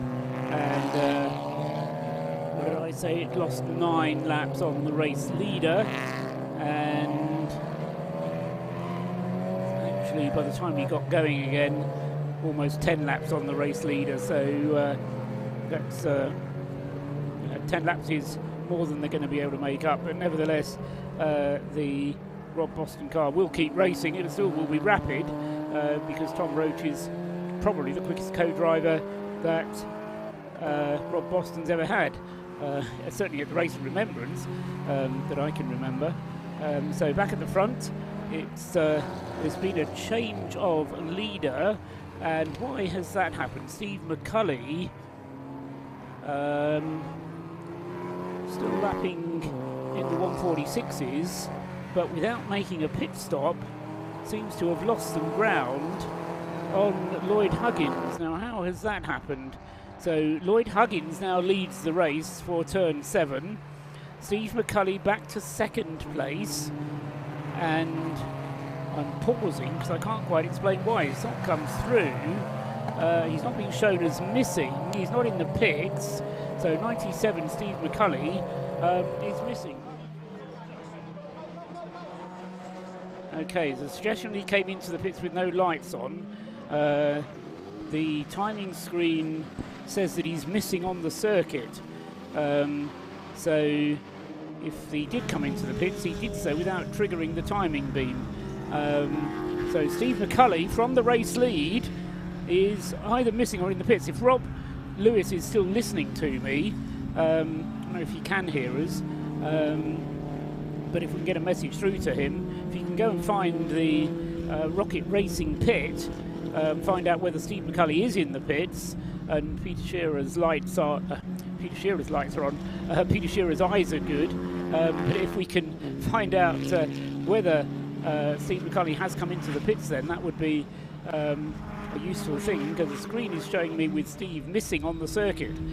Lloyd Huggins has gone through then into the lead. As I say, Alex Livesley with the BS Motorsport Mazda MX5 goes through into second place. Nobody wants to win this race, and we're still not even 3 hours into it yet. This is a 12-hour race, and we've had lots of dramas in the first 3. So there he is. I can see him on the screen. He has come into the pits. He maybe didn't come in through the main entrance, but Peter Shearer's eyes did not deceive him, and the TSL screen missed him. I wonder if it was some kind of power failure on the car which switched the transponder off, because if the transponder, it should work on a battery, but if the transponder wasn't working, then he will have come into the pits without being spotted. Anyway, Steve McCulley's car then is in the pits.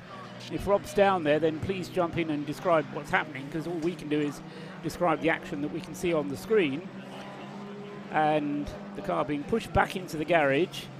Steve is out of it, out of the car, and lots of glum faces around the Rocket Racing garage, and they're looking into what's going on.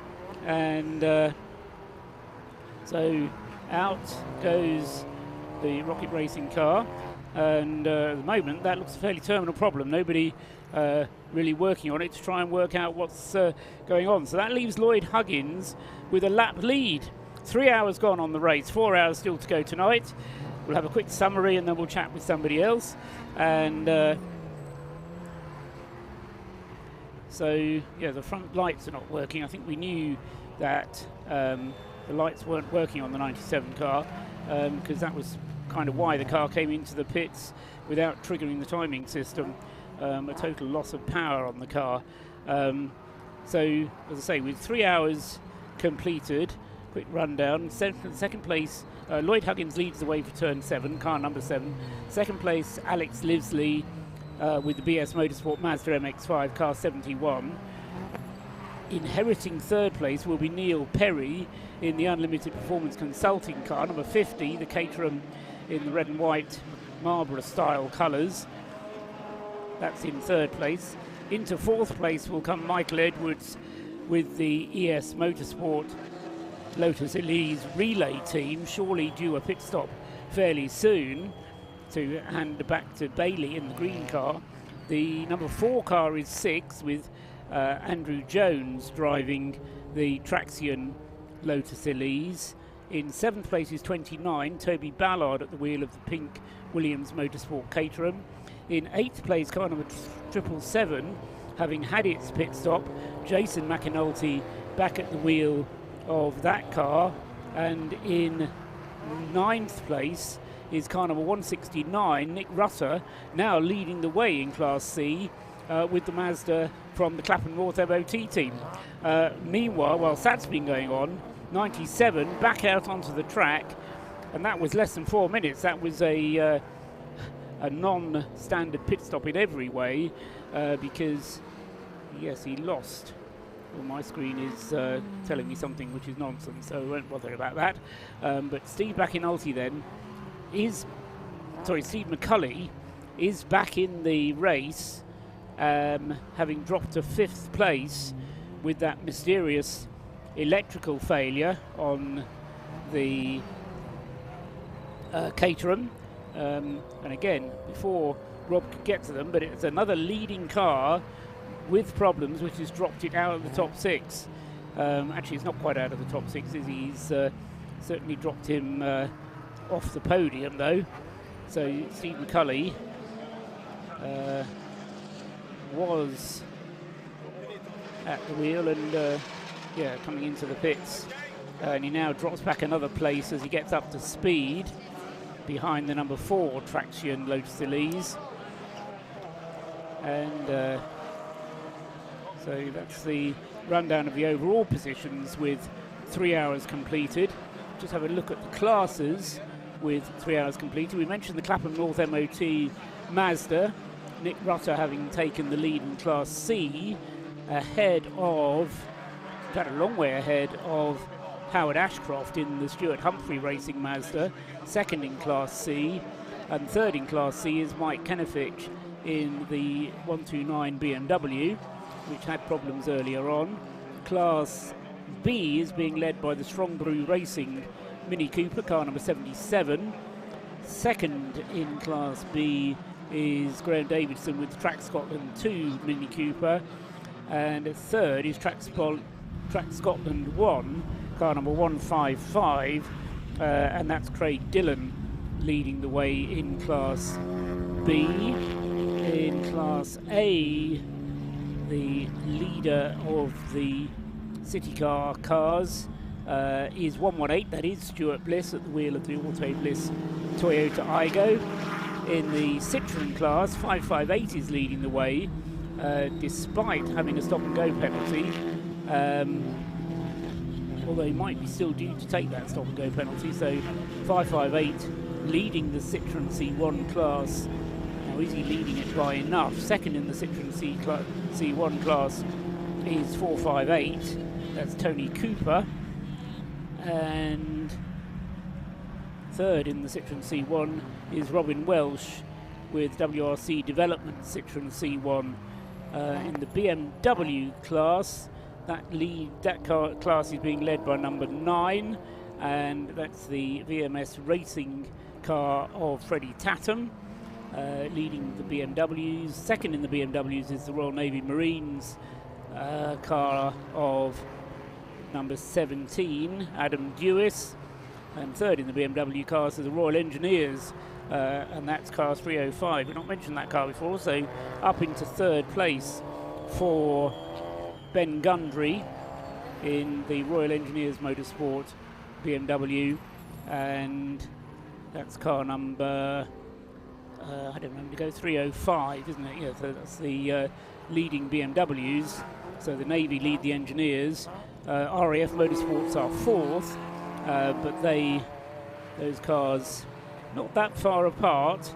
I think the Navy Marines has a useful lead in the BMW class, so advantage to the Marines ahead of the Royal Engineers and the RAF as far as the very tense battle in the BMW class is concerned.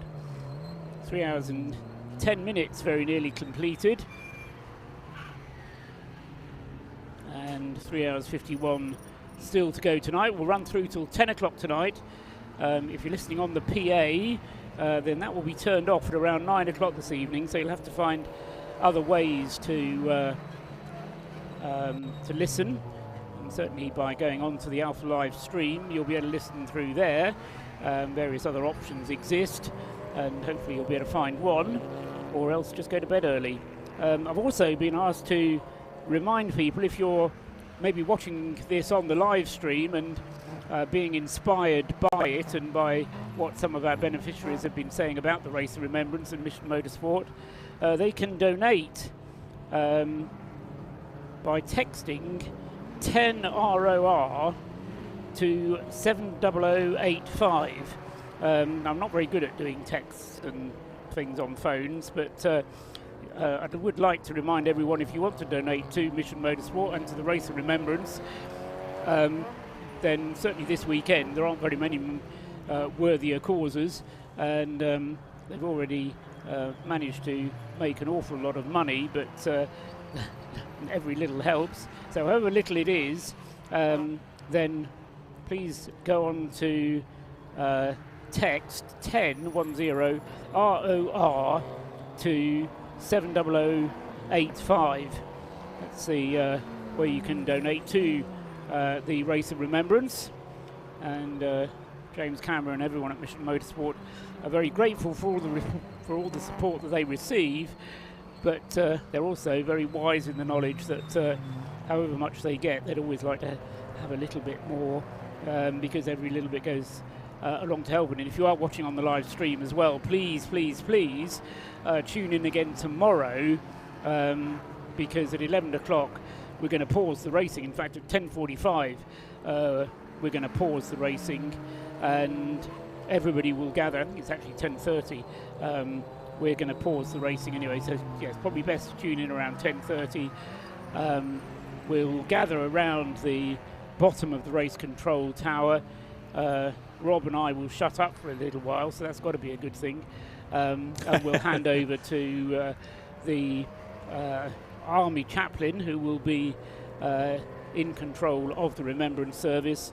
And it will be a normal Remembrance service, so if you're watching from overseas and don't know what the Remembrance is all about, Armistice Day was on Friday, but in the UK we celebrate Remembrance Sunday as being the closest Sunday to Armistice Day, and at 11 o'clock we will have the last post and reveille, and it's a very moving service, as everyone has been saying, so please tune in for that between 10:30 and about 11:15. And then if you've got nothing else to do for the rest of the day, then why not just tune in for the rest of the Race of Remembrance, which will run through until 3 o'clock on Sunday afternoon, by which time we'll all heave a sigh of relief and go off to bed, I think. Although, funnily enough, I know in the past, we'll have to ask him actually, James Cameron has run, as part of his team building and beyond the Biathlon of Foolishness, they then run a march up to the top of Snowdon. So if you're not too exhausted on Monday morning, a lot of his military people do a smart walk up to the top of Snowdon. You've got to be committed to do that kind of thing, Rob.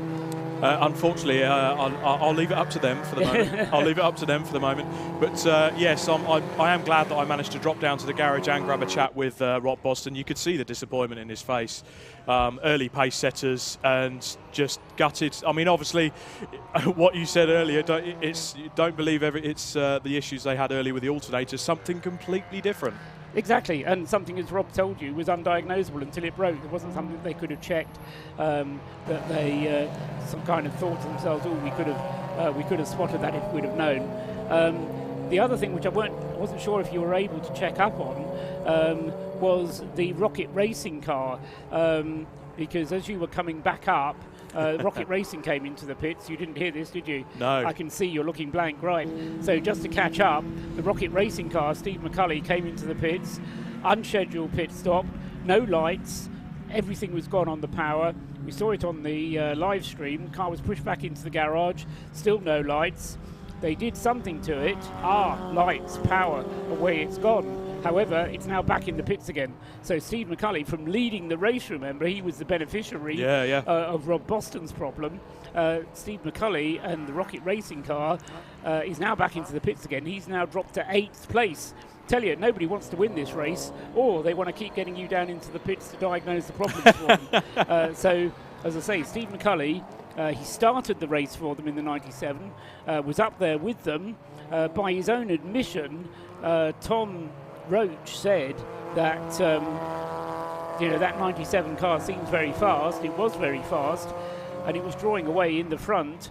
But now it's had these 2 pit stops, and having got going again, having had the power issue, is now back in the pits and has been there for about 5 minutes. So this is not a routine pit stop. No, unfortunately, I'll have to. I'll have to make my way back down to the garages shortly to hunt that one out. But it's gutting. It's like you said, a lot of these cars, it looks like they don't want to win the race. Certainly, I'll be keen to see how the pace of the Rob Boston car can maybe catch up and get back on that podium. You know that Rob is going to be chomping at the bit. 10 laps he lost in effect. He was down to 19th place. He's recovered back to 15th already, at least Tom Roach has, because Tom is the driver now again, having started the race. And he's now lapping. What kind of lap times is Tom doing? His last lap of 1:41.7, so he's going quicker than anybody else out there, so he's going to make up some places, but to get him onto the podium is going to be a very tall order indeed. Even to get him into the top 6 is going to be an achievement, I would say. So I think he's going to be looking to get into the top 10. Whether he's going to make it to the top 6, I think that's going to, well, we'll just have to wait and see what he's able to achieve. But yeah, so for Tom Roach and Rob Boston, it's going to be a long day tomorrow. It's now looking that way, isn't it? We put the kibosh on them by lauding them their first hour of racing, where they seemingly took off into the distance untouched. Well, I don't know. I mean, speaking from experience of watching this race, I mean, for 2 years in a row, they've done that. Yes. The car has been reliable. They've been quick in the pits. What's been very impressive about the team, the Rob Boston team, is that they've been efficient in the pits and they've been quick enough on the track. They haven't necessarily been the quickest all the time, but they've been quick enough on the track and they've been efficient in the pits. And all of a sudden you have a minor glitch, but racing is like that. I mean, you've been involved in the sport for long enough to know that you can never take anything for granted. You know, there's all manner of disappointment that comes before any triumph, and you know, you really do have to work at learning how to lose, and then you learn how to win, and then you try and repeat it if you can. Absolutely. The one thing I've noticed as well as we look back through the timings of the overall leaders, the ultimate pace. So the first few hours of this race, you saw the leaders and they're putting in the 140s, the 141s, the 142s, etc. And now you've got the leaders with averaging around a 145, 147. Same with the BS Motorsport car in second place. They're doing 53s, 54s.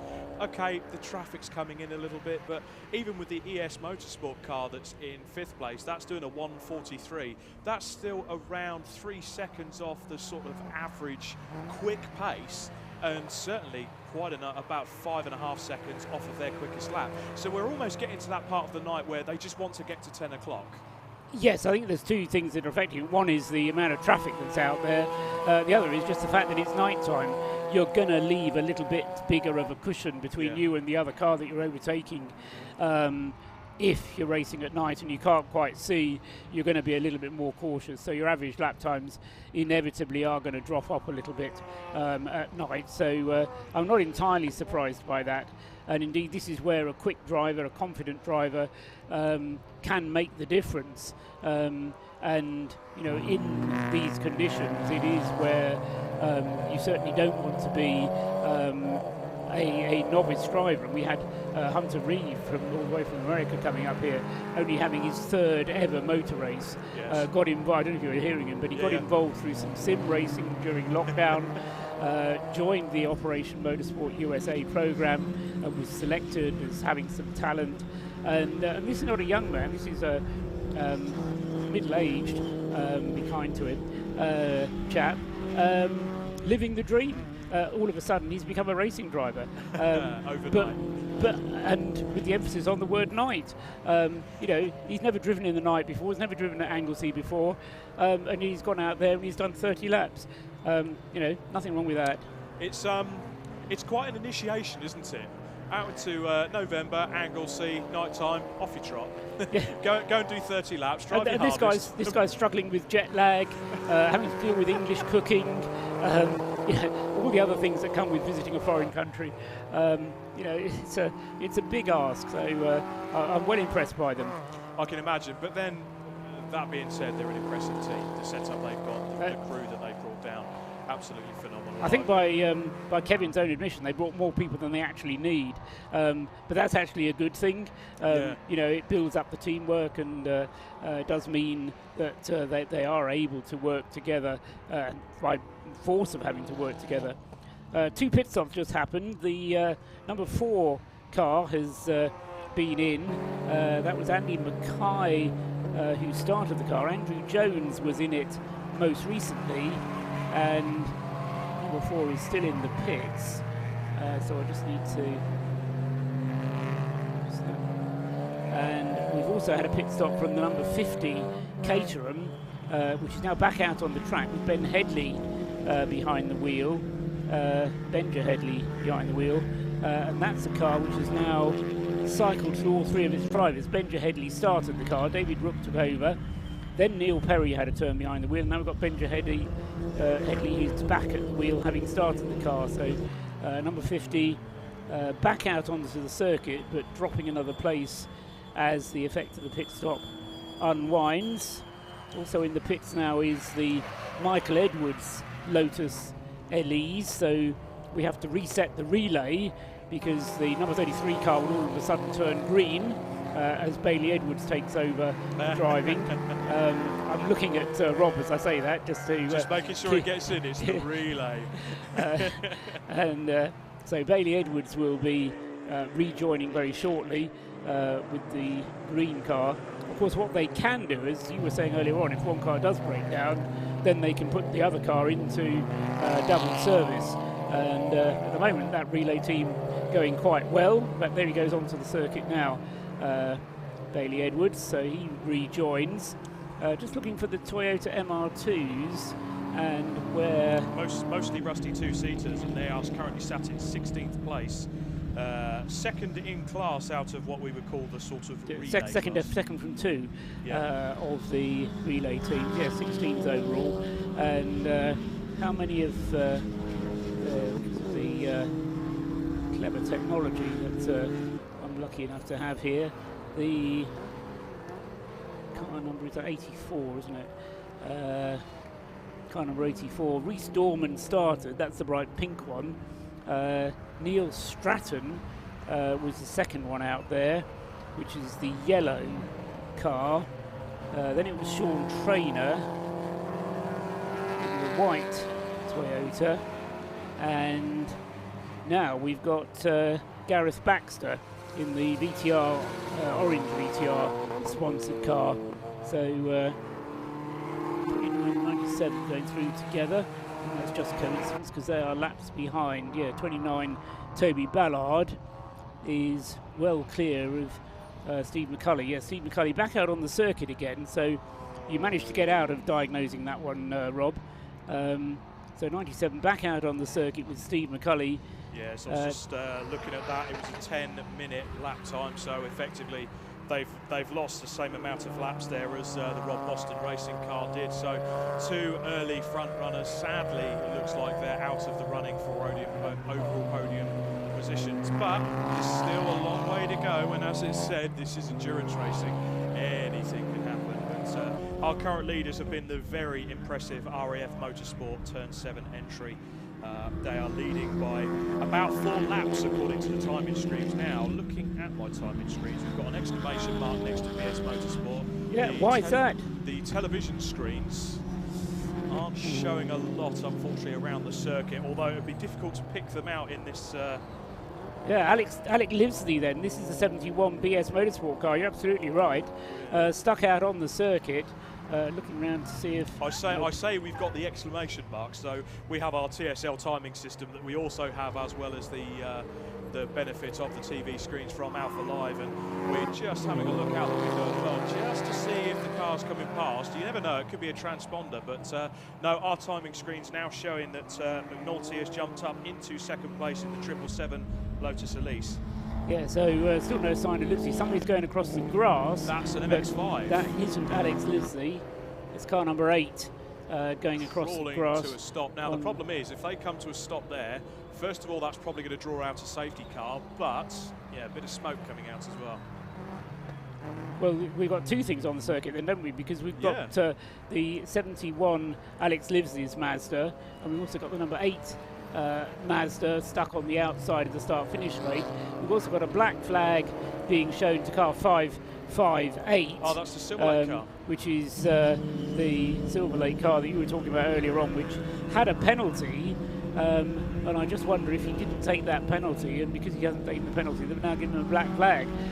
So a black flag is slightly more serious than a black and white flag, and it doesn't say stop and go penalty against that black flag either. I would say that's being pulled in for a time on the naughty step, so we'll see what happens with that. And need to find out what's going to happen to it. The number 8 definitely in an awkward position on the outside of the circuit. The number 71 in a position unknown around the circuit, which the car cameras haven't been able to pick up. But Alec Livesley then was running in a strong second place. This is unusual for a race of Remembrance, Rob. It's not usually like this. We usually have a few incidents on Saturday, but generally Saturday night tends to run fairly uneventful. Tonight, you've said for it now. some reason, well, I was going to suggest that it was because you were here. For some reason this year, there's been a lot of drama happening out there, and a number of cars that have had problems, and we say now this have is now safety car conditions. This is the 5th safety car, I think. Somebody's stolen my pen. Certainly been a bit lively, isn't it, Paul? Well, there's been constant action, that's for sure. But again, looking at that leaderboard, so this safety car now, if they really wanted to, we're about 3 hours and 24 minutes into this race according to our timing screens. RAF Motorsports and Turn 7 have 4 laps in hand. So if they pitted now, this would probably be the time that would be most beneficial for them. That's just guesswork. They're looking at about an hour and 45-minute stint, right? Yeah, I don't think so, in fact, because yes, they've done an hour and a half, very nearly, but in terms of number of laps, Callum McDougall did 65 laps on his stint. Lloyd Huggins is only on his 47th. So we may see number 7 coming in for a tank full of fuel, but on the other hand, we may see him staying out there as long as he can. Rescue units are off to the right-hand side of the start-finish line. Safety car has picked up somebody, didn't quite catch who it was the safety car is in front of. It looks like one of the MX5s that's in front of. I just missed the number as I looked out of my window. Right, so there are rescue units in attendance. They're going to send the four-wheel drive to tow the number 8 car out, and hopefully once it's out of the mud, then it will be able to get going again without further assistance. Just in case it does need further assistance, the flatbed trailer is there.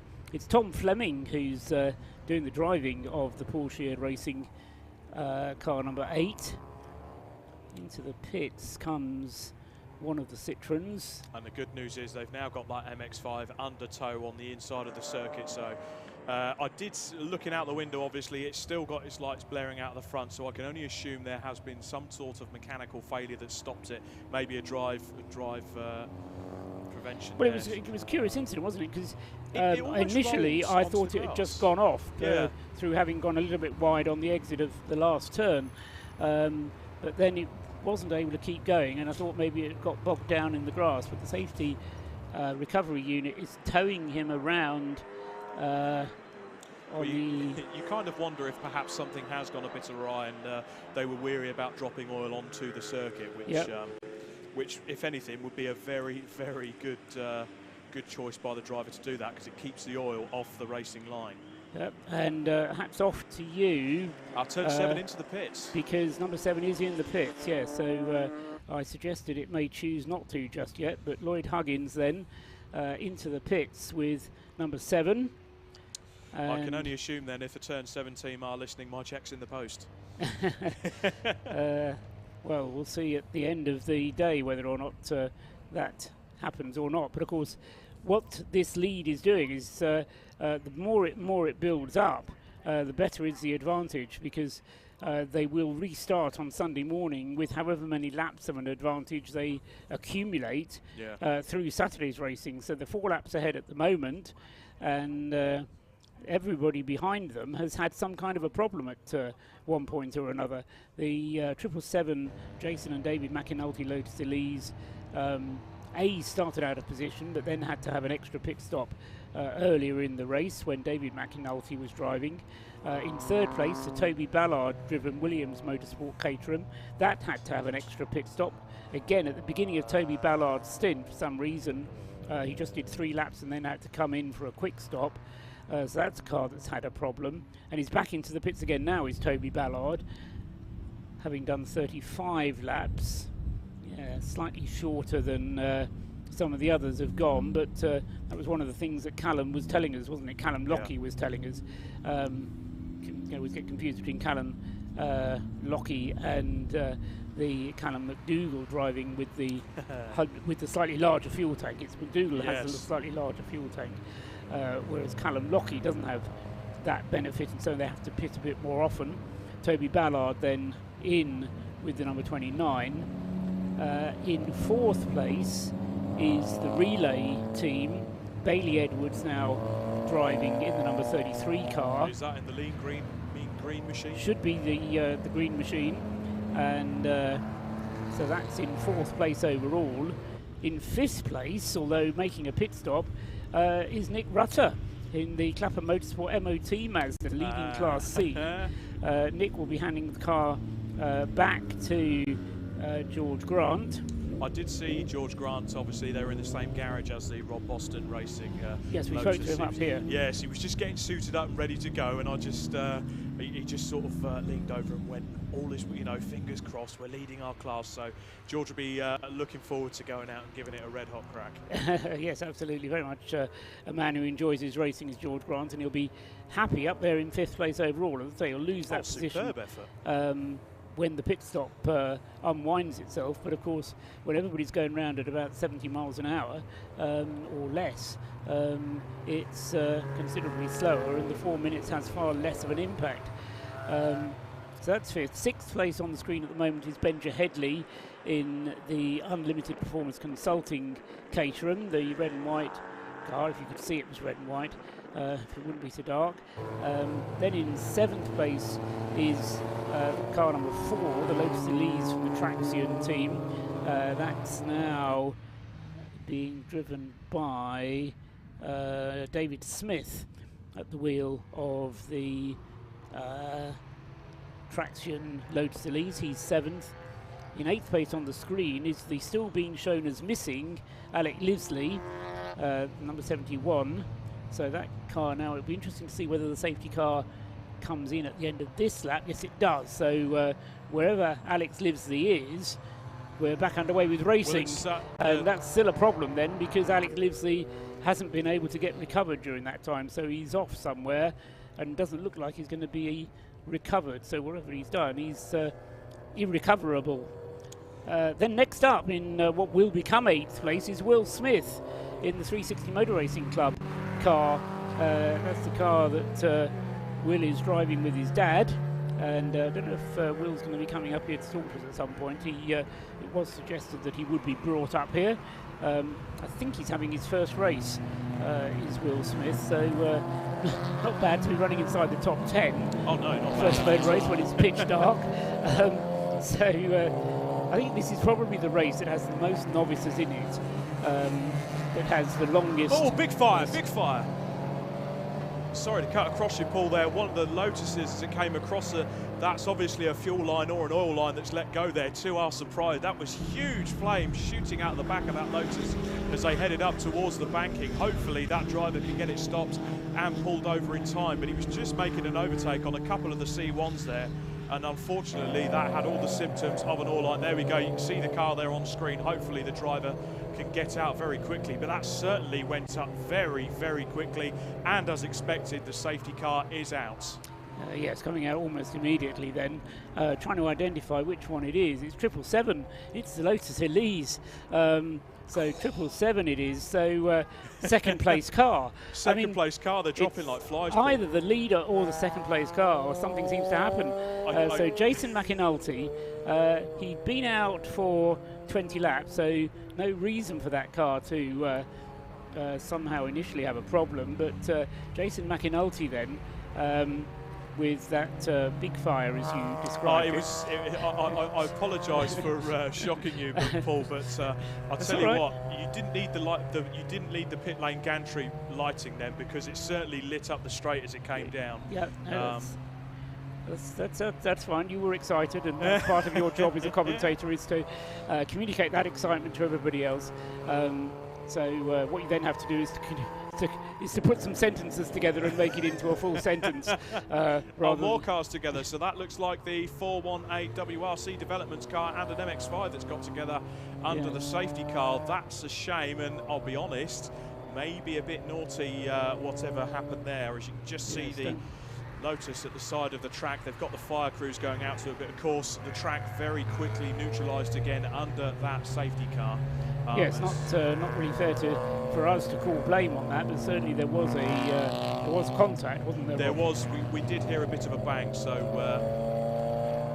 most commonly under safety car, just going by past experience, sometimes you can get a bit of a misunderstanding between drivers, a little bit of a knock under safety car. But I believe, looking at the screen there, that's the fire service circuit facility just coming out to make sure that all is well with that focus in terms of getting the fire out. He certainly got it out quickly. Yeah, so whether that was just because whatever it was that was on fire was used up, and if it was just the oil going, then there's not that much oil in a car. Once you start setting fire to it, it goes pretty quickly, unlike fuel, which fortunately it wasn't. So that was Jason McInulty as a breakdown unit heads down the pit lane. So this safety car might be a little bit of a longer affair, and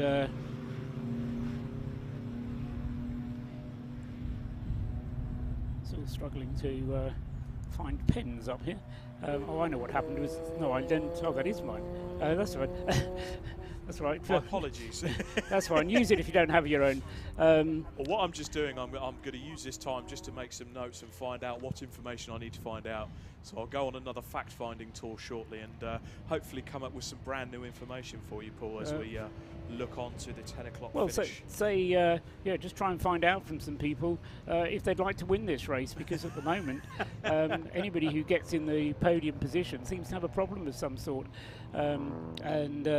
Well, you know, we can't really say that anybody's going to be reliable, and this is the first 3 and a bit hours. What are we? Just over 3.5 hours into a 7-hour portion tonight, with still 5 hours of racing to undertake tomorrow. So there's still plenty of meat left on this bone of excitement and interest to look out for. Safety car out then for the 6th or possibly the 7th time.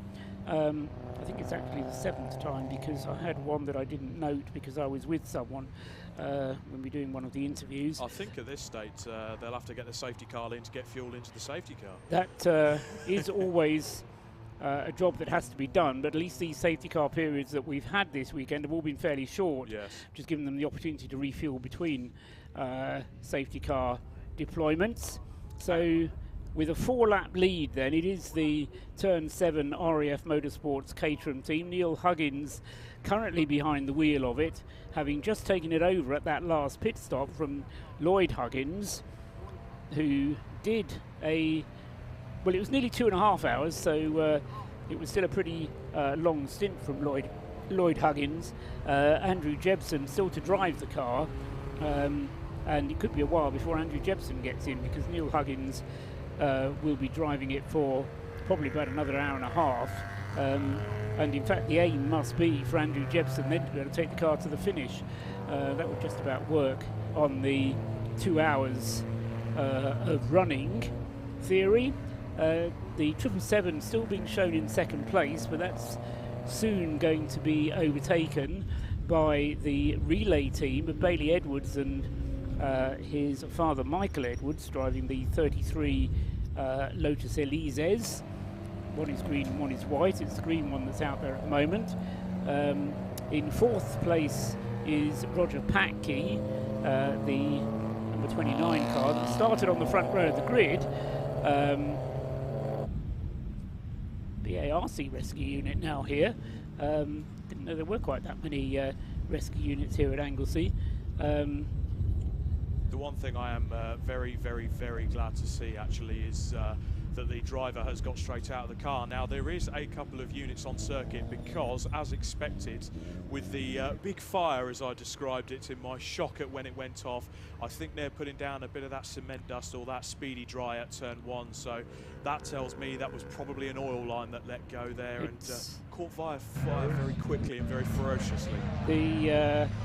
Yes, the message on the screen says there is an oil spill turn 1 to turn 2, and certainly I think that means that it is going to be a slightly longer safety car period whilst the marshals deal with that oil spill, and so rescue units on the circuit, I think, really to keep people over to the left-hand side of the circuit. Absolutely. And keep them away from the marshals working to dry the oil there.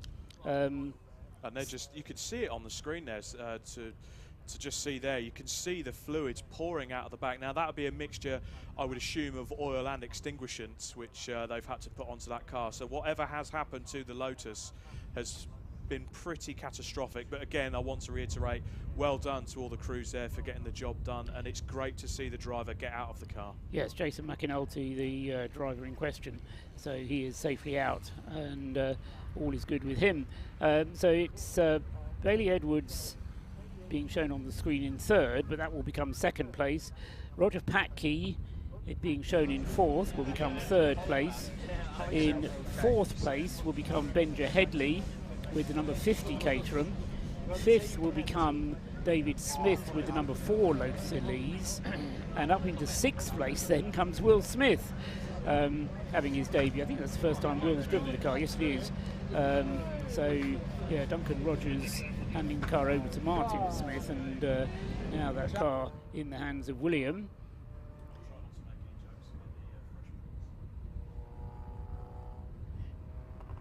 So that's in sixth place is the 360 Motor Racing Club team. Track Scotland will be seventh with car number 55, and that's Graham Davidson. If I yes. could just point something out to you there, Paul. We're looking at car number 360 there with 360 Racing. Now, would it be me, or is there something a bit odd about that Mini that's going around at the moment? We'll see, hopefully. That's the Will Smith driven car. What that about is the Will Smith driven car, but you'll notice it's got no boots on the back at all. Now, ex-Mini Challenge car, a lot of these cars come with fiberglass panels, in particular the boot lid and the bonnet, and it would be at some point, hopefully, we've got the cameras just training on the cars now, so if they could stick with the cars and hopefully they could pick up number car 360 and hopefully show the folks at home just what we're on about. There's a bit of a difference in the silhouette of this Mini as they go round. So we've got the Lotus there. There we go. Car number 360 has got no boot lid. So we were walking down in the pit lane earlier to see what happened there, and it would appear that it's come off of its own free will, shall we say. Yes, wonder where it is, whether it's come off on the track somewhere, in which case it needs to be recovered, and how it came off, whether it was given a tap by someone. My mind is drawn to that little item where you saw some contact on the screen. Yes. And two cars came together there, because one of those was a Mini, I thought. No, one of those was an MX5, but I did... I thought the other one was a Mini. I did see down in the pit lane earlier when they came in for their pit stop, so it did happen quite early on into the race. Oh, right.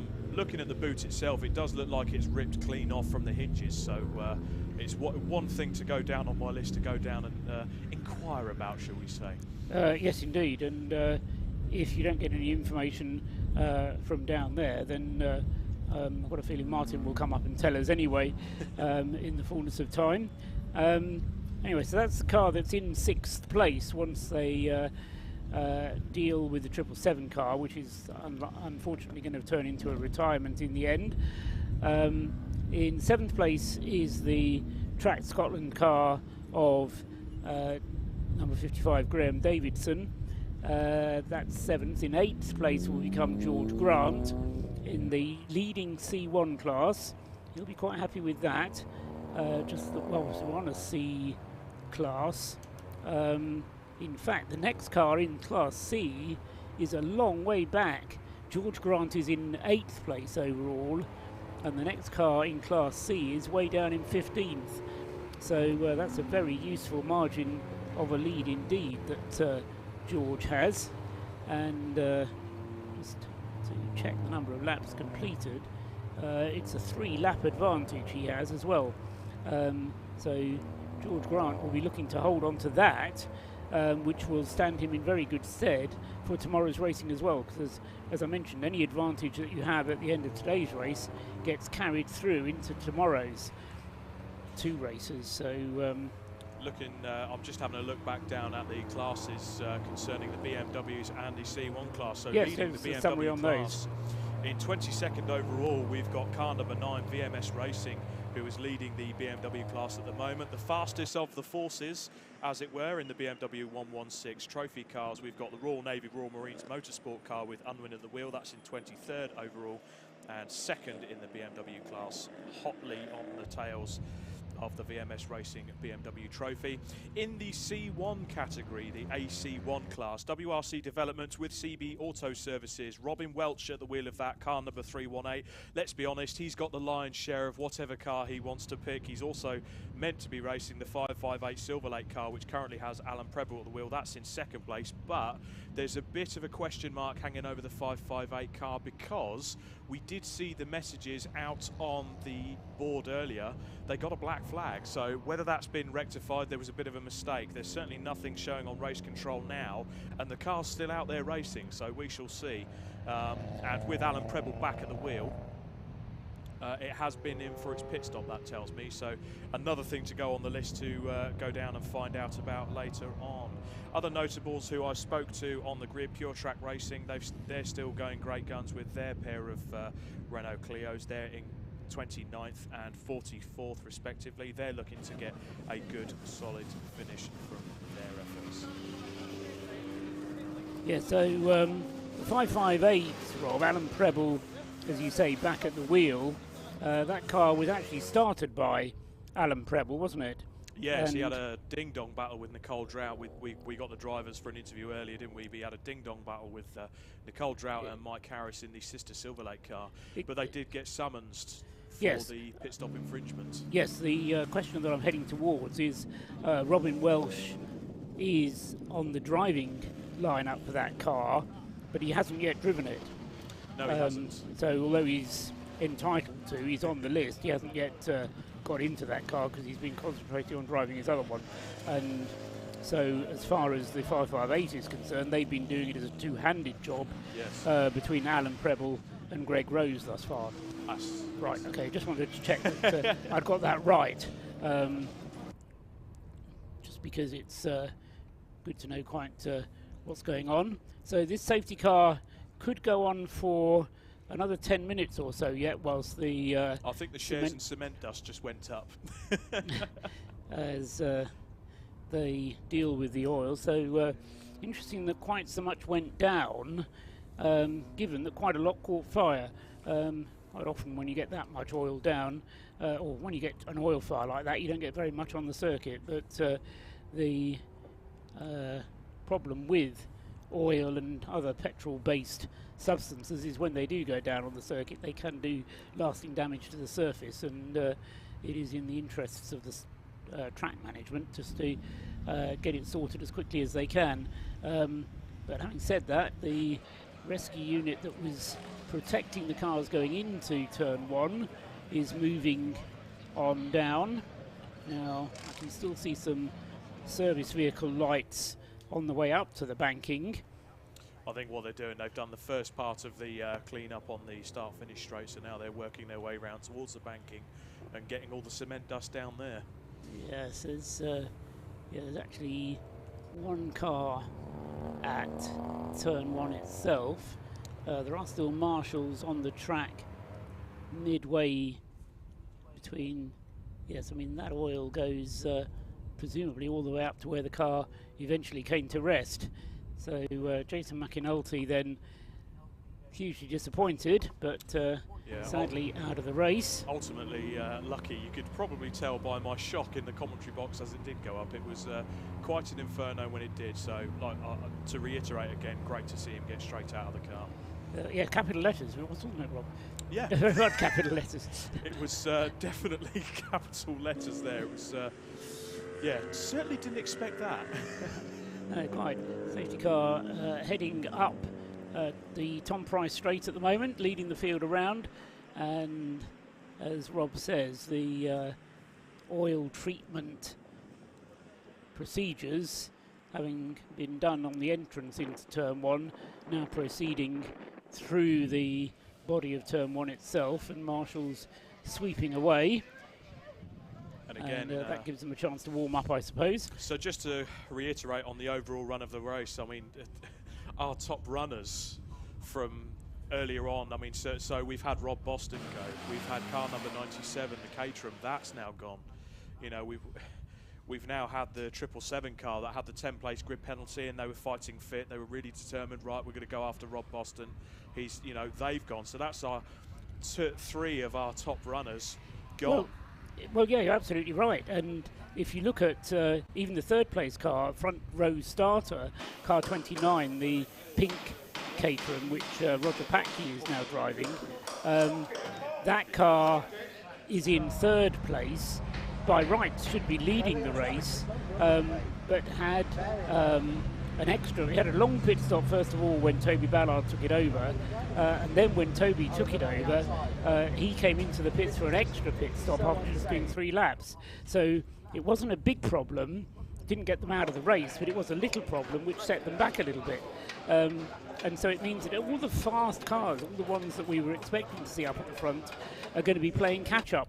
Some of them are playing catch-up from a long way back and beyond where they can really do any catching up, but others are playing catch-up from a place where they can still challenge. And I think certainly the Williams Motorsport car, bearing in mind the strength of the driver lineup on that car, we've in fact, just looking down, we've had Callum Lockie started the car, Roger Patke took it over, then Toby Ballard had a go, and now Patke is back at the wheel. So they're saving Callum, I suspect, for the last stint this evening. And we haven't yet had Henry Williams, who's the 4th driver in that car, at all. I just wonder if Henry's going to get to drive the car or whether they're going to end up doing it as a 3-driver race. But so that car in 3rd place. The car that's running in 2nd is a relay car, which but it's worth making the point, and maybe labouring it, but relay cars aren't allowed to win the Race of Remembrance overall. So even if they do win the race, they're not going to get any silverware. They're in effect running as an invitation class. So Bailey and Michael Edwards will be cock-a-hoop if they win the race, but they won't actually take any trophies home. Unfortunate, but that's just the way the rules. They knew it when they entered. So. Yes, quite. They chose to do it the way they did, and they're currently running in 2nd place, albeit some 5 laps behind the RAF Motorsports Turn 7 team. I mean, if this race had not given what it has given so far, I'd say that Turn 7 were a shoo-in for this. You know, we've had 3.5 hours, well, actually nearly 4 hours now, 4 hours of running, and they've got a 5-lap lead. So, you know, but we've seen what's happened in the last 4 hours, so you would be stupid to say, oh, they've got a 5-lap lead, they're bound to win. Absolutely. You really do not want to tempt fate. We've still got to get to 10 o'clock yet. And then on top of that, we've got to finish the race tomorrow. The only good thing about that is, as soon as they get to 10 o'clock, they can then get the car in, do the preventative maintenance, as they're allowed to do, the unique aspect of this race. And I know that Callum McDougall and the team there at the RAF Motorsports, they will be thorough. It's a well-engineered car. I know Callum was really pleased that for his company Turn 7, that was his first motorsport built Caterham from his new business. So he'll be cock-a-hoop at how his car and the team have been going so far. He'll be loving the fact that the custom fuel tank that they've got in there has been able to lengthen the stints for them, so it makes things a bit easier. Certainly these 7 safety cars have helped. And now they got that free pit stop under the safety car prior to this one with the oil fire, which allowed them to get out on circuit, get it done in the 4-minute allotted time. So really, you must say they are in the box seat, but again, you don't want to put the commentator's curse on it. So I'll just shut up and say maybe. But for the moment, what I'm going to do is I'm going to pop back down to the pit lane and just have a wander, see what's going along among the teams, and hopefully bring you some more driver interviews. Perfect. I'll look forward to doing that.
So being given a push in the pit lane is the former Class C leader, car 129, the BMW E30, which has been in the pits for a little while, car 129.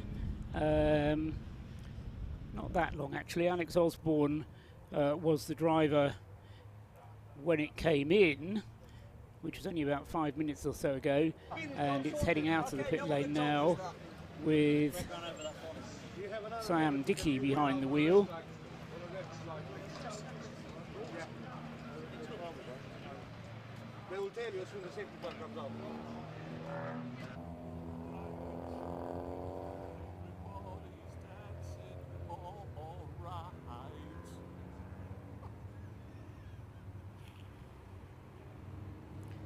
Actually, it was Michael Kennefick behind the wheel when it came in, wasn't it? Then it has gone to Sam Dickey driving that car. Safety car still out, and there is another rescue unit at the entrance to the pit lane. And is that blocking the pit lane entrance? Not quite sure whether there is actually an access to the pit lane entrance or whether they are stopping people from coming into the pits at the moment, but anyway, that rescue unit now moves out of the way. The operation over there at turn 1, so hard to see in the dark, but I think has been pretty much completed. Oil treatment around bend. So yes, at turn 1, but also beyond turn 1, as the safety car leads them through the hairpin at the end of the Tom Price straight. The Moon puts in an appearance at top of the circuit and looks down kindly on our racing activities. No, there is still work going on at turn 1. Have to just move to one side to have a look, and yes, the safety car is going to be out for a couple more laps yet as the track services team continue to work on the circuit.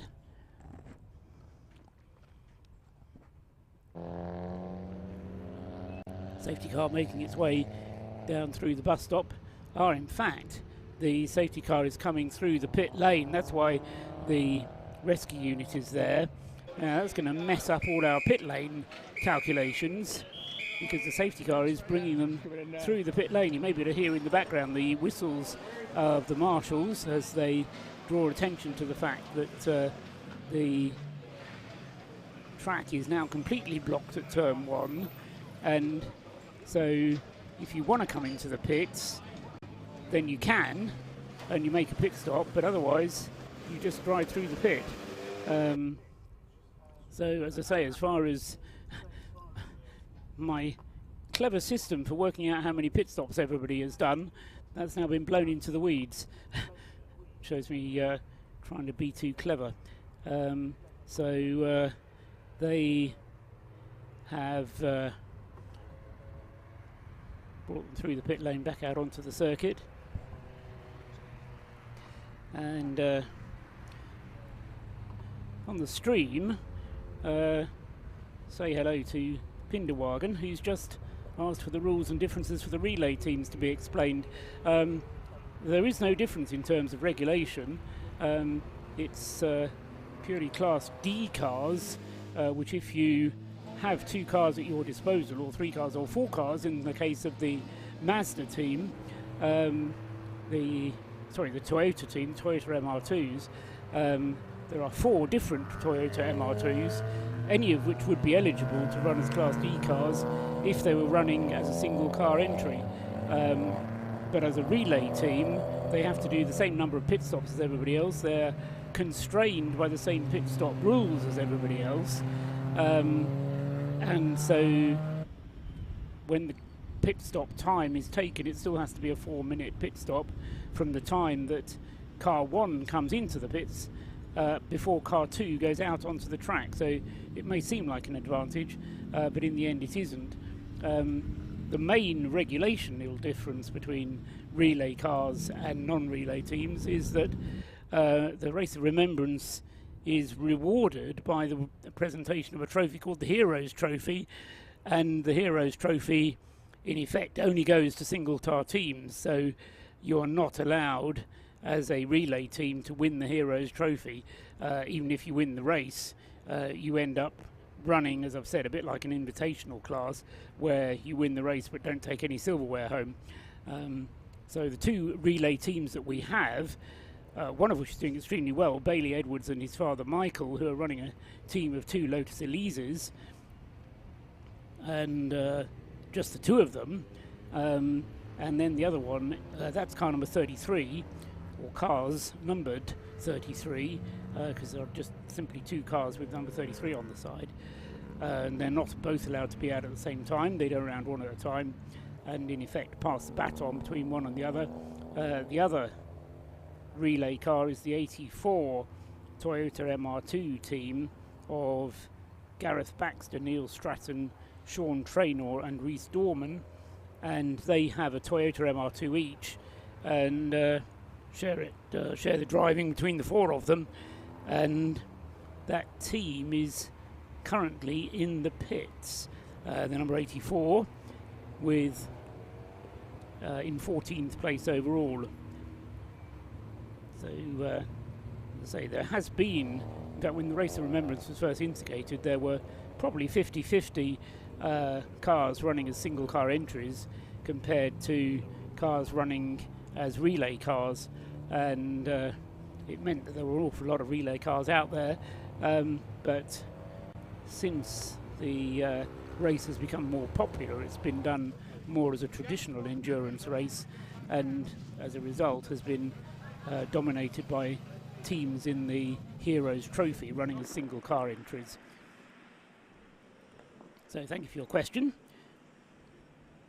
And Daniel, to answer your question about the driver who had the fire, he's perfectly okay. He's out of the car.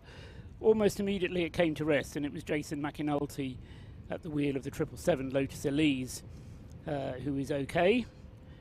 So that is good news. Will they be able to rejoin the race? According to the regulations, yes. the car could be taken back to the paddock. However, having seen the amount of damage done to it, I think in practice it will be very unlikely to see them out there. I mean, we'll be able to tell when the car gets back, but I would suggest that it's very unlikely they're going to be able to restart. The regulations are not so strict, however, to say that if you do have a problem and you stop out on the circuit, the recovery units will bring you back to the paddock, and if you are able to repair the car, you are then allowed to rejoin the race. There's no penalty of exclusion for receiving outside assistance. So that is always be a possibility. Safety car actually the safety car has already done its bit of bringing the cars through the pit lane. So once again, the Crocodile comes through the pit lane and adds now 2 laps to the number of times through the pits, so the number of pit stops we've had.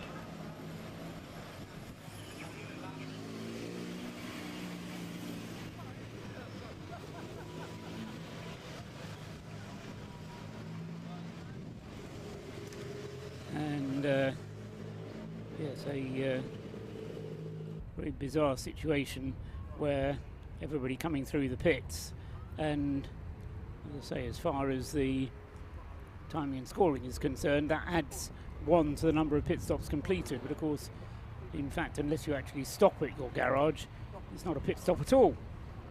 Bizarre. But a very sensible move by the race direction in order to protect the marshal workforce working on the oil on the outside of turn 1, bring them through the pit lane, and then they are coming out of the pits through the pit lane exit, and therefore not having to worry about getting in the marshal's way or vice versa. And of course, the good thing is they don't have to identify themselves at the pit lane exit because there's a marshal there ensuring that the green lights on the WHO tag receiver are avoided. Work continues whilst the cars drive through the pit lane. Work continues on the track, and of course the problem is going to be when we withdraw the safety car. The problem is then going to be how much of that oil dry is in the way, and whether it gives us well, it will certainly impact the amount of visibility. It might actually impact the amount of grip that's available as well.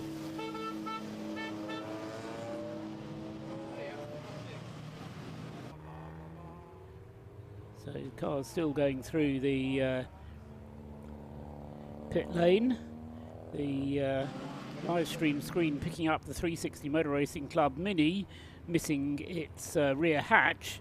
Of course, being a new style Mini, this is a hatchback Mini, being the BMW style, and that car is missing its rear hatch, and it has been for quite a time apparently. Now, assuming that it hasn't been called in to have it dealt with already, you get a great view of it on the live stream now.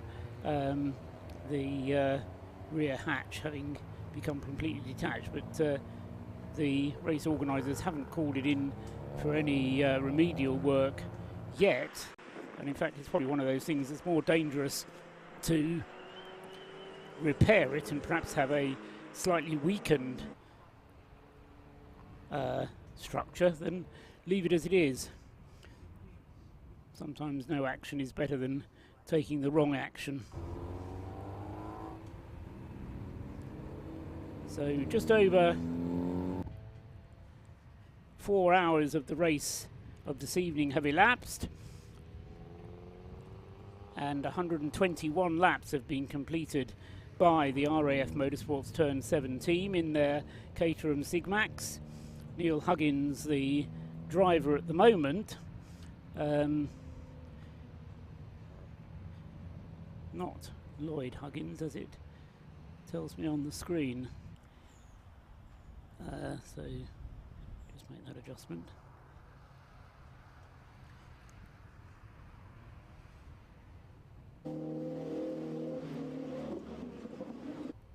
So Neil Huggins with 121 laps to his credit, and going across the start-finish line this time around, which means that the lap's a little bit quicker, and we only have to take 2 off the number of pit stops completed. If you're watching on the TSL timing feed, then the number of pit stops is 2 more than it ought to be, because of the pit stops behind the safety car. So Neil Huggins then leading the way in the Caterham number 7. Bailey Edwards in number 33 in second place on 117 laps. Roger Patke in third place, car number 29, on 116 laps. And then also on 116 laps is Benja Headley in the Unlimited Performance Consulting Caterham number 50. So in fact it's quite close for third, fourth, fifth and sixth places. Third, fourth and fifth places all on 116 laps, with David Smith in his Lotus Elise, the traction racing car number 4, in fifth place.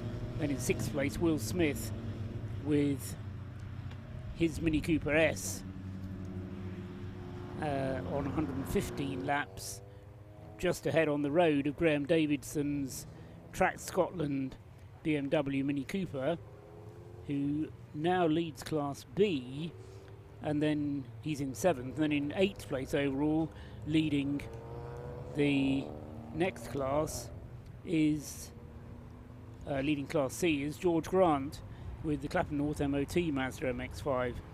So leader of Class B in 7th overall, leader of Class C in 8th place overall, and then in 9th place overall is the Rocket Racing Caterham, the troubled car number 97 that was leading the race before Steve McCulley had some electrical issues with the Caterham. Next up is in 10th place, number 96, Sam Moody at the wheel of the Jaffa Cape Racing Mazda MX5, and he's running second in Class B. And then the next one up is 25, Rob Boston. No, it's not, it's Tom Roach at the wheel of the number 50 car. The number 25 car, Rob Boston, in 11th place. And that is Tom Roach back at the wheel of that car.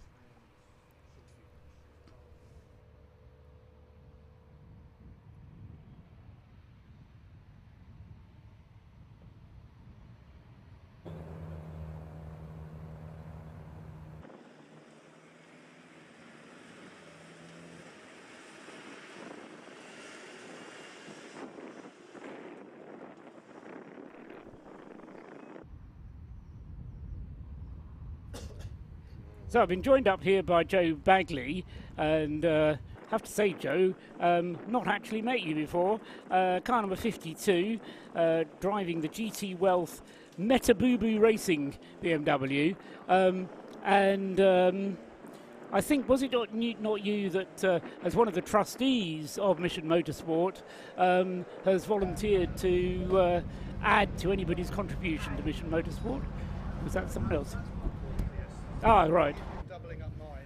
I'm the trustee that's the only trustee racing. Right. And enjoying the experience? It's my first time racing Remembrance, so it's been on my bucket list. Obviously, as a trustee, I think it's something I should... Sorry, that's me.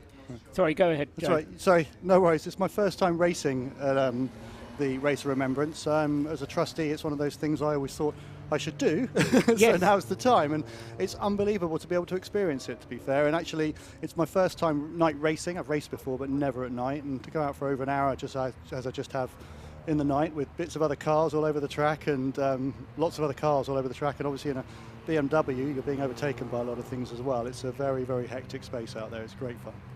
And I mean, obviously you've not just decided to do this. You've thought about it and decided this is the thing to do. What kind of things can you do to prepare yourself? Well, so the interesting thing is I'm here with the other 3 members of my team are all guys that I do track days with, and I've done track days with for 20, 30 years, and we've all been great friends, but none of them have ever raced before. I did in the 90s, and so I came to them at the beginning of the year and said, come on, let's go racing. And they thought it would be fun, more like, a really bad version of Top Gear, I think is how they thought it was going to end up being. And we actually set out a plan and prepared over the year, and it's been a whole year of preparation, because obviously you've got to go and get your race license, which we didn't have, so we went to Thruxton and did that with the team from Mission Motorsport, and were taught and got our licenses. And then actually that sort of culminated in finding where to find a car. So we're here with Steve Doherty and the group from Track Group, who are phenomenal and have prepared the car for us, and have been really great for novices like us that have got no idea what we're doing. They're holding our hands through the whole day and telling us what we should and shouldn't be doing. And then it culminated, we found a local racer who's been very successful here at Anglesey, racing in day and night, and got him to take us for a day's training here 3 weeks ago. Who's that? Are we allowed to know? I can't. Well, Matt Fazy actually is who came. So Matt Fazy came and taught us, and phenomenal. It was an unbelievable experience, because if you've ever only driven on track days, you're all about getting on the racing line and people being nice and getting out your way. Obviously, in a race like this, especially in a BMW, you're rarely on the racing line, because you're moving out the way for a Caterham that's coming up on one side, then being overtaken by a Lotus, and there's nothing quite like coming through church flat out, being overtaken on both sides by other cars. It's unreal. So Matt took us around and had us all driving offline, which got a lot of people on the track day looking. We were a bit weird and a bit mental, and yeah, taught us lots of great things that have really come and paid off. So I think it's that sort of that stage of preparation. We've got track experience, but we didn't have race experience. Yeah, exactly. And what's been the hardest thing for you to deal with? Getting sponsorship. We're very kind. GT Wealth have sponsored us and have actually donated the money for the entry fee. So they paid the entry fee, and ourselves we're covering the other costs. So that was the hardest bit, I think. But I think it's just mentally. I think really, to be honest, it's very scary. It's very daunting. To go out there with experienced racers, and you've never raced before, but you've been on tracks before. To do that is quite scary, especially at night. So the whole thing just to get here, but. The best thing about it, when I said to my friends, this is why I want you to do your first race here, I'd done it before, with this, because the family feeling here, the camaraderie, the experience, just everything about everyone here is making it such an amazing place to be. I mean, how could you not want to be here, and how could you not want to be part of this? And within, literally after dry qualifying yesterday, all of them turned and said, right, can we do this next year? I said, you've even done it. But yes, let's do it next year. Yes, I mean, I think that's always a litmus test, isn't it? Would you do it again next year? And if you're planning for next year almost before you finish this, then that is a good indication of what's going on. You're involved, though, as a trustee of Mission Motorsport.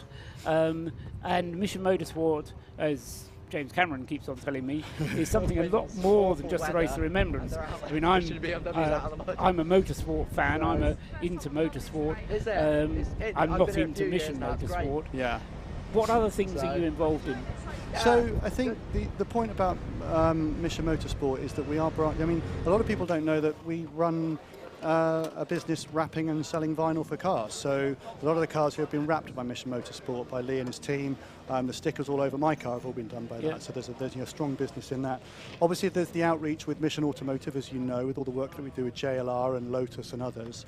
But I think actually a lot of it, so my company's just been through the last 2 or 3 years signing the Armed Forces Covenant and going from silver to gold on the recognition scheme, and that's been with help from Mission Motorsport. We're now helping other companies do that as well. So I think it's just general outreach to the veterans community. I'm on myself, and getting them more engaged in all of this. And I suppose that's really what I'm trying to do now, and all of us are trying to do, is go out and find more and more people in the world of motorsport and getting them engaged in what we're doing here, and then getting more people that are veterans and others that want to get involved in motorsport down and involved in this too. It's a great thing to rally around. Because it is a very, you mentioned the camaraderie, I do get the impression when I come to the Race of Remembrance that there's a whole different family that I've suddenly joined.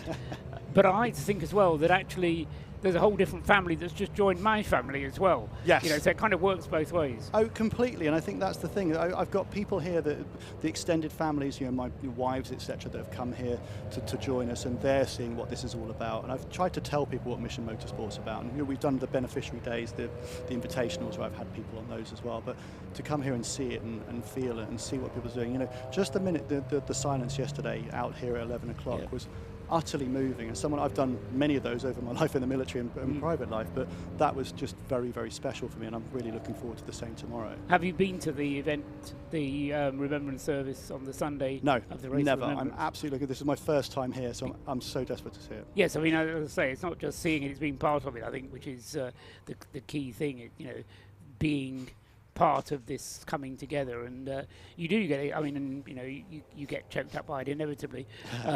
I keep saying to people, you know, whatever you expect, it's going to be more than that. It is, you know, yeah. how much you prepare yourself. Suddenly you go, oh, I didn't think it was going to be quite that much. But anyway, so you've driven the car already tonight? Do you have Yes. another run at all tonight, or is that you done for tonight? Well, I've been out for just over an hour. I think I might have gone out just before the end, but I think this extended safety car is probably going to drag it out. So it's going to give you more fuel, effectively, isn't it? Yeah, it's going to give us more fuel. Jason Batten's just got in. It's his first stint today. We've got 4 drivers. Obviously, I was third, so he's 4th in. So I'm not sure we might let the sort of Mark go out after him, and Jason finishing off probably and seeing us through. And Stephen finishing off up right to through the, the day. up to the 10 o'clock. Up to the 10 o'clock, I think it will be done. Yeah, I mean, it's interesting because you go into this with a plan. I'll do an hour, you do an hour, whatever. But you know, as they always said, no good plan survives contact with the enemy. And here we are. You know, safety cars and everything else galore, and it all just changes the plan. You said you were a veteran yourself, an ex-military yourself.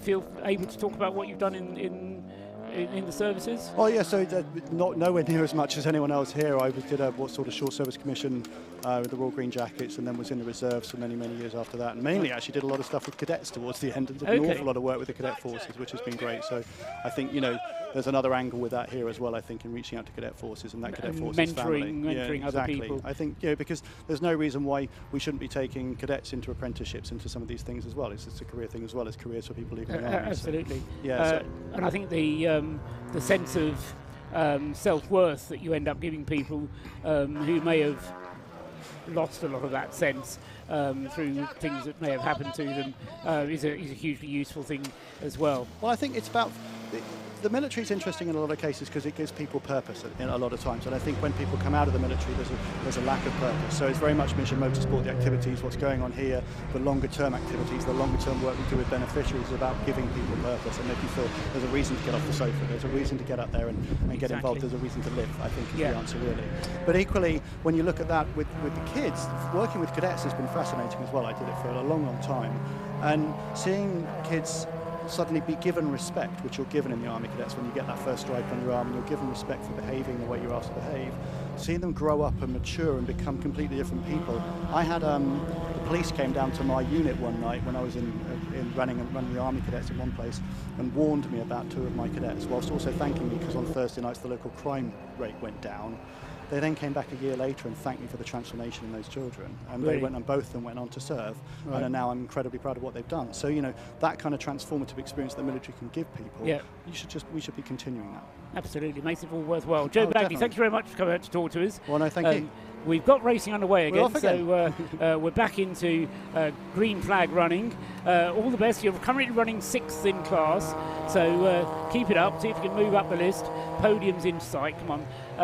So even if you don't get to drive again tonight, we can see you driving tomorrow, no doubt. Joe Bagley, thank you very much indeed. Trustee, the only trustee who's racing here this weekend of Mission Motorsport, and we are grateful indeed to Mission Motorsport for all that they do.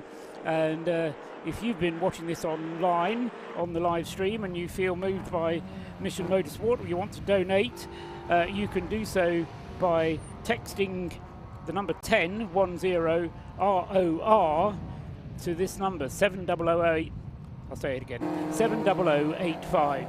70085. Whilst my attention is drawn to car number 23, which is ground to a halt out on the circuit, but got going again, thank goodness. That's Sarah Dennis, Pure Track Racing Renault Clio. But as I say, having stopped, it's got going again. For a moment, we were going to have another issue on the track, but thankfully that one has been gathered in. I was in the middle of plugging your way of donating to Race of Remembrance. You text 10 ROR to the number 70085. Thank you for all of your support, whoever you might be, wherever you're listening from. And we move into the last not quite yet, but moving towards the last 2.5 hours of this evening's racing. Still another 5 hours to go tomorrow. That will be split into 2 chunks, one of an hour and a half and the other of 3.5 hours. That works, doesn't it? Yes. So we'll run from 9 until 10:30. At 10:30 we will pause for the Remembrance service, and then hopefully we'll be back underway again at 11:30 to run through till 3 o'clock. That's the plan for tomorrow. And then at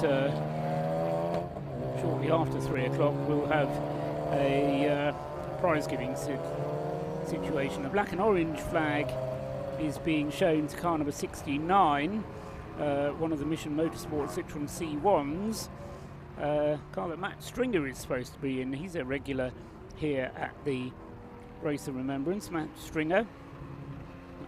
Danny Holland was due to be in that car as well, but I understand that he's not now going to be part of the team.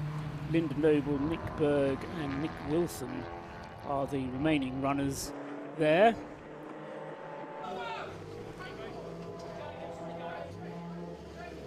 Into the pits has gone the Clapham North car. Oh dear, now what's gone on here?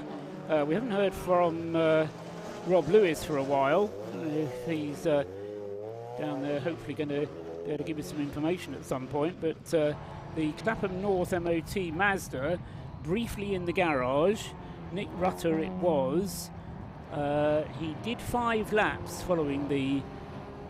Actually, no, not even that. It was 2 laps following the withdrawal of the safety car. He's still in the lead of his class. And still comfortably in the lead of his class. So George Grant on his way. I said it was Nick Rutter there, I misspoke. It is still George Grant. It's a problem with my screen, which is my fault and can be dealt with. So George Grant, the driver.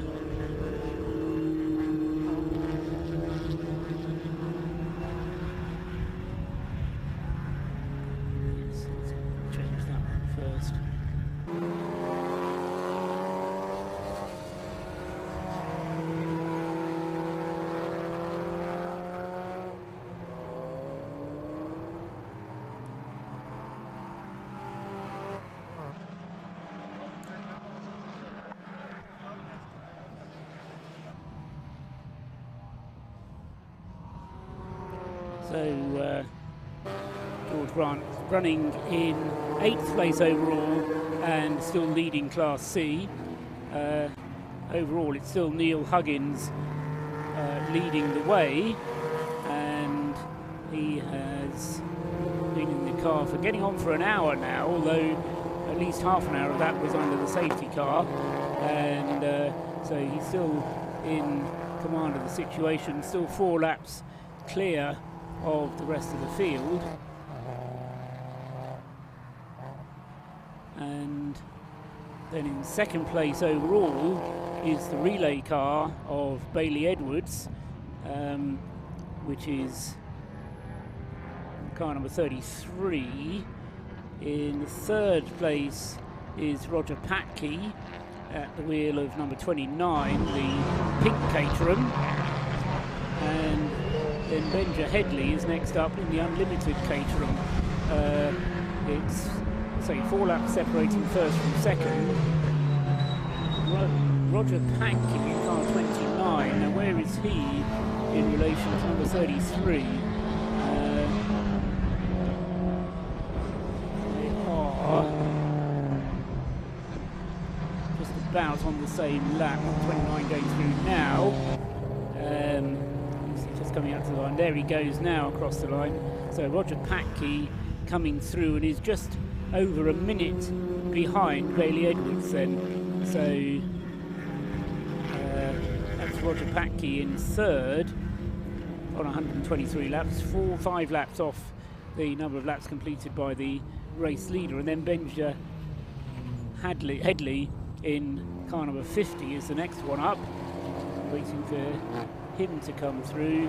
In fact, he will come through just before Bailey Edwards does. So here comes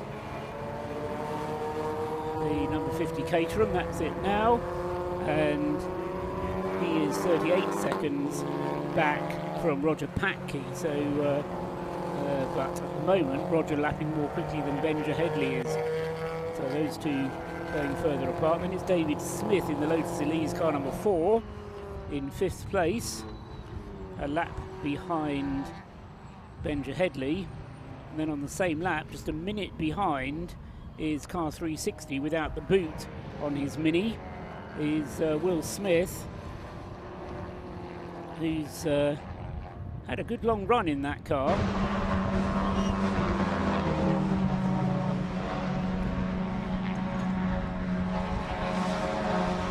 And going very well indeed is young Will, having his, pretty sure it's his first race here at Anglesey for the Race of Remembrance this year.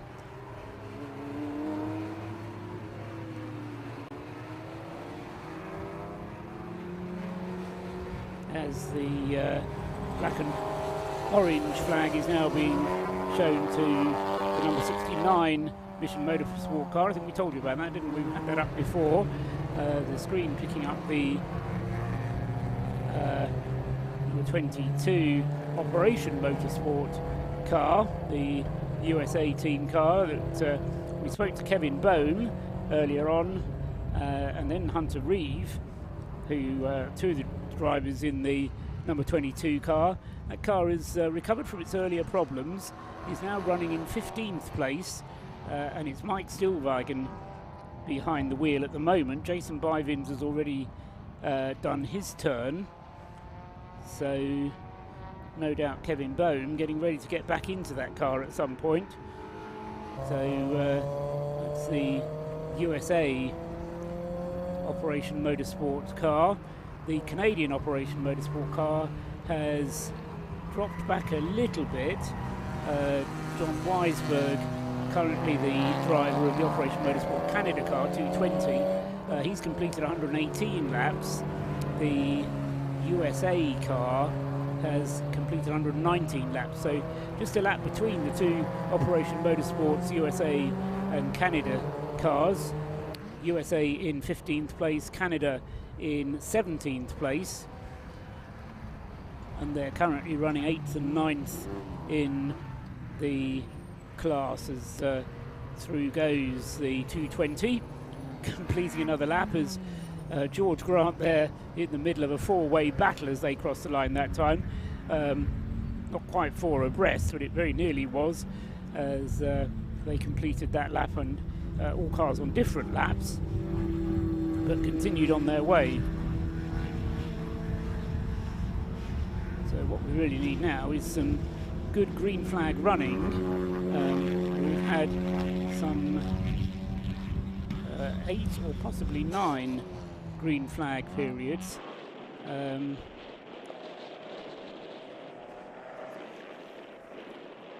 think it's 9 green flag periods then, with the various interruptions that we had, but hopefully now with some, everybody will have settled down, and we can once you get over the first 10 or 15 minutes following a green flag, then things settle down and people get into the groove once again. So Neil Huggins continuing happily on his way up at the front of the field. He has been, as mentioned earlier on, he's been at the wheel for about an hour. A good deal of that time was behind the safety car, and Roger Patke in 3rd place, getting a little bit out of sequence with the driver lineup in that. The car was started by Callum Lockie. Patke took it over from Callum, then Toby Ballard's, which was kind of on schedule, but then instead of having Henry Williams driving, we had Roger Patke back out at the wheel of it again. So what I'm expecting is for Roger to drive it for the next half hour or so, and then the possibility will exist for Callum Lockie to take it through to the checkered flag after that.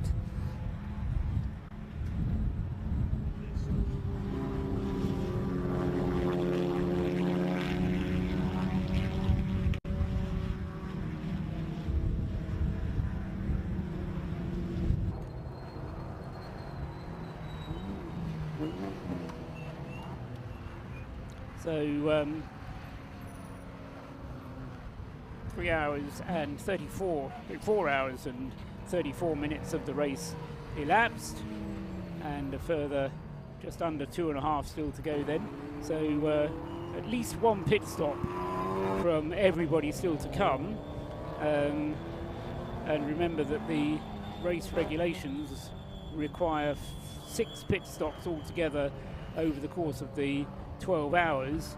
But with such a long period behind the safety car as we've just had, it'll be interesting to see how much fuel people have been able to save.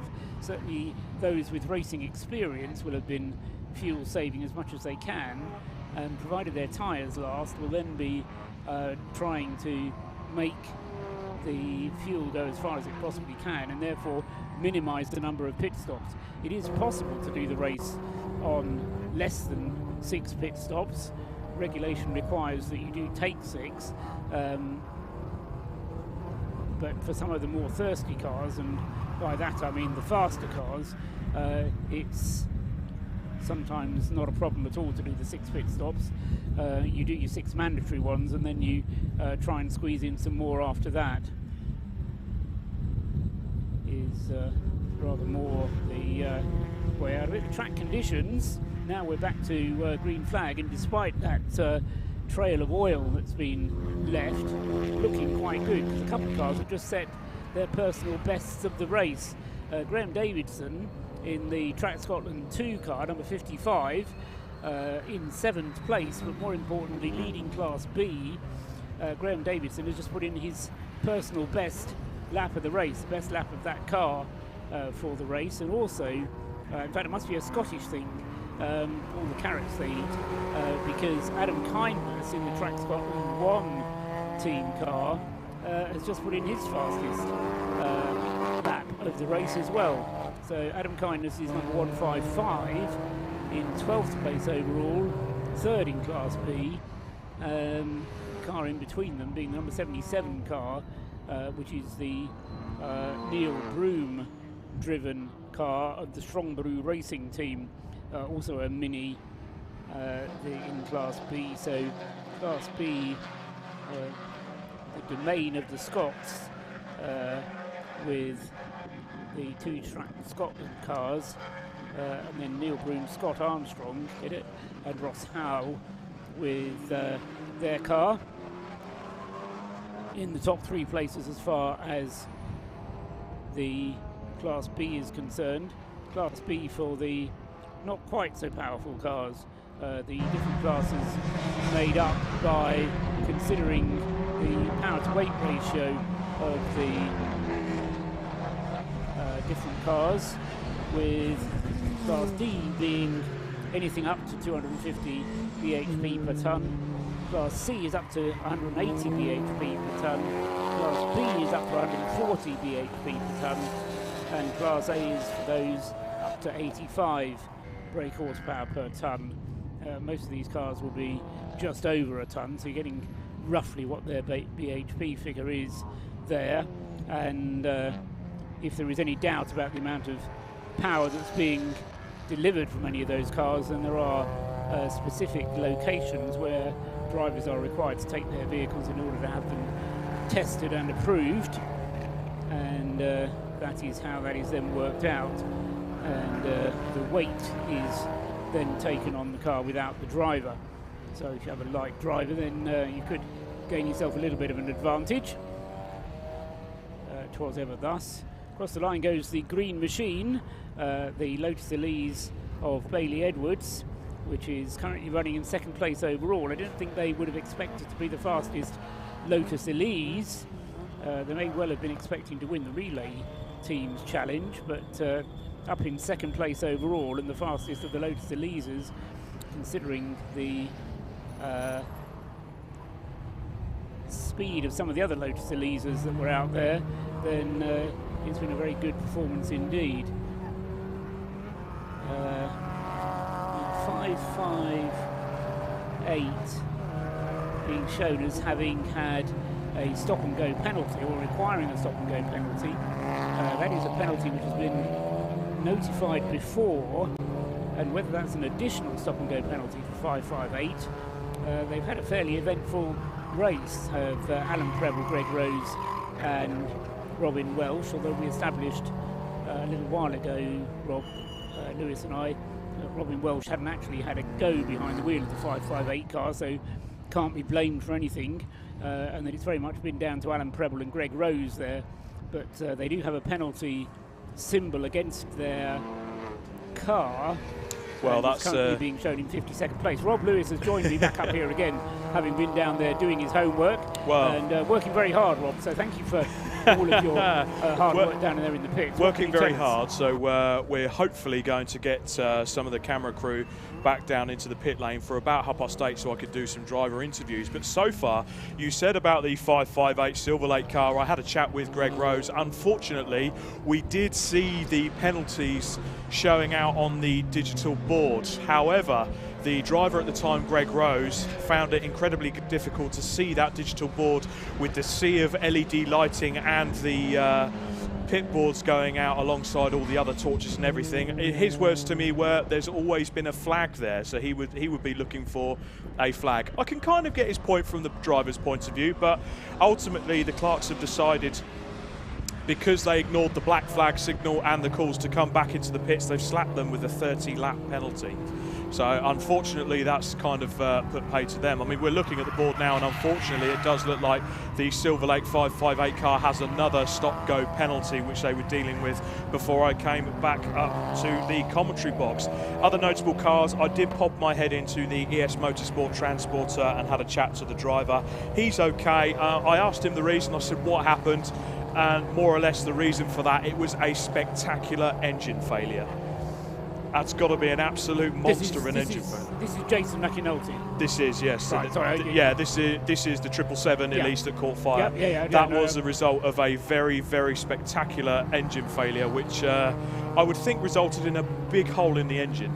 Yes, because there were one or two messages asking if the driver was okay. So yes. Just wanting to stress that point. I can confirm he is okay. He is currently in the transporter having a beer. And yes, liquid refreshment. And why not? So yes, that, as I say, just Jason McAnulty, the driver of the 777 car, which is still being shown as on the timing screen, but not playing any further part in the race. Although I suppose theoretically they could change the engine and get back out again. And that's car number 3 into the pit lane there, looking at our screens. Unfortunately, after the woes of the first lap of the race, that car is back in the garage having some work done.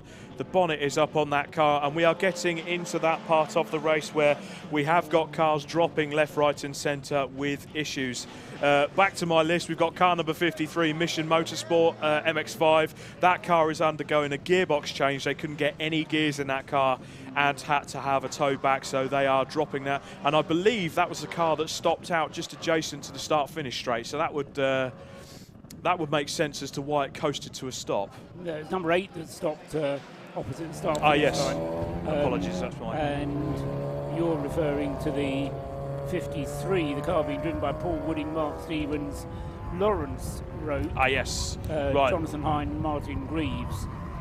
That is, yes. So car number 8, that was Paul Sheard racing car, yes, on my notes here. So that got Tom hit. Fleming was driving. That got hit on the rear wheel, which has unfortunately KO'd the differential. So it's almost a bit, I don't think it's quite a Watts linkage on there, but any sideways hit on a rear wheel drive car is going to smash the drive shaft into the gearbox, and that's a day done for that differential. So the team had that car up on jacks trying to get that. So they are trying to work on it and replace it then? They are actually, yes. Okay.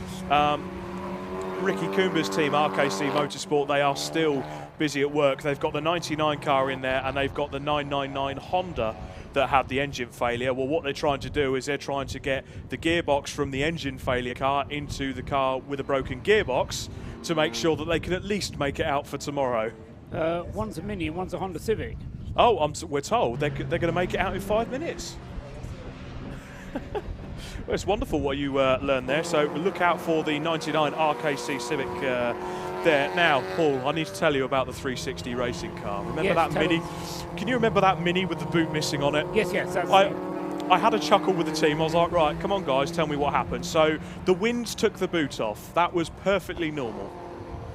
Unfortunately, after having a chat with their garage neighbours, it would appear that said Blute flew off up into the air and landed on the infield up by the hairpin. Absolutely normal, fine, perfect. So the team started plotting, maybe when 10 o'clock comes, we'll go and grab the boot lid. Well, unfortunately, a car then made it off the circuit and mashed it up a bit. And I mean, it is repairable. They're repairing it as we speak, but that's bound to really annoy someone when an item of their car gets crushed, and they sort of look around and they're like, well, what team did that? Turns out it was the people they're sharing a garage with. So that's a bit of an awkward situation down in that garage right now, so hopefully they can get the boot back on that. But from the scrutineering point of view, they're not having any issue with it running without the boot lid on it. No, not that I'm aware of. I mean, you think of that, it's a whole different ball game when the windscreen goes, because to accumulate, to make sure you can run safely with that, they normally encourage you to knock the back window out, as an example. But with the boot lid, because of where it is on the car, and because, to put it simply, when you're racing, the car is going forward, so it doesn't have that much of an effect, as it were. As we could just see on the screen, the 99 car there, fresh gearbox in it from the 999 car, so hopefully we'll see that RKC car back out onto the circuit shortly. Back to the catch-up. Flying Haggis Racing. Just go back to this boot lid, though, because the only other issue that I have seen happen is that fumes can actually get into the car because of the Venturi effect of the car sucking up air behind it. Yeah. And depending where the exhaust exits on the car, again, but if the scrutineers are happy to let it run, and obviously they are, because they haven't black and orange flagged it. So, as I say, it's lucky for them, and hopefully they're going to try and, as you say, get the thing back to be normal mini-shaped by tomorrow morning. Yeah, so the good thing about that particular type of Mini, if it's the one I'm thinking of, we'll have to see if we can pick it up on the circuit. We see the Rab Sport car in the pit stair, car number 432 in the C1 class. That's Gary Mitchell there holding the fire extinguisher. He was out in the Club Sport Trophy race earlier on today, and he'll be looking forward to getting back out in the C1 there. I do at some point want to go down, and hopefully I can get it done tonight, but I can have a chat with young Ethan that's in the car there. 16 years old, he's learning his way from the karting world and getting to learn to race a car for the first time and using a C1 to do that.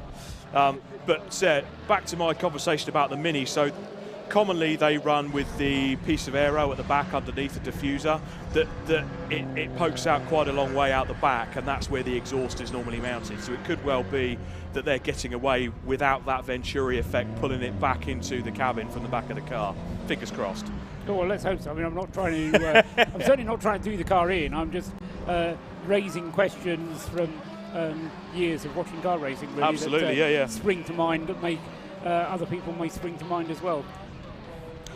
So more cars in strife as well. It was a bit grim walking down into the pit lane. So car number 67, the Numbers Racing MX5, that was smelling a bit eggy. Now, those of you out there that are electrically minded, you know that when a battery fails, it will fail well. And there was a nice, what I would call a rotten egg smell, which is the sulphur build-up when a battery finally goes. It's swollen up. They basically lost all electrics, and that's why we saw the car number 67 grind to a halt out there. So they were just looking to get a new battery in the car and get back out into the race. And finally, car number 44. But they have got, sorry, another question. Go on, no. On that 67 car, they've got it back to the garage, have they? Yeah, that was back. That was back in the garage. Right. That got a tow back. Okay. Yeah, smelling very eggy. So they're probably giving it a good air out. Although they don't have to much on the MX5s, especially with no roof on it. Car 53 on the screen there, just getting a top up of fuel. That is the Mission Motorsport car. That was having a gearbox change. So, by my reckoning, that is ready to go out and rejoin this race, hopefully with a bit more gear on board. And finally, on my short roundup from my time downstairs, car number 44, the Honda Civic Type R of Flying Haggis Racing.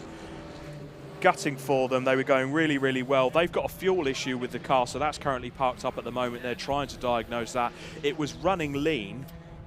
They pulled the plugs out of it, and they were looking at a possible Duff fuel pump or a sender unit, so that sits in the top of the fuel tank, obviously sucks up all the fuel and sends it to the engine. So unfortunately, if you don't get enough pressure in the system due to a failing pump or such like, it will cause it to run lean and misfire a bit. So hopefully it's showing on our timing screen is 34 laps down and quite far back, but hopefully Flying Haggis Racing can get that car back into action. So questions that you didn't answer. The number 97 car, which stopped with electrical problems, Steve McCulley. So that was, I did go to try and speak to the team. They did look quite busy, so that is one that I'm going to return to later on. So I'll probably head back down to the pit lane in about half an hour or so, and I will try at that point, especially with car number 97, because they were front runners. The aim is I'm going to try and get some driver interviews in there, and hopefully they'll be willing to tell me what happened and why it all went wrong. Yes, well, it went wrong, but the car is still running, yes, so that's why they'll be busy, because they're trying to get themselves back into the race. This is the Rocket Racing car 97 that was leading before it hit those electrical problems. It's currently Andy Perry at the wheel of the 97 car. And then another one for your next list is kind of like starting a new list for you. A very useful list to have. And if you, don't throw them away, because we'll have to refer back to them tomorrow, because we'll forget about these things. At least I'll forget about them, so they're always good to have written down. The one other car that was a leading runner that has now dropped down the order is 71? car 71, yes, the BS Motorsport Mazda, which Alex Livesley came in and had another pit stop in, and in the meantime has dropped down. Just want to see how far it has dropped down. Well down the order, number 71. Yes, in fact, that we haven't seen that actually since before the 777 big fire moment. So at number 71, Alex Livesley came into the pits, hasn't been seen since. So the question for that is, are we going to see any more from that car? I mean, these cars that we're talking about, and even the ones I'm now asking the questions about, they're dropping significantly far back, so that they're not really in with a chance of even top 10 finishes. But they'll treat tomorrow as a new day, and they'll come out tomorrow, hopefully with a car that's worked on and is working well, and be just treating it for them like a single race, rather than the aggregate race that it all is going to be made into in the end. Obviously, we're going to be we're in the box seat now. We're going into the final webs of tonight, so it'll be seeing which one of these teams can get their cars put back up together and going again tomorrow. But I must say, I don't want to put the commentator's curse on it, Paul. Turn 7 are looking very nicely in the lead. I did go and see Callum McDougall and just put an arm around him. I've got my fingers crossed. There's a lot of leaders that have dropped off so far, and I don't want to be that guy that mentions it, let's be honest. So, well, as we were saying earlier on, I mean, I don't think we can be accused of being the culprits here, because anybody who has got themselves into the top 3 seems to have had a problem. And actually getting to the top of the timing list has kind of been the precursor to then having some kind of unexpected, unpredictable problem, which has then dropped people down the list. Thus far, Turn 7 have had a relatively trouble-free run. They may not be the fastest car out there, but certainly with their driver lineup, they've got a very consistent team. Callum McDougall is quick. Lloyd Huggins probably not quite so quick. Neil Huggins is quick, but has spent most of his stint sitting behind the safety car, poor man. What I don't know with that car is whether Andrew Jebsen, I mean, Andrew drove the car in qualifying, but the car has such a humongous fuel tank that it just hasn't run out of fuel often enough yet to allow him to get into the car. And Neil Huggins has been at the wheel now for going on an hour and a half. By the time he gets out of the car, we'll be into the last hour and a half of the race, and Andrew Jebsen will be able to take it to the end, and we'll have done the first part of the race on just those 4 stops. So the first 3 stops. I can imagine now that the team are probably dancing around the garage now, praying for a car just to pull off and park somewhere so they can get a safety car out, because that would give them another free fuel. They've been so good at exploiting those safety cars. Not yet. I think in another half an hour maybe. But as I say, the benefit of having that tank is actually they don't have to come in when the safety car comes out, because there tends to be another one along in a minute. Yeah, and I mean, they're kind of in that window. We could just see the Pure Track Racing guys there. They took car number 223. I was chatting to Simon Coombs, the team manager for that outfit. So that's one way to see a driver getting himself psyched up. He's just checking out the front of the car. Yeah, that looks fast. We'll make sure we get enough fuel in it, and then they can head out on circuit. But I'm just going to duck out for a couple of minutes because we might have someone clearing up the issue with car number 360. Ah, okay. So let's talk to Martin Smith, who is up here with us. Evening, Paul. Evening, Martin. Nice to have you here at the Race of Remembrance. Yep. Several people have said it wouldn't be the Race of Remembrance without me. Well, I don't think it would be the Race of Remembrance without you either, in one shape or form. But your car has been drawing attention to itself. Yes. Anybody who's been watching the live stream or is around the circuit will have seen the car without a boot. So my question was, A, have you had any problems from the scrutineers telling you about it? No, and simply the reason why is because we cleared it up with the scrutineers. First of all, it's got a side vent, so there's no possibility of any of the fumes coming back in. They allowed us to carry on, and I actually went and spoke to the clerk of the course and asked if they would possibly neutralise the race because our boot was sitting on the bend up here. He wouldn't neutralise the race, and I understand that. He said, but the next safety car... But at least you asked. Yeah, the next safety car, he said, we'll definitely get it for you, which he did. Unfortunately, it had been run over. So we're now repairing it. The scrutineers have kindly let us carry on for the rest of the session, which is good, because the car is safe. I mean, it's got a FIA dry fuel cell and all that. It's a lovely bit of kit, but unfortunately, it's just missing the boot at the moment. So the ventilation's good for Will, my son. Is Well, yeah. I mean, let's talk about Will, because without putting the kibosh on him, this is his first race, right? Absolutely, yeah. Absolutely, his first race. Yes, yes. So first time of racing, first time in the night, first time at Anglesey. Yep. And I mean, currently quickest out of the three of us in the dark. And the car is up into what, 5th place overall? Yeah, 5th place overall. Yeah, he's done that. I'm certainly not putting the commentator's curse on it. I'm just going to say how good it is. You must be delighted just with the way Will's going. I mean, never mind about the car and everything else in the race. Yeah. But just that, the old heart goes, doesn't it? Yeah, absolutely. I mean, it always was my wish that he would. He had a natural ability when he was younger, which I tried to get him to exploit, but then he loved football, and now he's come here. Duncan said, look, let's do Race of Remembrance. He could be the third driver, which I'm very grateful to Duncan for allowing him to do that. I'll yet get the bill. And then it was a question of getting him through the yards, which we did, and then he's come here and he's settled into the car Thursday brilliantly. And he's matured very, very quickly with it, which is brilliant for us. And also it's for a great cause. We're also raising money not only for Mission Motorsport, I will plug it. It's not just Mission Motorsport, there's a Just Giving page because William's grandfather unfortunately is suffering from Alzheimer's and he wanted to do that, so we're also doing that. So we've got a Just Giving page and we're raising money for them as well as obviously Mission Motorsport. But you know me, I've been part and parcel of this in one guise or another for the last several years, and I'll never ever, you'll never beat this race apart from one which is in France. well, even then, I mean, I think there's a number of people that would disagree with you on that one. I'm not among them, but I think the point of this race is that it has a unique atmosphere and a unique place in the motor racing calendar. And I said earlier on to somebody, it brings together two different families. And between those two families of the military, the armed forces, the veterans, whether they're able-bodied or not, with the motorsport family, and I think the two just go well together. Yeah.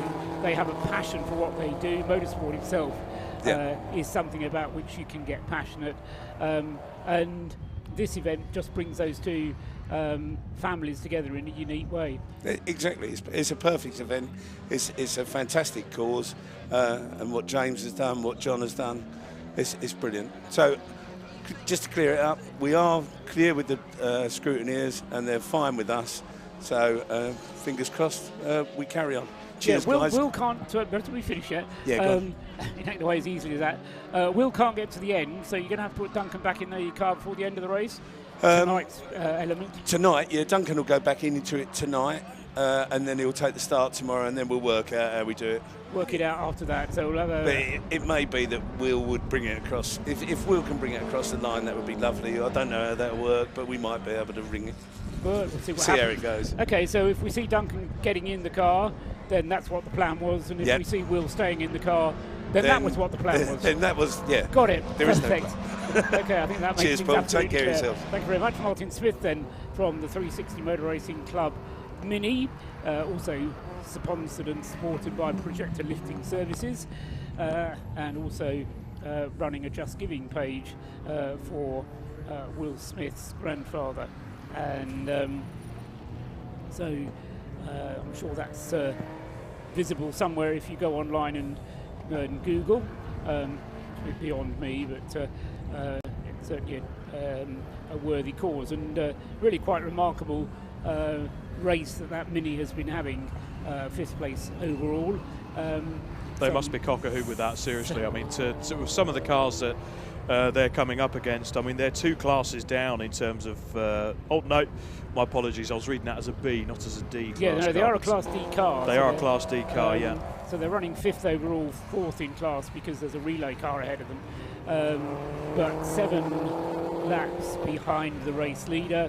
But I think, you know, at this stage in the race, you know, you just go round as fast as you possibly can and do so without getting into trouble. My attention was just drawn there, pointed out of the window, as the Ricky Coomber Honda Civic was going round, and that's an unusual sight. So car number 99, dead last, 55 out of 55. He's completed 26 laps now, compared to the race leader, who has completed 146. So he's 120 laps down on the race leader. But nevertheless, Ricky Coomber hasn't read give up in the dictionary, doesn't quite know what it means. So he's plugging on, and as I say, it was a bit of a disastrous 10 minutes for him back about an hour into the race when both his cars stopped within 5 minutes of each other, and it looked like neither of them was going to get going again. But the Honda Civic is on its way. The Mini, though, I'm afraid is not going to be out. That is expired. To quote Monty Python, it is dead. It has ceased to be. It is no more, right? So that's the Mini, which was car number 999, which was Kenny Murray, and the car that Zach Lucas never got to drive, therefore. Apart from that, I mean, and the list of woe that you went through, we've still got a lot of cars out on the circuit. I mean, you certainly don't get, as you sometimes do in long-distance racing in the middle of the night, you know, long periods of empty track in front of you. Yeah. And certainly there's a lot of traffic still going around. Looking at the tracker map of where everybody is on the circuit, it's still a pretty full circuit on the Anglesey International as people try and make their way around and keep going, make up as many places as they can with less than 2 hours remaining in this segment.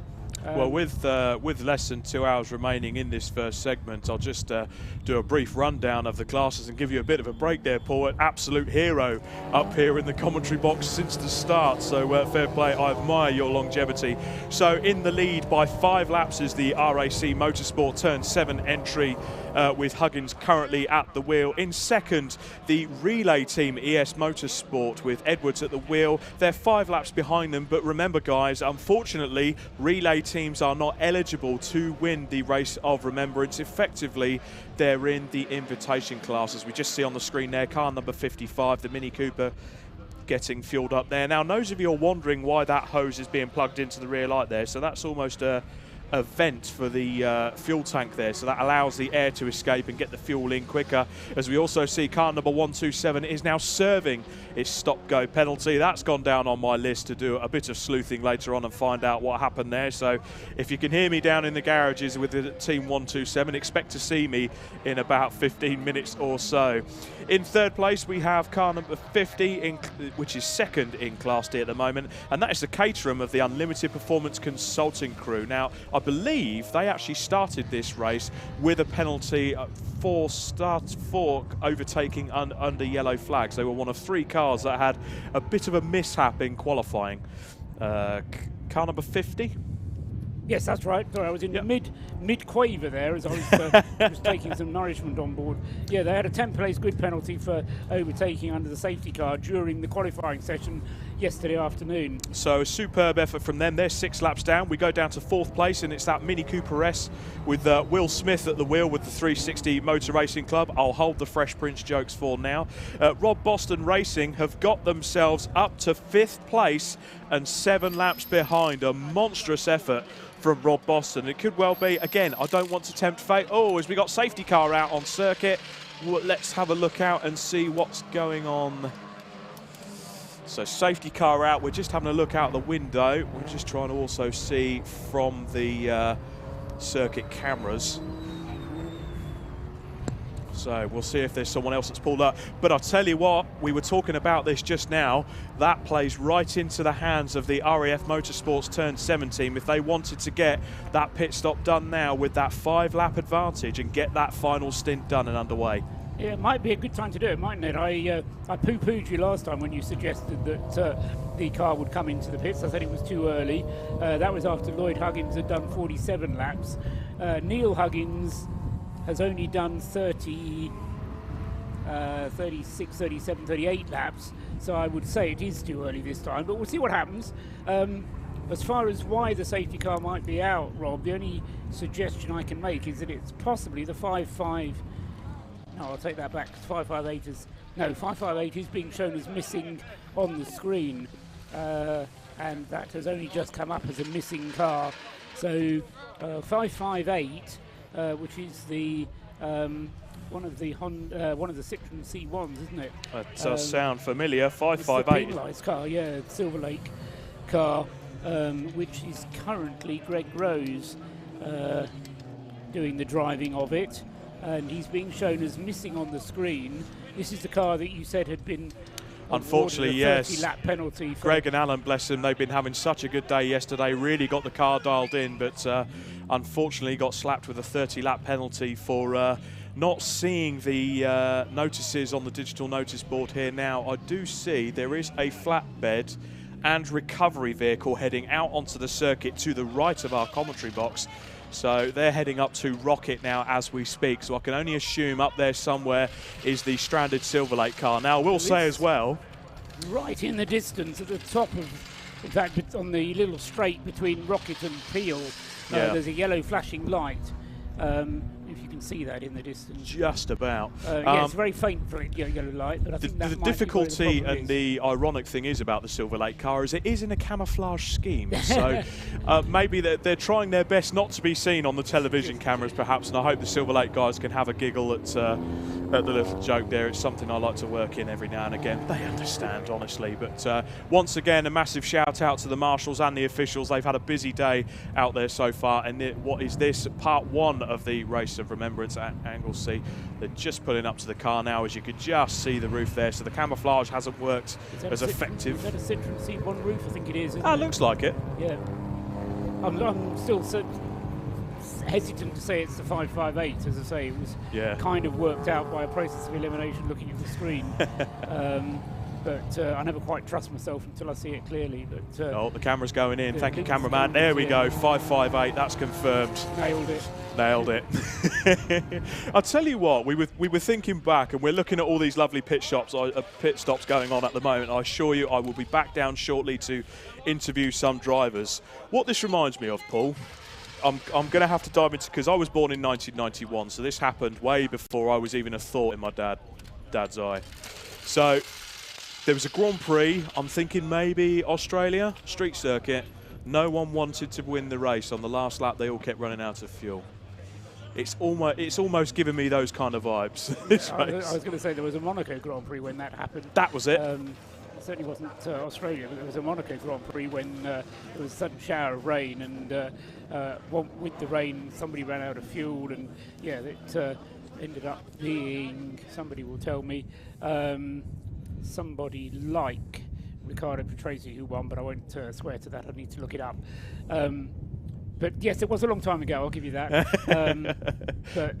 I'll let you off then. Even the fact that I remember it shows that I wasn't there. But this is just purely me showing the geeky side now. The sort of, you look back in the archives at the goings on with these, and the beauty of this kind of racing, and for me, one of the things that makes endurance racing special, the Race of Remembrance in particular, they tend to be races with big grids. Yeah. And it tends to be the sort of thing that, actually we might be able to see that car coming back now behind us. And they tend to be big grids, and so if you do lose a car, even if it's a front runner, it doesn't matter because there's another front runner behind waiting to take up the place. And you can lose 10 cars here and you're still going to have a great race for the front, because absolutely there is the strength in the depth of the entry to make it worthwhile. And with long races, there's a tendency to walk away, there's a tendency to lose interest. Again, you can't afford to do that because something's going to happen, and you kind of know in your bones that, and this is part of the reason that I stay up and watch these things, is I know as soon as I walk away, something's going to happen. You can't take your eyes off the screen, can you? You have to keep watching it, you have to keep paying attention, and so that's the appeal of it to me. Just looking at the timing screens now, it does look like we have the turn 7 entry into the pit lane, so the strategy has worked. Again. I've called it, it's pure luck, Paul. It is pure luck. As we can, oh no, RKC Honda Civic into the pit lane, car number 99. You cannot believe this. Rotten luck for Ricky Coomber and the team there. We also see car number 432, the Rab Sport team, getting Gary Mitchell strapped in there. But you couldn't write the story for RKC Motorsport. They've had such rotten luck in this race. Devastating for them. That'll be another one on my list to find out. Hopefully, if they've got any gearbox bits left, maybe they could just borrow another car gearbox, because the Honda ones don't work. I was quite glad I didn't come in a Honda this weekend, because Ricky would have been on the phone to me by now if I had. So as you say, let's just make the point and labour it, because Neil Huggins is the race leader. A 5-lap advantage means that under the safety car he can get into the pits, make his pit stop, get refueled, get a new set of tyres if he needs, and presumably they're going to be putting Andrew Jebsen into the car, and that will be the 4th of the 4 drivers that they have at their disposal. Yeah. So an ideal way to run this first 7-hour stint is the first 4 cars, or the first 4 drivers that they've got nominated to drive the car, cycling through, running all 4 of them through the 7 hours of this part 1. Ideal, and of course by the end of it, as I said to Callum earlier when I popped in to see him, I put my arm around him and I just said, look, at the end of the day, as long as you guys get to that 10 o'clock mark, they can work on the car, preventative maintenance, and fingers crossed, bring it home for the end. As we just see on the cameras there, that's the Rob Boston Racing Lotus Elise, that's in. Fair play to the guys. They had a devastating 15 minutes where they had some issues, but the bonnet is off again on the back of that. Have they got further issues with that car? We spoke to we spoke to Rob Boston in the pit lane earlier, and he told us that there was an issue there with the coil pack wiring. It does look like they have got the wiring loom apart on that car. Yeah, it's definitely a pin going into a connector there, so something is awry. That's what you see on the screen there, that little grey connector there. That's known as a Deutsche connector. They're very well put together normally, but you've got to imagine with these cars, they come under a lot of vibration over time, and these connections just work loose. So unfortunately, the Rob Boston Lotus Elise falling foul to the racing gods again in their attempt to get the hat-trick here at Race of Remembrance. Yes, I mean, it was impressive, the fact, as you just mentioned, that they were up into the, was it top 6 you had them? Yeah, at some point, I swear they were 4th. they certainly were further up before they made this pit stop, but it is a further problem for them. And so Tom Roach, having brought the car in, and I mean, I said earlier on from the position they fell down to 19th, I think it was, and they fought their way back up through the field. And I said they'd be doing well to get into the top 10, so they certainly have done well, although obviously with cars around them having problems, that's helped their cause. But still a long way to go tomorrow. Certainly wouldn't write off a possible podium finish for the Rob Boston racing car. No, you can't, not with the two drivers they've got at the wheel, Rob Boston and Tom Roach, a formidable pairing. Not saying, of course, that previous partners of Rob Boston have gone awry, certainly with two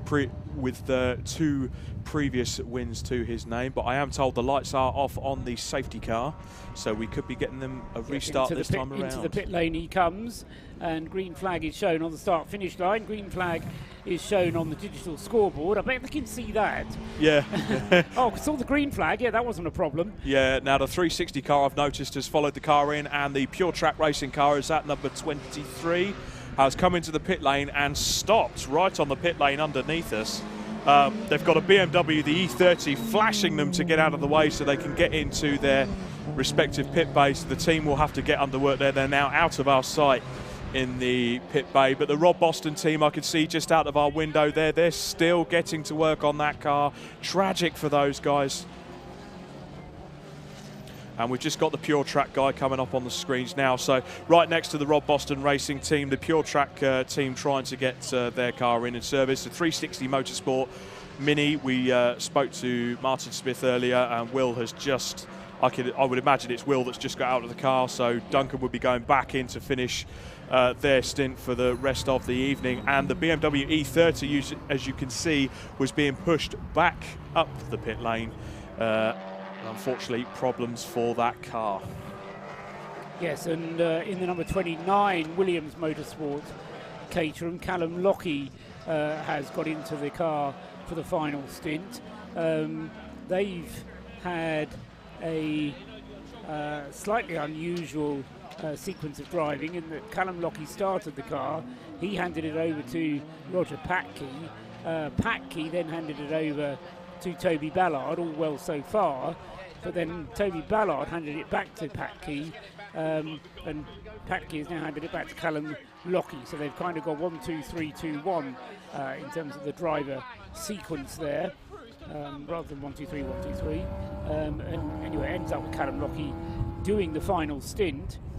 Whether there's enough fuel in the number 29 Caterham to get it from here to the flag, we'll have to wait and see. Depends if it's a safety car, but I think they may be needing a splash of fuel before the end of the race. Now, normally, with a suspended race, you'd be wanting to do a splash of fuel before the end of part 1 in order to set yourself up for part 2.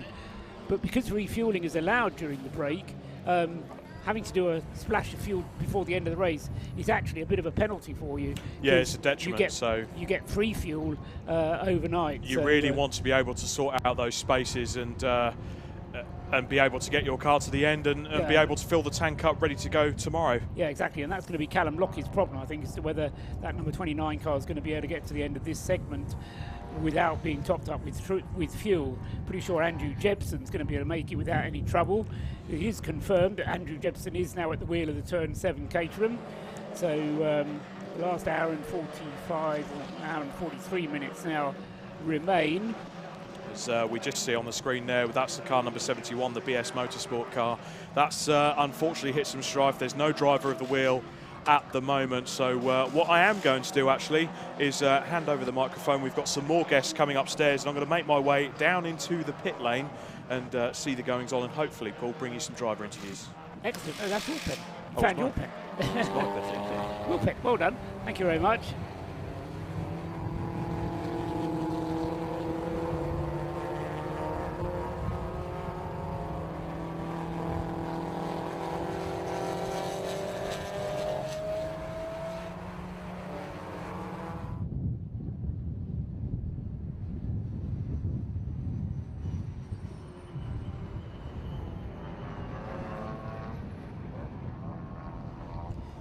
Right, so on the way with Green Flag Racing, Rob Lewis, as I say, going down to find out what he can, and this time he's taking a camera with him, so he's going to hopefully be able to do some interviews, and we'll be able to find out some more information from down there in the pits. Meanwhile, I've been joined up here in the commentary box by Rachel Hale from Mission Motorsport. So Rachel, what's your role exactly with Mission Motorsport? We've not met before, I don't think. No, we haven't, no. I started working with them in February last year, or this year rather. February this year, this year, yeah. And I do all the accounts admin, so I look after all the receipts, the bills. Right, so not involved in racing before. Have you been to a motor race before? Yes, loads. Oh, okay. Yeah. You're a motor racing fan. Would you describe yourself as a fan of the sport? I would. My dad built the Formula 3 car. Oh, right. So, yeah, it's been my world since I've been little, because he's a mechanic. So. Oh, okay. So you've worked in the sport before being involved in Mission Motorsport? Well, he did, but right. I didn't. Right, okay. What are your impressions? Is this your first race of Remembrance, presumably? No, this is my second. I came last year, yes. Right. Yeah, I came as a volunteer last year, so... Right, and everybody with Mission Motorsport are volunteers, aren't they? Yeah, most of them are, yes. Give your impression so far? It's been fantastic so far. Yeah? Really good, yeah. This is the best part, the night racing. Absolutely. Yeah. Do you go out and have a little walk around the circuit at all? Because there's some very spectacular places to watch. As long as you take I've been up to the top. Yes. So watched it from there. It's absolutely fun. Yeah, it's brilliant. Excellent, good. So if anybody's watching on the live stream, thinking about what you might do next November, come along. There's an advertisement from Rachel Hale advising you to come up and why not? Let's get more spectators here. Yeah. You don't even have to pay to get in this weekend. There's a secret. I probably shouldn't have mentioned that, but I read it on the internet, so it must be true. You know, it may take a while to get here, but once you're here, as I say, you don't have to pay to get in, and you do get some superb racing. 12 hours of, phenomenal sports cars. We get different types of sports, saloon cars, and as you say, Rachel, racing into the night is something very special, and it's important to realise as well, this is not a floodlit stadium. This is a pitch black night out. Very pitch black. So enjoying your stay up here. By all means, carry on and have a little look from up here whilst you're here. And we will talk to you again maybe sometime tomorrow when you've been able to sleep on it and experience the Remembrance Sunday Remembrance Parade as well tomorrow afternoon or tomorrow morning, which is something very special as well. It's very special indeed, yes. Thanks very much, Rachel Hale. And so with Green Flag, what I said was we really wanted to get on with some more of that Green Flag racing. We're now on our 10th safety car, and so we've had more running under safety car than we really would have wanted, but nevertheless that has kept the racing going cleanly. And still, I suppose, through that pit stop now, because Andrew Jebson has now taken over at the wheel of the Turn 7 car. We reckon he has fuel enough to get him to the checkered flag, even if we don't have a safety car between now and 10 o'clock tonight. It's still, that car should be able to take on enough fuel to get it through to the checkered flag. Its lead, though, has been cut from 5 laps down to, well, I think less than 4 now. In fact, no, it's not. It is still 4 laps, because number 7 just going across the line now and completing 155 laps, except that it's not being shown on my screen as such, because the timing screen isn't updating itself just at the moment. It will do in a moment, though, I hope, as TSL Timing, who are covering this, somehow managed to keep track of all 55 cars throughout. But say at the moment the system just pausing for a while, completing his 5th lap theoretically of the current stint is Andrew Jebson. The relay Lotus Elises team of Bailey and Michael Edwards still going very well indeed. They haven't put a wheel wrong, really. The car may not be the quickest of the Lotus Elises, but just as the car ahead, it's actually Bailey Edwards going more quickly than Andrew Jebson in the lead car. As, still waiting for the screen to update, and I'm sure TSL have a reason for it. The black and orange flag, meanwhile, is being displayed to the Tequila Mazda again. I'm sure that's had the black and orange flag before, but a black and orange flag again being shown to the Tequila car, which I have a feeling that Rob Lewis may be able to remember this, whether it was that car that had the fluid leak earlier on. Anyway, we'll wait and see whether or not the car comes into the pits.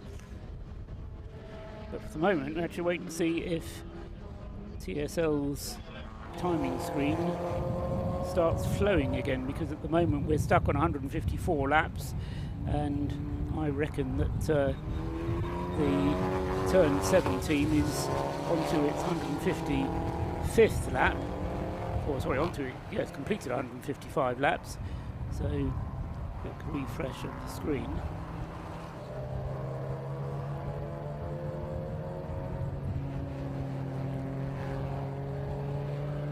And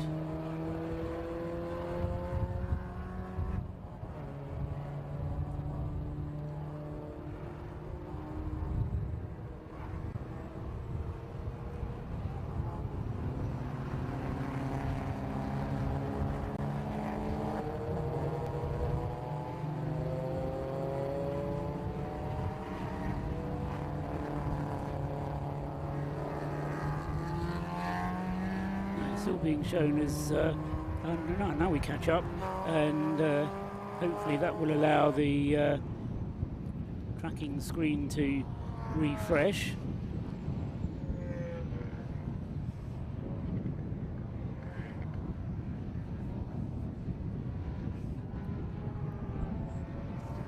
So 156 now laps being completed by the race leader, so that's kind of what we expected to see.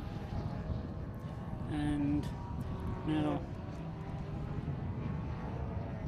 tracking being something of an issue, as we just try and reset my screen here. Apologies for this.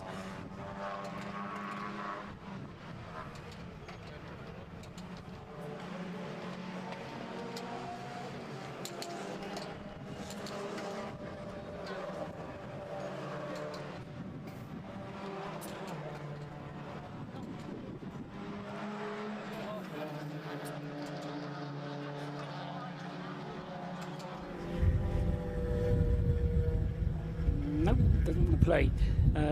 So 4 laps, or just under 4 laps now. 3 laps is the lead that Andrew Jebson holds over Bailey Edwards in the Lotus Elise, and Callum Lockie, now back at the wheel of the number 29 car, is in 3rd place with the Williams Motorsport car. He is a further lap down on the Bailey Edwards car, and then Andrew Perry on a bit of a recovery drive in the Rocket Racing Caterham, and so Andrew Perry then on 151 laps is a further lap behind Callum Lockie. So the Lotus Relay team in 2nd place is on 153 laps, Callum Lockie on 152 laps, and Andrew Perry on 151 laps. And then 38 seconds behind him is David Rook in the number 50 Unlimited Performance Consulting Caterham, and so that is a battle to look out for. David Rook, however, not lapping as quickly as Andrew Perry at the moment. In 4th place is the Lotus Elise of Clayton Kingman, and Clayton is on 149 laps, so he's 2 laps down on David Rook's Caterham. And then Duncan Rogers, who's back out in the 360 Motor Racing Club Mini Cooper S. That car, number 360, now back to 7th place following its recent pit stop to allow Will Smith to hand the car over to Duncan. And then it's the Rob Boston Racing car next up, with Rob Boston back at the wheel of that car, having been in the pits for 2 somewhat longer pit stops than they wanted, and they've therefore missed their opportunity.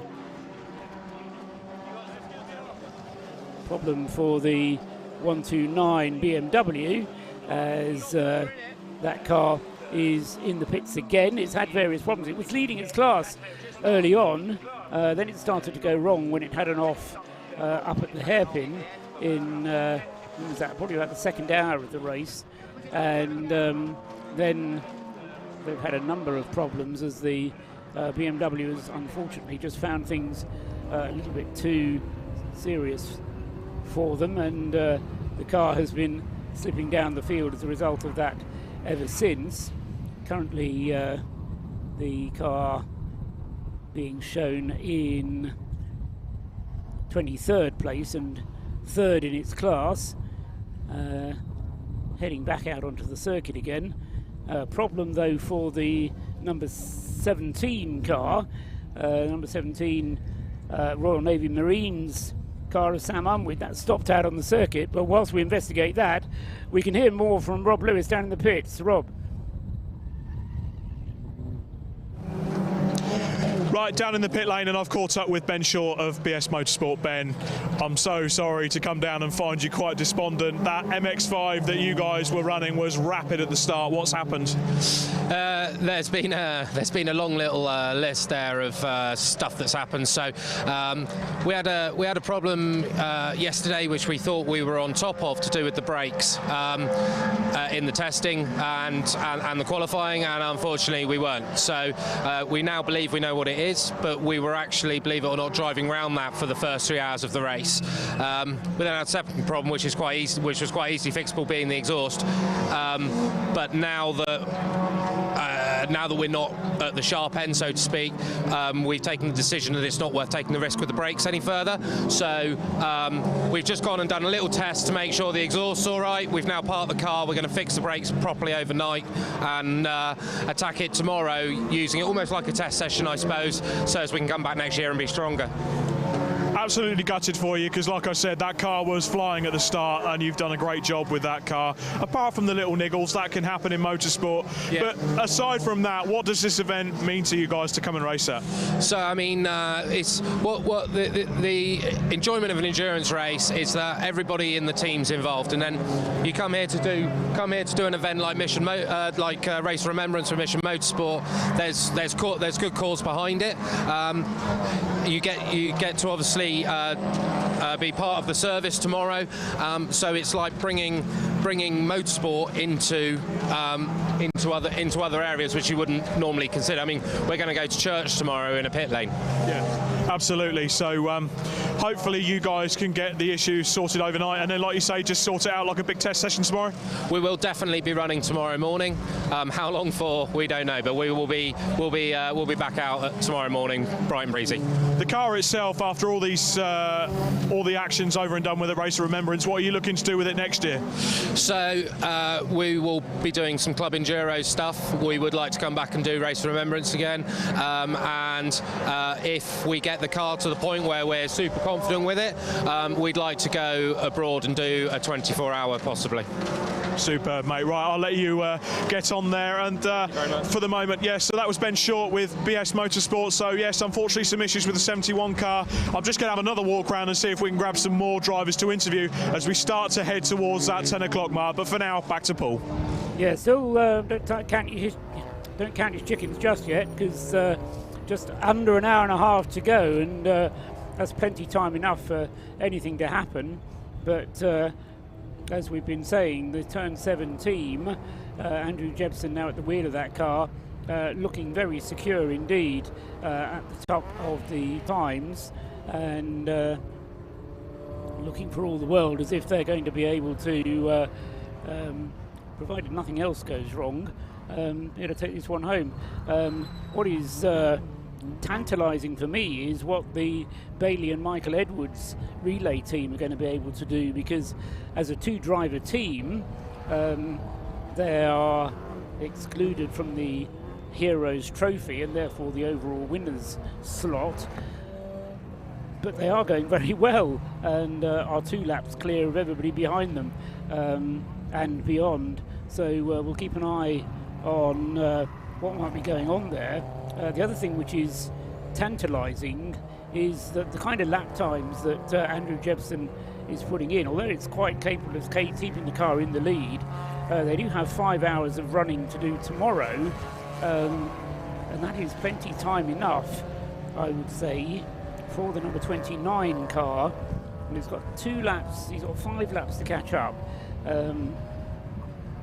He's going to do that, let's say, at a lap every hour, then it's going to be a lap every 30. I have to do the calculation, but at the moment Callum Lockie is lapping at something like 8 seconds a lap quicker than Andrew Jepson is.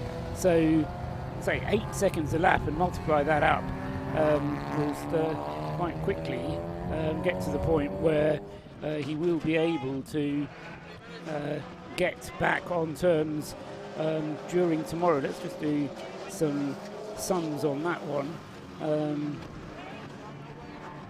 Just need the little pocket calculator out.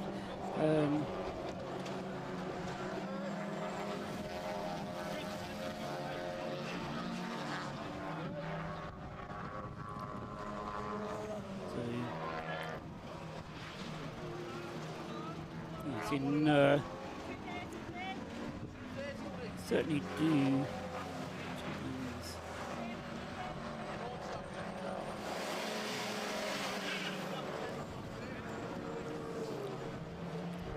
yes, I think you could probably do a lap every hour, and of course that would be enough. So if Callum Lockie keeps going at this pace, it is still feasible, even if none of the cars have problems, that Callum Lockie could catch up. Now, whether the other drivers in the number 29 car are capable of the same pace, of course, is another matter. And of course, it does as well rely on the cars not having any problems and for us being able to run without having to go back to safety car at any stage. But certainly the possibility, I reckon, exists for the positions to change just based on pace alone. Again, looking at the last lap times, 1 minute 50.761 for Andrew Jepson, 1 minute 41 for Callum Lockie. Who else is going quickly? Well, Rob Boston is going quickly. He's lapped in 1 minute 42 last time around, a 1 minute 42.3. Rocket Racing, Andrew Perry, number 97. He's lapped in 1 minute 42 last time around. So they're certainly going a lot quicker than those 2 up ahead of them. So it's going to be a case of just plugging on as fast as you can for as long as you can, and nothing to pick up. Now into the pits has come the race leader, car 07 on the stream, down there with the engine cover off on the Caterham, and they're changing the battery, I reckon. Rob Lewis will be able to bring us more information when he has it, but certainly that looks like a new battery having been put into the 07. It was too early for the car to come into the pits. Neil Huggins didn't bring the car in. Andrew Jepson brought the car in. Just need to make a note of the fact that that driver has changed. So Andrew Jepson now at the wheel and aiming to get this car back out again as quickly as he can. He wasn't intending to have to come into the pits. We were saying that he was going to be able to stay out and get to the red and white checkered flag, because this segment of the race, because it's not a end of the race of Remembrance, it's only a end of racing for today, is going to be ended with a red and white checkered flag. not a black and white checkered flag, so that is to be treated as race suspension. And taking a lap back out on the track is the number 33 Bailey Edwards Lotus Elise, as work continues then on that number 7 Caterham. And still the work continues. That will delay us still further, as information also reaches us about a stop and go penalty for car 127, Paul Shear Racing Mazda. Neil Luke, Scott Ferguson, car 127 currently is in what position is he in? Currently in 35th place, 4th in Class C, and it's Scott Ferguson who's currently driving it, and we can get some information possibly on the race leader in the pits. What do you got, Rob? Okay, fresh updates down here in the pit lane. I haven't got any drivers to talk to yet, but the drama is unfolding. Paul, you wanted me to check on car 97. Well, I'm going to show you the culprit. This connector here came straight off the alternator. That's why they lost all their lights. A 10p connector has scuppered their race. And how about this for some action? The car behind us, turn 7, just going out into the race. I can tell you, I briefly spoke to Chris Slater. It does look like that car, it had a battery warning light come up. I'm just going to see if I can grab a chat quickly with Callum McDougall, bear with me. The team obviously quite hyped up for this. I'm just going to see if I can grab him. Callum. Callum, I'm sorry, we didn't want to put the mockers on it, but as such a lead, you guys have really timed the pit stops well with the safety cars, and then this happened. What's the issue? Well, the issue is that we've got the issue is that the battery light came on about 10 minutes into this stint. So unfortunately, it's a case of the alternator isn't charging. Yeah. So we're running to the end on batteries. So I don't know at the moment, but it doesn't look like it's charging. So no output on the alternator whatsoever. Doesn't appear to be, no. Well, if it makes you feel any better, you're not the only team. Car number 97, I was just showing the viewers it was a 10p connector on their alternator. So, are these prone for it? Is it just the way they're set up, or the vibration, or? No, not necessarily. No, it's not a common fault. I don't know. I don't know what the answer is at the moment. Sometimes these things just happen. They're all mechanical parts at the end of the day. So we need to get it to the end tonight and then have a good look at it. It probably doesn't help now with having all the lights on board. Are you sort of taking steps with your drivers? Are you able to switch certain things off to save power? Yeah, we've taken our big light bar off. So we've still got headlights, which are LEDs, and well, he can see enough. It's not ideal, but he can see enough. We just have to hope it will now do an hour and 10 minutes. Gutted for you, Callum. We hope you do make it till the end tonight, mate. A very dejected Callum McDougall there. We'll cross back up to Paul Trustwell. The action is never stopping here. Back to you, Paul. Absolutely. There goes number 7 across the line now. Very nearly missed it. Yeah, with just the headlights on. I thought these LED light bars were supposed to be extremely efficient on power usage, but I suppose it's a case of every little bit helps. So Andrew Jebson having to deal with less light coming out of the front of his Caterham than he would like in the lead of the race, but now only 2 laps ahead of everybody else. Callum Lockie continuing to close in on Bailey Edwards, who's coming to the pits now. That's going to be a hard one for Rob to follow, because this is a driver change and car change. Bailey will be driving the green Lotus Elise back to the pits, and Michael Edwards will be coming out in the white one. So you may see Michael Edwards coming out of the garage and just waiting for his 4 minutes to elapse before we see him back out onto the circuit again. So whilst that car is undergoing its pit stop, so it's allowing Callum Lockie to close the gap, and close the gap he does when he comes through at the completion of the lap that he's currently on.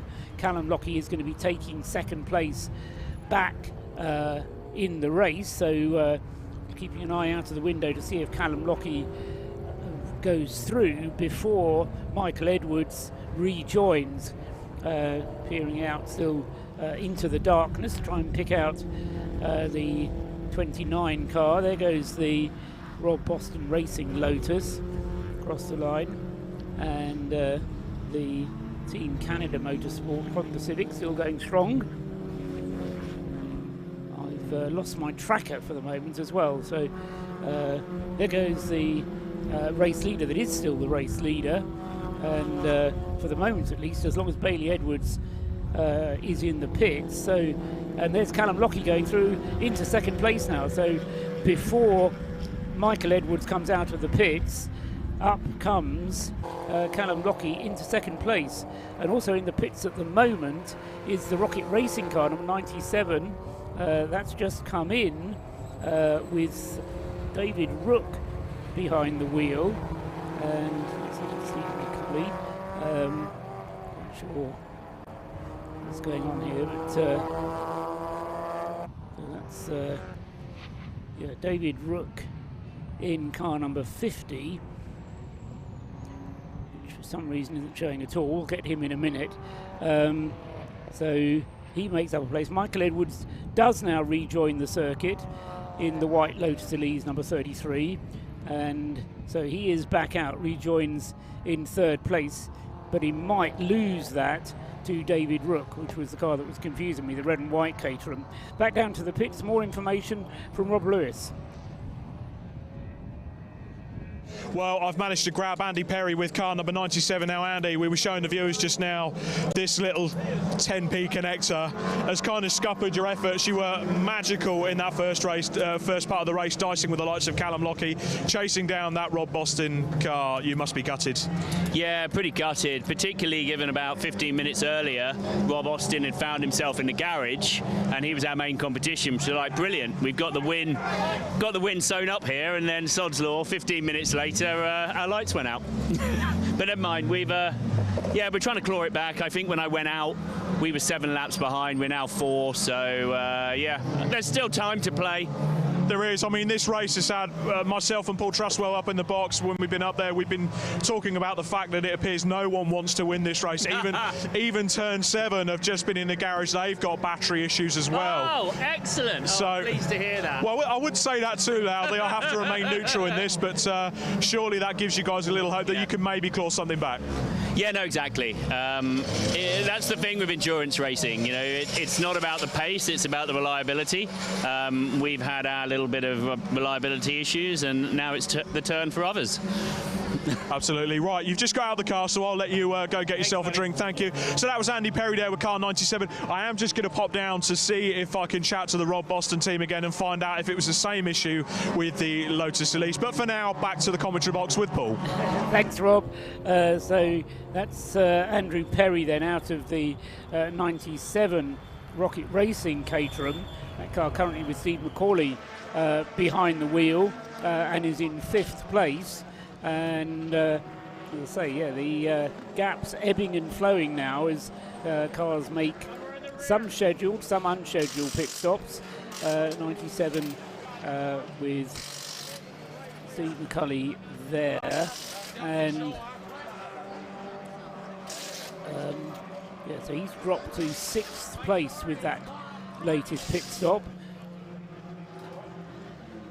Meanwhile, at the front of the field, Andrew Jebson rejoining with car 7, so he's hanging on to the lead. Callum Lockie, you mustn't overlook Callum, and certainly he is continuing to go well and closing in on this, and Callum Lockie is the ideal kind of driver to have in the car right now.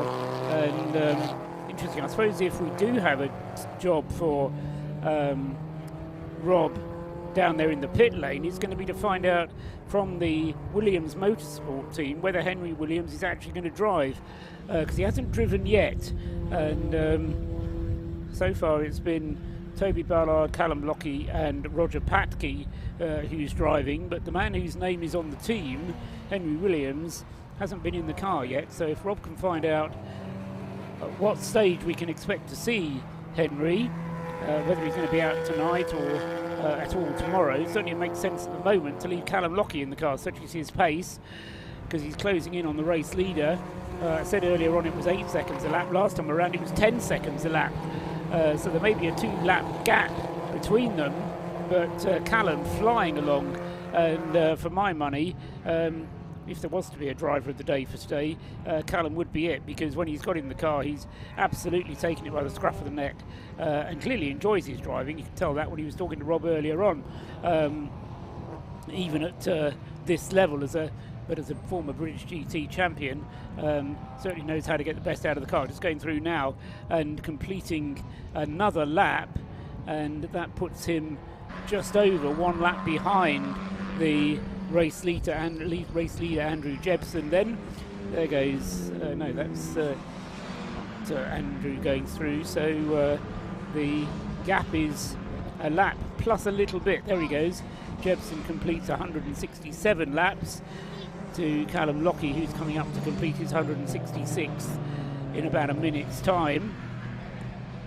David Rook is third in car number 50, so it's turning into a bit of a Caterham whitewash now. Caterham's filling the first 3 places. They may have had their problems, but it's always with us with the Caterham. It may have its problems, but they're generally cheap and easy to fix. And it's probably an unfair remark, but there is some truth in it. David Rook then third place with car number 50. Fourth is Michael Edwards with the number 33 Lotus Elise, but he'll be looking to go through to the checkered flag from there. In fifth place is Rob Boston at the wheel of the number 25 car. In sixth place is Steve McCulley with the Rocket Racing Caterham, and he is a lap behind Rob Boston and lapping more slowly than Rob. And driver lapping more quickly than Rob Boston at the moment is Callum Lockie. So Sean McCulley then in 6th with 97. Duncan Rogers is then next up in 7th place with 360. The 360 Motor Racing Club Mini Cooper S, but without its hatchback.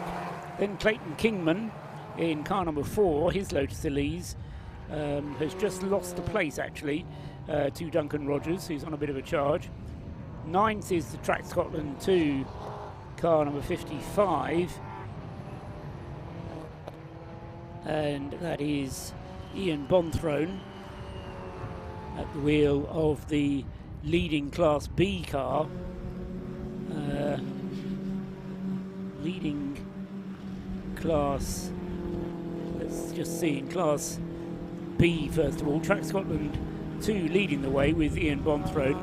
Adam Kindness is second in the Track Scotland 1 car, and then third is Jaffa Cape Racing car number 96, which has Daniel Grist driving it at the moment, and he's third in Class B and 11th place overall.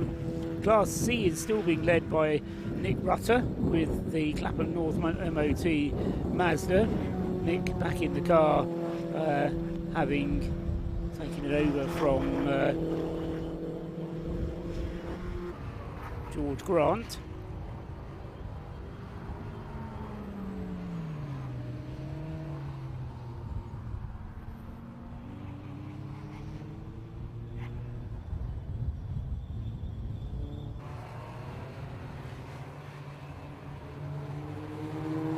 Back in the pits for Andrew Jebsen. This is a disaster unfolding.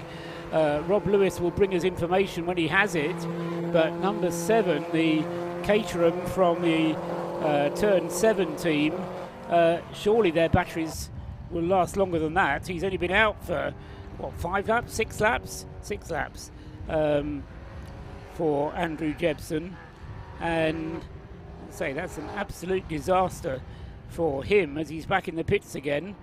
And as I say, they may be changing the battery on that car again, but as the shot of it from the rear, yeah, it is just a battery change going on, I reckon.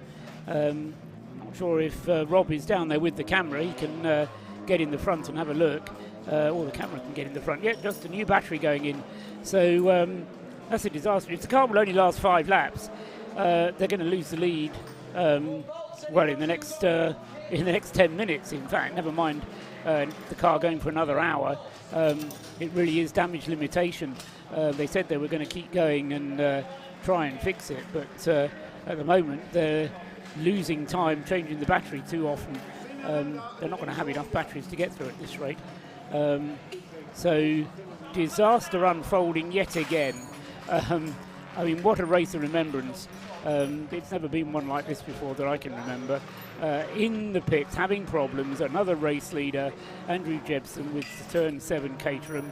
Callum Lockie is now up onto the lead lap and is going to come through at the end of this lap that he's on and take the lead. Look out if you're in the start-finish line for car 29, the Caterham coming through. When it does, he'll be taking over the lead of the race.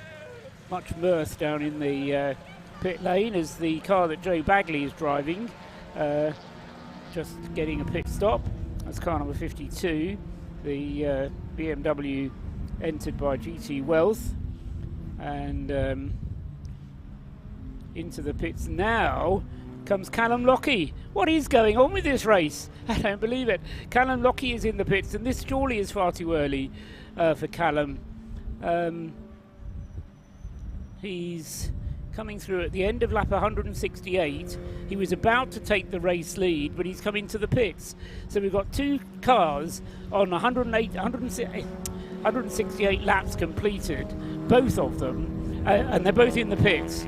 And in third place, we've got car number 50, David Rook, with the Unlimited Performance Consulting Caterham, car number 50, the one that started with a 10-place grid penalty, and that pushed him back to start on row 9 of the grid. Has had a relatively trouble-free race. I'll stand by that remark, actually, because nobody's had a trouble-free race, and it is all relative. So car number 50 is, at this rate, going to re-inherit the lead of the race. David Rook, having driven the car, taken the car over from Benja Headley, so he started driving the car just as it had gone dark, having his second stint behind the wheel of that car, and in effect, in a lap's time, is going to take over the lead of the race from the two cars that are having problems in the pits. Can Rob bring us some information, I wonder, because it would be great to hear from these cars down there having problems. If Rob Lewis can hear us down there. Just over an hour still to go in the race, with both of our race leaders, first and second, still being shown as being in the pits, and neither of them are for a scheduled pit stop. There's David Rook coming through. He's now gone through and into the lead of the race, I reckon. So he's crossed the start-finish line. He's started his 169th lap, and down beneath me the drama unfolds in the pit lane for Andrew Jebsen and Callum Lockie.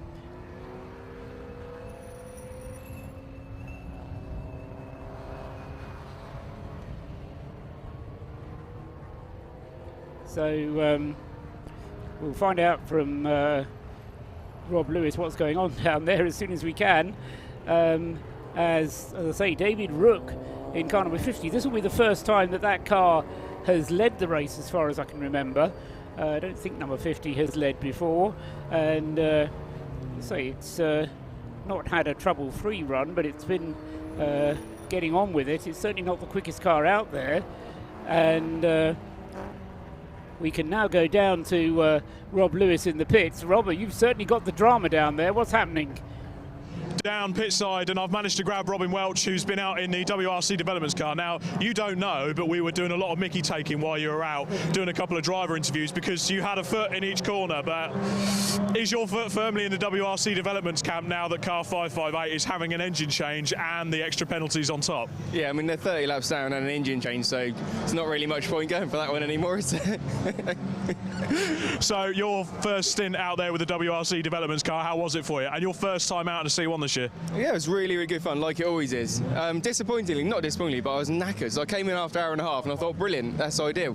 Got out, and Davey went, no, don't go anywhere, you're getting back in. So I did another hour and a half, so I've done 3 hours today. So I'm a little bit tired, and it's dark, and it's really hard. The distance and speed perception is really, really difficult at ROR. So it's unlike anything. Those C1s normally, they're behind you, but it's not relevant. Here you've got Lotuses and Caterhams and all the rest of it. It's great fun, but it just makes you concentrate really hard. Now, about this event, you did enough talk. You tried enough to convince me to come to this event and certainly to participate in it. What is it about this event that's so special to you? You know what? I don't actually know, and I always say, I think it's the servicemen, the forces, the charity, and nothing else. So it's always funny because every time I come to this meeting, I always ring cash because no matter what you do, James Cameron will fine you for it. So whatever you're doing wrong, James Cameron will be there. And you know what? It's brilliant. It's all for Mission Motorsport, and yeah, it's just hard not to love it. It's brilliant. So for the rest of the race now, for you, what's the plan? Are you back in the car tomorrow? No, we were meant to only be doing 2-hour stint each in the car, so 6 drivers for us, 12 hours, 6 drivers, 2-hour stint each. But I've now done 3 hours, so we'll have to nudge the order around a little bit. But no, I'm done now, so I'll be on the Spanish for the rest of the weekend. Get my dirty clothes back on. And hopefully get that class win. You know what? It'll be. I've been here 3 times, won it 3 times. Had 2 years off because of our kids. My first time back. If we win it again, man, I tell you what, it's even better. We'll look out certainly for that. Thank you. That was Robin Welch there, head honcho at the C1 Racing Club, the boss. It was good to have a chat with him. I'll let him go and get something to eat. But for now, back to Paul. Thanks very much, Rob. So not quite who I was expecting to hear from, but so we've had back into the race has come the 29 car, and a question has been answered because Henry Williams is now out in that car, and so Henry, I was suggesting that Callum Lockie was going to take that car through to the checkered flag. Well, Callum just did a relatively short stint for him of just under an hour, and now Henry Williams has just over an hour to take the car through to the checkered flag. So that car has rejoined in 3rd place. Andrew Jebson, though, is still in the pit lane.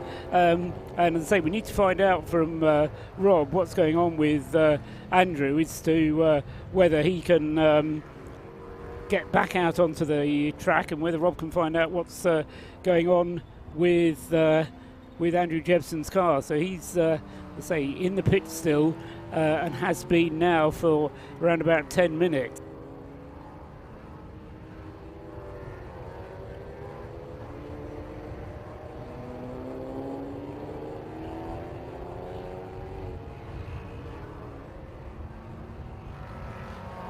Right, whilst all the drama is going on the track, and hopefully Rob will butt in when we can get some information about what's going on with the number 7 Andrew Jebson car. I've been joined up here by Lawrence Roke, who, Lawrence, tell me which car you're in. Sorry, tell me again which car you're in. Car number 53, that's it. Yeah, so in the Clouders Mazda MX5, that's the one. That's the one. Excellent. It's been going pretty well, hasn't it? You've been having your first race here this weekend, though. That's right, yeah. First ever race here at Anglesey, which is a great experience. And tell me, did you go out? I mean, it must have been dark by the time you went out. It was, yeah. First time out on a race, and it was dark. And so, you know, I don't want to have the whole story because it's probably quite a long one. But have you been interested in motorsport or always wanted to go racing, or did it just come out of the blue? It's a mixture of all of it, to be honest. Yeah, go on. A massive fan of motorsport from a young age.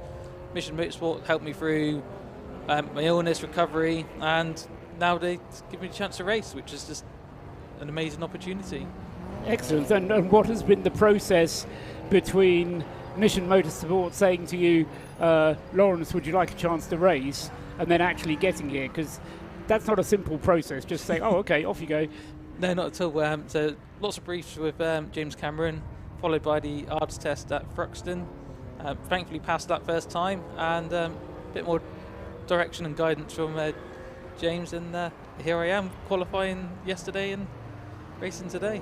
And have you done any sim racing before? Are you... No. Right, so very much a baptism of fire, but yeah. As a motorsport fan, was it what you expected? You know, when you first got in the car and you thought, here I am, wow, I'm a racing driver. Was it what you thought, or? No, nothing at all. Really? So much going on and so much to think about, and everything happens so quickly. You have to be on the ball constantly. It's mentally and physically absolutely straining. Absolutely. I mean, everybody always says it's all about the team as well. And I think one of the beauties of the race of remembrance, like a lot of endurance races, is it is a team effort. There's no one person who can be the star, definitely. is there? The whole team with Claudia have been amazing. The mechanics we have been spot on. Aston in particular saved the car from when I had a mechanical breakdown earlier this evening. And it's been, phenomenal team from everyone. I'm very privileged to race today and tomorrow. And so I'm not going to tempt fate here, but have you got any plans for 2023? I'd love to come back here and do it again, and let's see if I can do a few track days in between as well and get the proper bug for it. Okay, is Mission Motorsport just getting you into racing, or are they doing other things as part of your recovery as well? I've done all three of them, so I've recovered from them, doing track days at Goodwood with them and other places. They've retrained me to be a level 3 mechanic, where I now work for Jaguar Land Rover, and today given the opportunity to race, which has just been phenomenal. Absolutely, I can see just from looking at the expression on your face how much it means to you. Just talking about your service experience, how long ago were you discharged from the service, or what happened to you? I was medically discharged at May last year. Right. So quite fresh from being in the Navy for 14 years, and it's a big change into the big wide world. Absolutely. And are you fully employed now? I am, yeah, fully employed with Jaguar Land Rover. Okay, so that's again through Mission Motorsport that's given you that opportunity to become employed. So you've got a full-time job, you're earning money, making your own way in the world, really, aren't you? And racing. Oh yeah, just go motor racing. Yeah. There's me, who's never raced a car in my life. So how long was your stint? That was 90 minutes, so one of the longest stints south tonight. That's right, and you've presumably never driven, even in your sort of testing and things, for that length of time before. No, not at all. And were the others kind to you as they came past you? Because they don't necessarily know whether you're a novice or not, do they? No, everyone's fair out there, and respectful, especially for this race, which is lovely. Good. And my times were faster tonight than they were during qualifying during the day. Excellent. So tomorrow you'll be out again. Yeah. You can go faster still. Exactly that. That's the plan. Great, Lawrence. It's been great talking to you. And you. I'm sure there's a book that could be written from how you've got to where you are now. But it's great to have you up here, and thanks for talking to us and just sharing a little bit of that experience and that joy I can sense of racing. Thank you. It's a pleasure. Great. Thanks very much, Lawrence Roke. Then, just to finish off the line there, he's lost him on the list for a moment now. Anyway, so we can have an update for the meantime from Rob Lewis down in the pits. Just to say before we go down to Rob, the number 29 car is back out on the track. So is the number 97 car, Rocket Racing.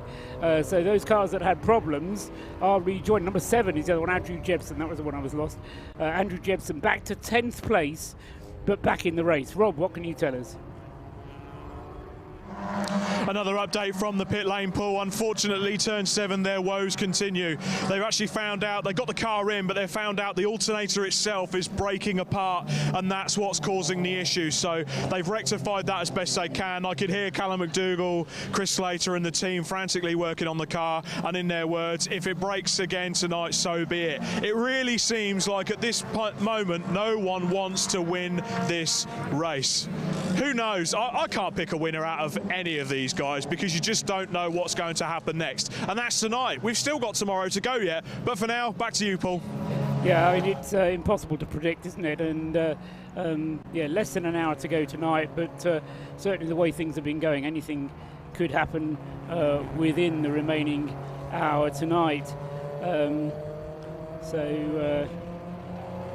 we go. The 53 car was the one in which Lawrence Roke is competing, and I just wanted to find out where he is in the race order and how he's going.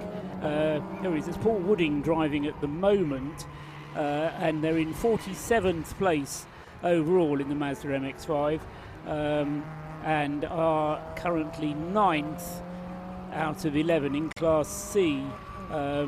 So yeah, they're still in there with a shout, and as I say, it's great to talk to people like Lawrence, because they clearly just love the opportunity, and it's like all of a sudden Mission Motorsport has opened up this big birthday cake and given it to Lawrence Rogue. So that's in the Clouders Mazda MX5 car. So up at the front of the field now, with, as I say, just under an hour still to go tonight, the Unlimited Performance consulting car of David Rook, and that's car number 50 leading the way. In second place, Michael Edwards in the ES Motorsport Relay Lotus Elise that he shares with Bailey, and Michael Edwards then 33 in second place. In third place, Henry Williams in the Williams Motorsport Caterham. Just looking at Henry's times, and they're not too shabby either. May not have been quite as quick as Callum Lockie was going earlier on, but still pretty good.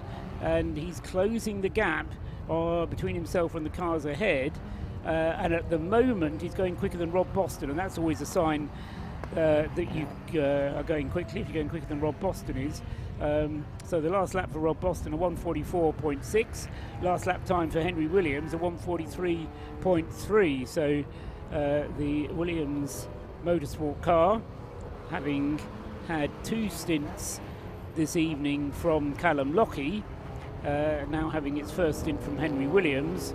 And Henry I could predict, but so far predictions have been so wide of the mark tonight, I'm reluctant to do so, but Henry will probably be aiming to go through to the checkered flag. In fact, pretty much the whole of the field, I would say, from this point in, unless they've had a pit stop or not had a pit stop in the last half hour, will be aiming to get to the checkered flag from where they are.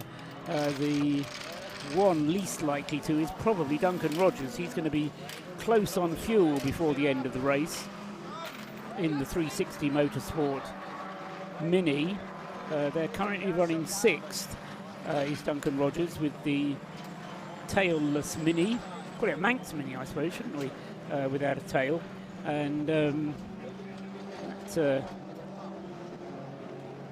Carl then currently running in 6th place. In 7th place is Clayton Kingman in the Lotus Elise number 4, and then in 8th and 9th places are the 2 leading runners in Class B, and that's the 2 Track Scotland cars, Ian Bonthrone in car 55 and then Adam Kindness in car 155. They are 8th and 9th, and then 10th is the RAF Turn 7 boys, with Andrew Jebson with that alternator issue, and they're still going, as I say, having got the car back out again, but are down in 10th place in car number 7. Behind them is the leading Class C runner.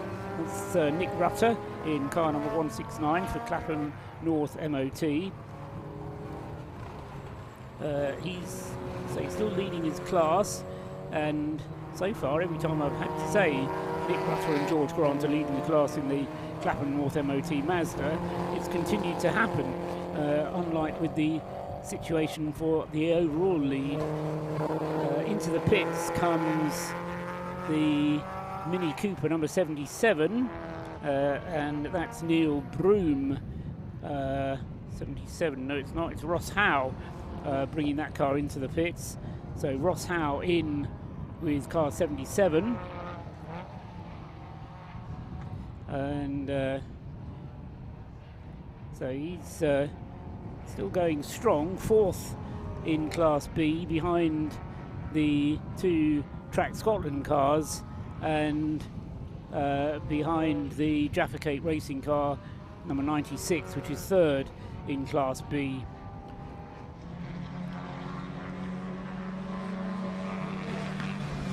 So there goes across the line the Michael Edwards Lotus Elise. 52 seconds the gap, first to second. but that's the gap that's going up. David Rook just trying to get as much ground as he can between himself and the pursuing cars, which at the moment is still Henry Williams, is just over a lap behind is Henry Williams, but still Henry lapping more quickly, although on that last lap not as quick as Rob Boston. So it'll be interesting to see. Rob Boston is 38 seconds down on Henry Williams, so Rob Boston trying to close the gap between himself and Henry Williams. Rob Lewis is back up here in the warmth and comfort of the commentary box, and he's brought his dinner.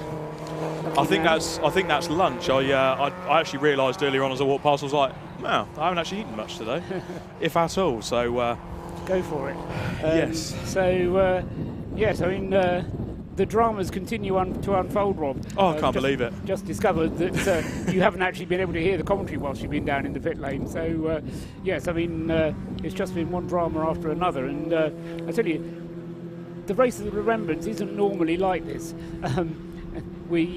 Yes, we get drama, but not quite on this scale, and not at the front of the field as much as it has done this time. Oh, it's unreal. It's literally, it's turning into the race that nobody wants to win. I mean, I don't know, whether it's just that people haven't had as much time to prepare and have made little oversights in the preparation and looking for the things in the cars, or I mean, it's the same time of year every year.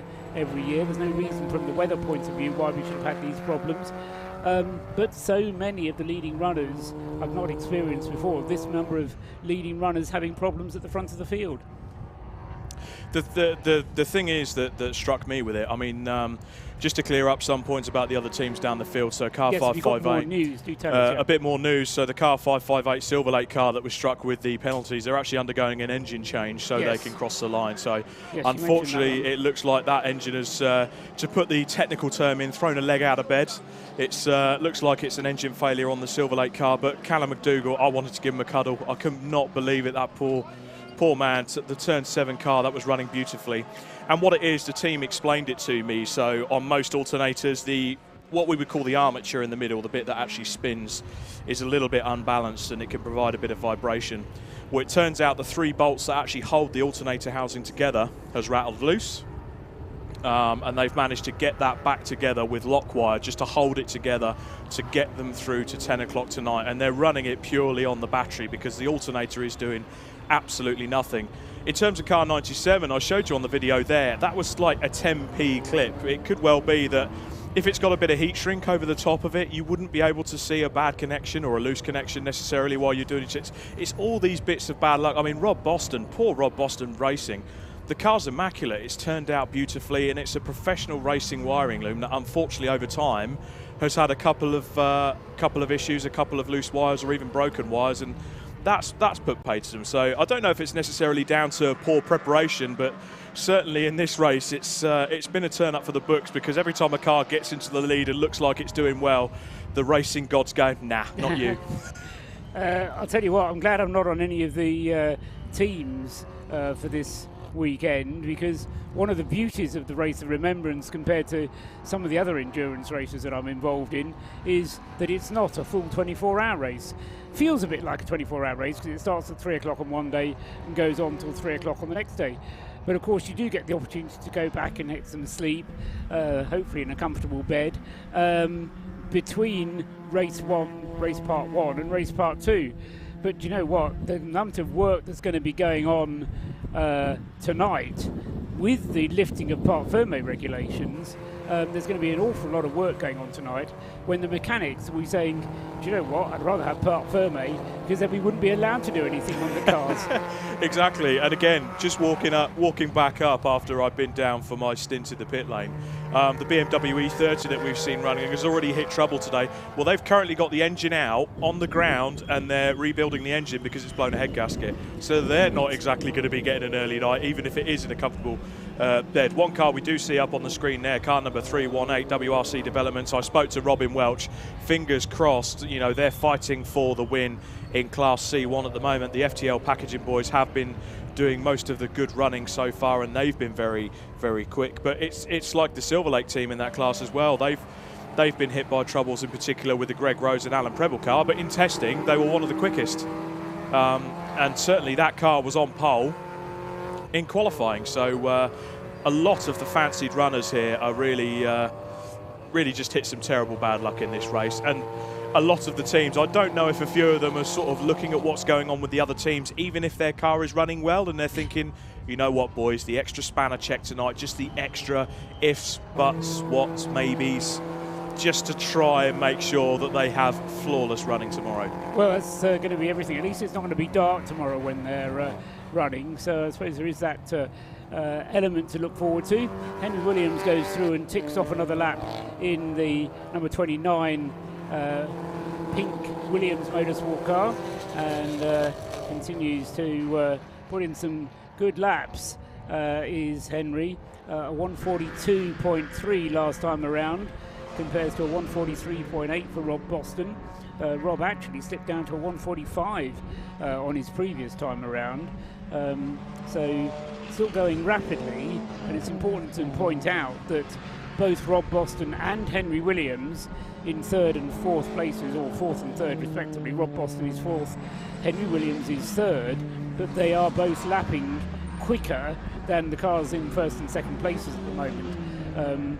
So they are going to, if not tonight, then certainly tomorrow, be in a position where they can close those gaps down and really make a race of this. And it's one of those tantalising prospects that we're going to have a bit of a handicap race tomorrow, where the faster cars are going to be starting with a one-lap disadvantage, or maybe a two-lap disadvantage, and the slower cars are going to be starting up ahead of them on the grid with that advantage up at the front. So any time that you can make up today is really worth doing, because unlike as it would do if it were a full safety car suspension of the race, the gaps will not be squeezed up at the end of today.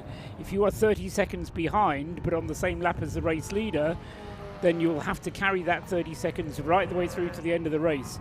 You won't get it squashed up. No, absolutely. And you kind of think back, if you want to put that into context and get a reminder of where that's been seen before, if you think back to the famous Damon Hill victory over Michael Schumacher on aggregate time, I believe, was it a Suzuka 96? No, it wouldn't be 96, 95 in the wet.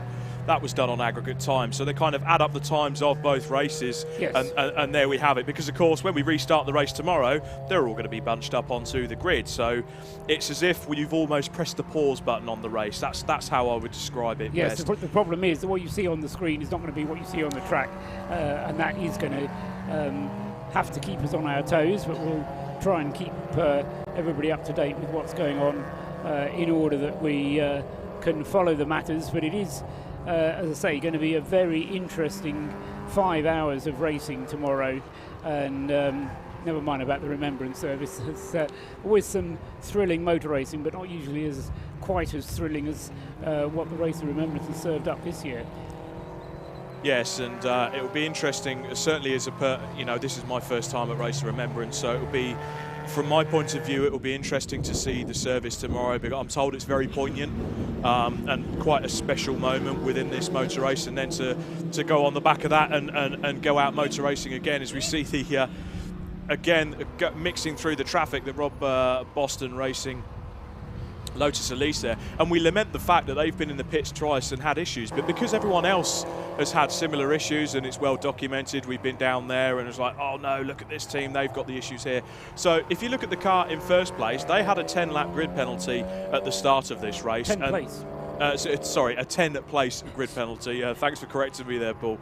And they're leading this race with a 1 minute and 5 gap to ES Motorsport in second place, but correct me if I'm wrong, that car in second place is in the relay class.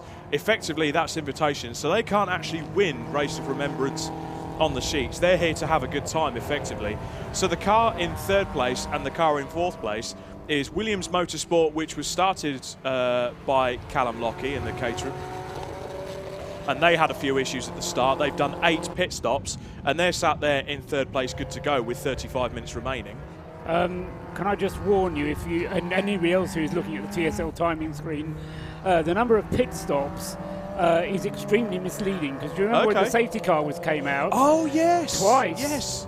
They came through the pit lane, and that will count as a pit stop, because as far as TSL is concerned, the car came into the pit. Absolutely. So you need to subtract 2 from that to get a proper pit stop, unless they came in and did a proper pit stop when the safety car brought them through the pits. Okay, right. Well, in that case, so you can subtract 2. I'll do myself some quick maths. So that'll tell me that the Williams Motorsport team, in fact, have done 6 pit stops of their allotted one. So they're in the box seat. They don't have to do any more, but of course they do, because they got one of them was a very short one. Oh, it was a very short one. Okay. Yeah, so Toby Ballard had a very short pit stop, and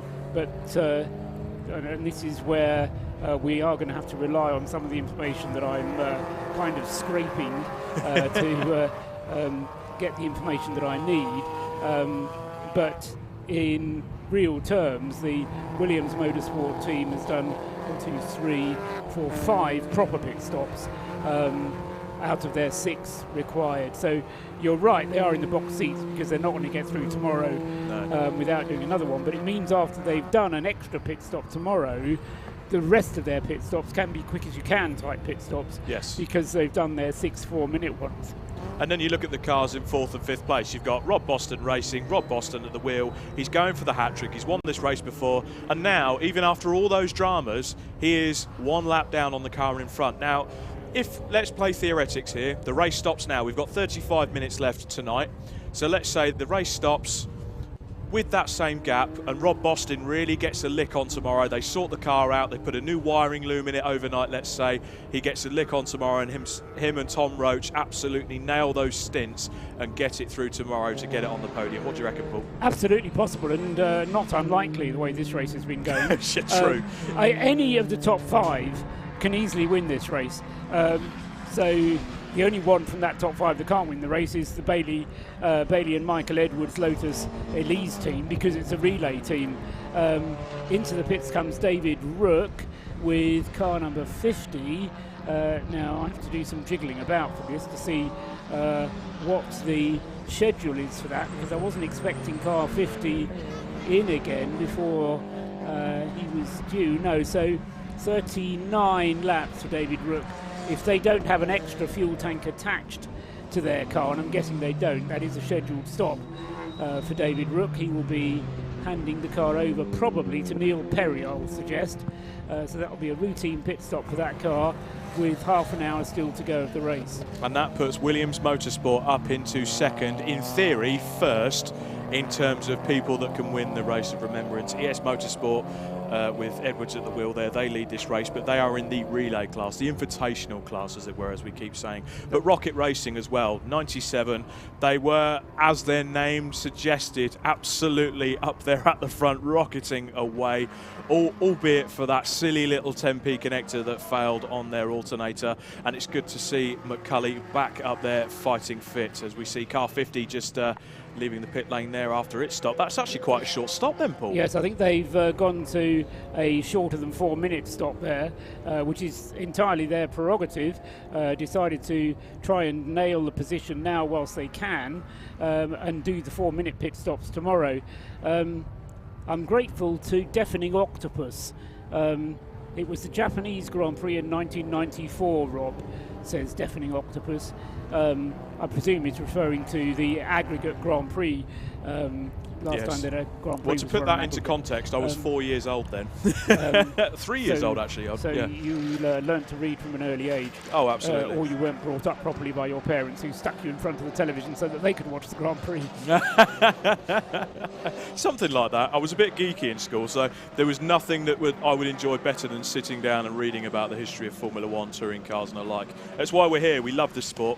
Everyone up and down the pit lane loves this sport, as we just see the pink Mini there, 155 into the pit lane. You can tell the car's switched off because it's not lit up like a Christmas tree at the moment. The guy's just getting to work there, getting the fuel in. As you can notice there, as we've just got the cameras on there, the team have got the flashlights, and all they're doing They're doing the little checks. What tyres do we need? How do they look like? What do they look like on the front? What do they look like on the back? Don't forget, earlier in the telecast, we did mention about how abrasive Anglesey is as a track on these tyres. So a lot of these teams up and down now, you would have seen in the rolling shots up and down the pit lane, they're changing tyres as they go. You can see the jack underneath the car ready to go. The person's not touching it, but the jack can just be slotted under there ready to go, so when the fueling's done, the team can get on it, get the front of the car up and get those wheels changed. Yes, the regulations in this form of racing being that you're not allowed to work on the car whilst the fuel is going in. Also, the driver has to be out of the car whilst the fuel is going in, so even if you're not changing the not even if you're not changing the driver, you do have to get him out whilst the fuel is going in. Rather squeaky jack, you could just about hear in the background there, being picked up by the camera. Needs some of the best WD-40 on that, I think. Other lubricating products are available. No need to lubricate the jack. It doesn't make the car go faster. Well, you never know. Just silences it for the masses out there. As long as it makes the car go faster. So I was going to talk about the relay car that's now in the front of the field then. Michael Edwards should be going to get to the end of the race without having to stop again, I reckon. The number 33 car.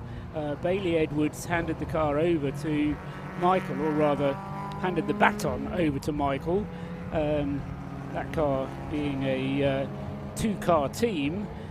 Michael got in the car 3 lines ago, so just before 9 o'clock, so it's now 9:30. You should be able to just about run to 10 o'clock before the end of the race, so it's going to be a question of whether Michael Edwards is currently 2.8 seconds ahead of Henry Williams, but is being closed in upon by the pink Caterham, so 29 the pink Caterham, Henry Williams lapping more quickly than Michael Edwards. We're going to have another change of lead before the end of this one, Rob.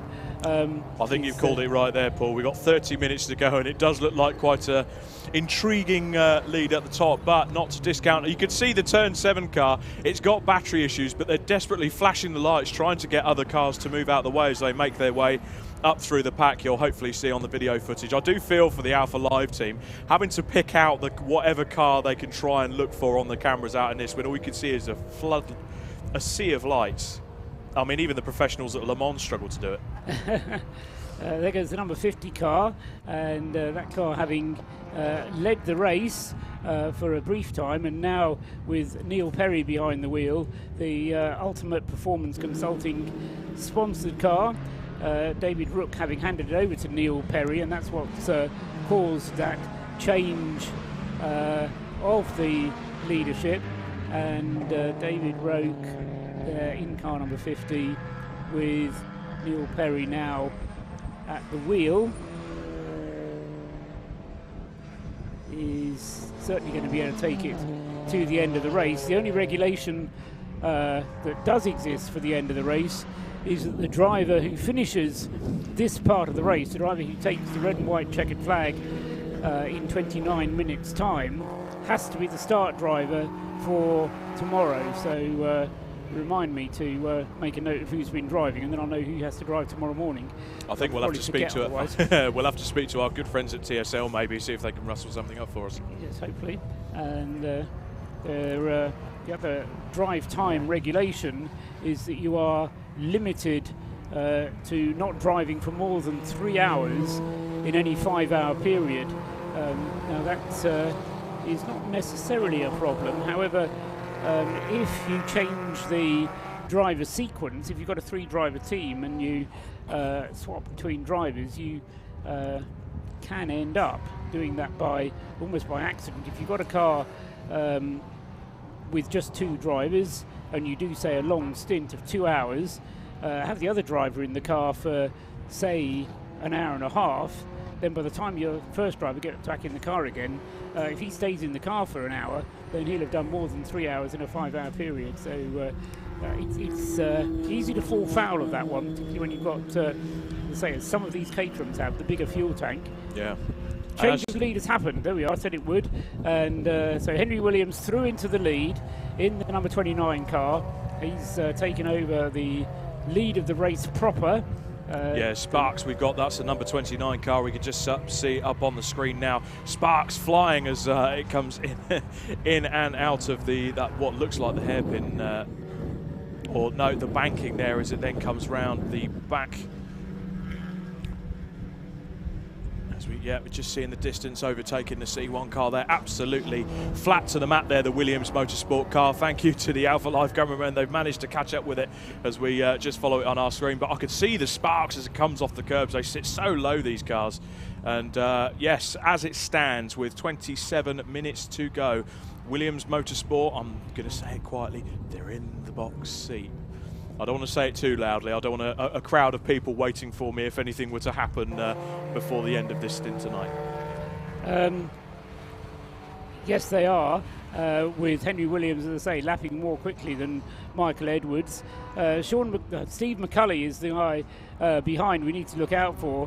The outrageous fortune of this race, swinging the pendulum in different directions. But Steve McCulley is 97. He's coming back into this race. He's on the lead lap. He's about a minute behind and currently is lapping at about the same speed as Henry Williams is. So those two, as I say, they're going to be around about a lap or a minute apart at the moment, and that gap is going to be one that Steve McCulley is going to try and reduce come tomorrow's racing. Rob Boston still going very strongly in fourth place, but he has these occasional off laps. He's done a couple where he's been in the 145s. He's just done a lap in the 146s for Rob Boston, and as I say, that's not as quick as some of the cars ahead of him have been going. Meanwhile, all of a sudden, Rob Lewis has found a way to eat his dinner by getting in touch with James Cameron. James has joined me back up here in the box. James, this has been, I don't know if you've been following the race or if you've been busy doing other things. You know how I always forget, don't I? I always think there's a race going on here and you have to keep reminding me. But this has been a phenomenal race. I'm kind of drop in and out of it. So, because the racing when you come is just intoxicating, and you can see the battles from the very front, the Rob Bostons, the Steve McCulleys that you're talking about, all the way through to C1s who are locked, absolutely pinned together and trading lap time for lap time. It's joyous all the way up and down the field. The things that I also get involved in are the things that you don't necessarily see out here, which is teams cooperating and helping each other in order to get stricken cars back out, in order to be able to loan kit to each other, in order to be able to find tyres where people have suddenly found themselves, for one reason or another, compromised. And it's wonderful. It's really good. So, yeah, it's an amazing spirit down there in the pit lane as well. I must say thank you as well. I don't know if it was you that was responsible, but somebody from Mission Motorsport persuaded Lawrence Roke to come up here. Yeah, that's Laura to most persuasive. How was he? He was like a boy who had just opened his favourite Christmas present on Christmas morning. He was so overjoyed. Wow. Been a motorsport fan from a very young age, and to have the opportunity to sit in a racing car, to go out. He did a 90-minute stint. Yeah. That's longer than he's ever driven before. Lapped quicker in the night than he had done during the qualifying session. Yep, absolutely. Promised me that he was going to lap quicker tomorrow. And as I say, the joy, you used the joyous word a moment ago, but the joy that he had, it was almost euphoria that you could see was oozing out of every part of his body. And he was able to express it very well as well. He's an articulate lad, isn't he? Yeah, just such a bright kid, So, that's really great. He did his arts test a month ago. That's it. He hasn't raced in between now and then. He said he was only discharged in May. Correct. Yeah, absolutely. So, we've known him for a chunk of time. He's. I first met him. I think he came along to one of our invitational things once, and he's had a bumpy old journey. He's had the most horrific cancer, diagnosis. And then to come through all of that, so he was diagnosed with testicular cancer. I mean, I didn't hear his interview, so I don't know how much he talks about. But no, we didn't talk about the illness. Oh my goodness, he has been through the mill like you wouldn't believe. So joined the Royal Navy, talented bloke, working on the sort of. Been in the Navy for 14 years. He did say that. Absolutely, really talented guy, and as you've sort of met, articulate and eloquent, and just a bit of a joy to kind of be around. And then just to be knocked completely sideways, by a cancer scare that well, it was more than a scare, a series of operations in order to be able to help that. He remains at a sort of elevated risk. He's under monitoring, and they've sort of suspected horrors a couple of times, where he's been unwell with different bits and pieces. But he's kind of on the up right now. He's done a load of training with us. And he's got a full-time job thanks to Mission Motorsport as well. And he's got a full-time job thanks to Mission Motorsport. The really interesting thing is, as of this weekend, I think his future has become more bright as well, because of some of the other people in the pit lane who've got to spend a bit of time with Lawrence and go, hang on, you looked after internet system provision onto ships and CIS infrastructure architecture on Her Majesty's vessels with a few of the people who he's sharing the pit lane with, who are the companies, so he's got Cloud Era written across his bonnet. There's VMware, Chief Technology Officer, is cutting around here. Joe Bagulay, who was up talking to you earlier, he's one of the top 16 Chief Technology Officers in the world. And they're all going, hang on, what did Lawrence used to do? He's a really cool guy. His future is really, really bright. The joy is, he's a great kid. He's got out of the car, just going, I need to go faster. And I want more third gear in order to be able to make that work. The other thing which has been great has been talking to our transatlantic colleagues. We've had a couple of the Operation Motorsport USA guys up here. Brilliant. We had Kevin Boehm up here, followed by Reeve, what's his first name? Hunter Reeve, another guy having his first race. Yeah. And again, somebody who only got into motor racing even due to the pandemic, and sitting on his sim rig. Isn't it? Probably a sim rig. I didn't even know the term existed 5 years ago. I know, it's incredible, isn't it? And you're seeing this wonderful blend across from that sort of gamer to racer thing that Darren Cox had a vision a while back and brought us wonderful stuff through GT Academy. But now, it's commonplace, And as I say, Henry Harvey had another guy, first motor race, or I think he may have done a couple of races in the States, but this was his first time racing in the dark, and obviously the first time in Anglesey. Yeah. But Kevin Boehm admitted that he brought more people over than they actually needed, but that was all part of the team. Anybody who was part of the team, you got in the bus, and if you didn't get off the bus quick enough, you brought over to the UK. I mean, it's been, and hey, they've driven really, really well. I mean, they're going along all right. Both cars. Is the Canadian one still ahead of still ahead of Team USA? I mean, it's. USA is in 14th place, Canada is in 15th place. Oh, look at that, they've just managed to turn it around. They're both on 183 laps, they're separated by 4 seconds. Oh my goodness. You just couldn't write it, could you? They've come across with identical cars, and it's wonderful. This great sort of 40-strong team that was inspired by a visit through a guy called Greer Martin, who was at the time Representative Greer Martin, and I know he's listening now over in the States. I know he's getting out of bed very early tomorrow morning, because he will be watching the live stream for the service of remembrance, because Greer's been here many times. He's followed Mission Motorsport, and he's been a supporter and a helper to us since we very first started back in 2012.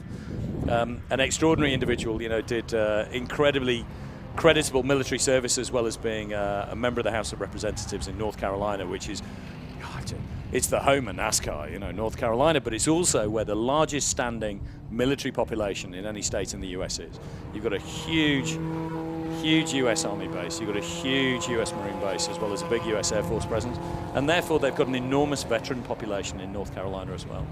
And Greer's kind of, he eats, sleeps, breathes this. He was very much sort of plugged into it, but an absolute petrolhead, loved endurance racing, listened to Radio Le Mans, and that's how he found us in the first instance. And then you sort of go and trace back, and you realise that he's been in some of the places where I've been, and we've crossed over at sort of different times in our past. And then it was through listening to Radio Le Mans that Greer kind of found us. And it was him that brought Tiff and Diesel here. And, you know, say I've got some crazy British mates, but trust me for the price of an airfare and I'll show you something that you won't believe, and brought them to an early race of remembrance. I think it was 2016 that they brought them to, so that would have been the third race of remembrance. Tiff and Diesel so inspired that it's created that thing that's brought us here too, and they're 4 seconds apart. I wish that their hire cars, which they are driving the team around in, has fared as well as the cars which they've shipped across and they're racing, but unfortunately that's not necessarily the case. I wonder if it's the way they drive them. They've had some off-track incidents, yes. I wonder if it's the way they drive them. The seat's on the wrong side, apparently, and our roads are very stupid and not straight and quite small. And we have funny rules on the road. Yeah, no, we do. I mean, to be honest, we're a backward nation and we haven't got as much freedom, of course, as they have. So they're making that very clear by crashing our hire cars. But to take the credit that you are due, James, and I know it doesn't sit easy with you, but they've taken their inspiration with what they do from Mission Motorsport and what you've done. So, I mean, I think, you know, a pat on the back to you for making Mission Motorsport what it is, because you know, we've talked about this crossover of families and of course. And so this kind of thing. But you do make it happen, and without you, it wouldn't work as well. No, thank you. It's really kind of you to say that. And I have these conversations a number of times where people are like, look, if this is because of you that this has happened, and you are the one who holds credit for it. And I was talking earlier to a guy who's serving on pit crew on one of the teams. He's not on one of the Mission Motorsport cars. He's elsewhere down the pit lane running one of Paul Sheard's cars. He does that now, and he helps out Paul Sheard. He goes racing with them many times a year. He's part of that activity. You know, that's what he does. And he did that because he met Mission Motorsport, and he's been on a bunch of things. And through a Three Sisters event in Wigan, he's then met Paul Sheard, and that connection has been made. And he was sort of going, you know, this is down to you. And it doesn't sit with me. I mean, like it sits with me because I made the introduction, and okay, so we created the conditions in order to allow that to happen. But Paul has been doing motorsport a long time at a really good level. He knows his onions, and he's had an awful lot of people who come through, and they work really, really hard. And he doesn't suffer fools gladly. And the fact that Ian, for it is he, and his mates, and I know that there are lads who also take part in all of that, who are watching at home tonight as well. Sean, I'm thinking about you, mate. What they've done and where they get to, there's a bit of catalyst that we do to make those introductions, but the hard work is entirely down to them. And the fact that they're perceived so well is not because Paul Sheard thinks highly of me. He probably doesn't. But it's how highly he thinks of Ian because of how Ian works, how those guys go, what their work ethic is, and the fact that that resonates with them, and that credit is entirely down to them. We just create the conditions and open the door. Perfect, absolutely. I knew you'd say that. Last question for the moment, because we're rapidly running out of Race and Remembrance for Saturday night, another 15 minutes to go, but a quick question. Where's the poppy car? Yeah, okay, so we've done 3 poppy cars. Yes. So first poppy car, 2015, made for Chris Harris. It was a project with Mazda UK. It was the first ever ND, so 4th generation Mazda 1.5 race car that was ever built. And it was built in the Mission Motorsport workshops. It was turned into this wonderful, arguably perhaps the most beautiful of the poppy cars. God, you know, discuss. Lots of people will argue about that. Thing which was all created by Mission Motorsport beneficiaries. It was built in the workshop. It was decorated. It was all done. Wonderful thing. Existed for 4 or 5 months because it was actually a prototype being shipped across from Japan.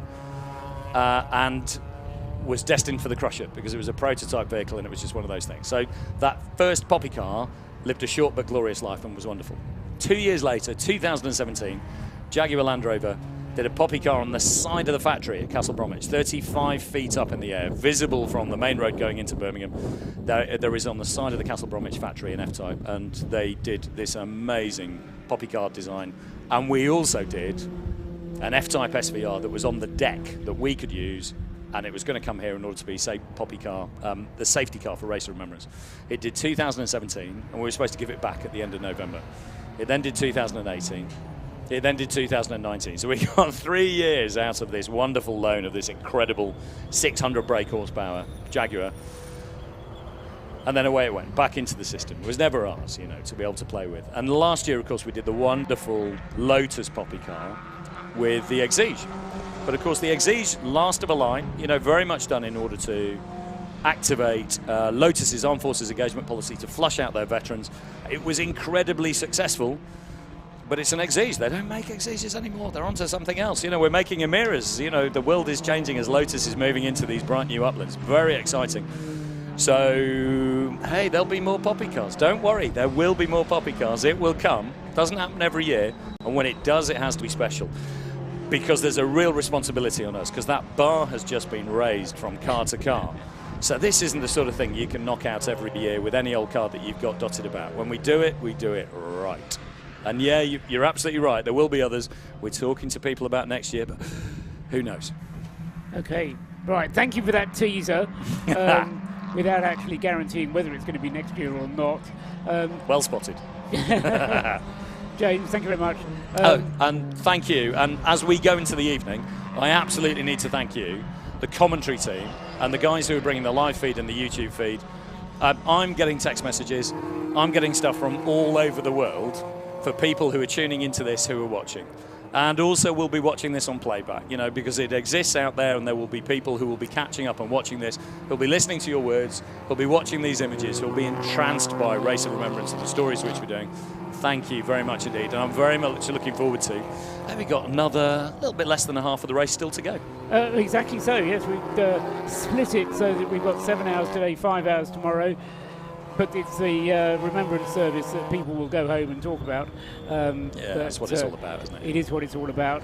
Let's focus on the remaining 10 minutes for now, though, James. Thanks very much for coming up and having a chat and enabling Rob to have his dinner.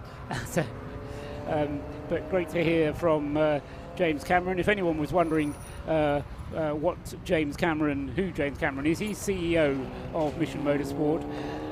They've had a huge turnover of staff at Mission Motorsport, and James has been one of about 2, I think, who have been constant throughout, but a massive supporter as being in charge of the Mission Motorsport organisation. And you said earlier on, we learn something every day. There's something that James has to share.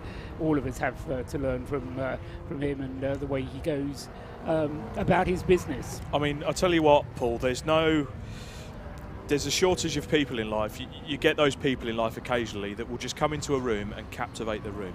James Cameron is one of those people. An astounding human being. I was lucky enough to attend the Remembrance dinner yesterday when he got up and he spoke very kindly about Operation Motorsport that have come over, and we did the raffle and everything.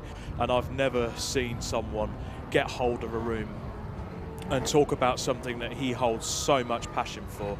And if you are out there and you're listening to this live stream and you're waiting for the end of this race, don't forget, we are going to get that number across to you, but there is somewhere to donate to Mission Motorsport. There is a number you can text, in fact. I think Paul Trustwell is just scrambling to his phone. My apologies, Paul. I didn't want to put you on the spot like that, but I'm told there is a number you can text. I'm a master with this phone. I'm not. I'm hopeless. I'm one of these people that texts like that. Everybody else texts like this.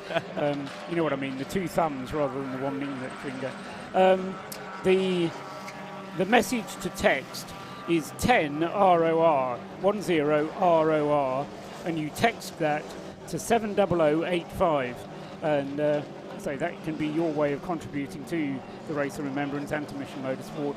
The number 10 ROR, which stands for Race of Remembrance if you don't get it, and then text that message to 70085. And so, as I say, Mission Motorsport is very grateful for every penny that they get.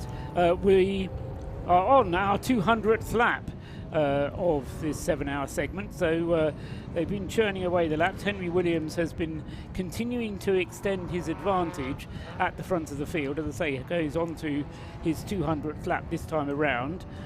He'll get to the end of that before the end of the race. We've got 8 minutes still to go before we get the red and white checkered flag, which will bring this segment to an end. Michael Edwards is in second place in the relay Lotus Elise, the white car from that two-car team. In third place, although Steve McCulley could well go through. In fact, he does go through. Yes, Steve McCulley then going through in second place now. So just picked that one up in time.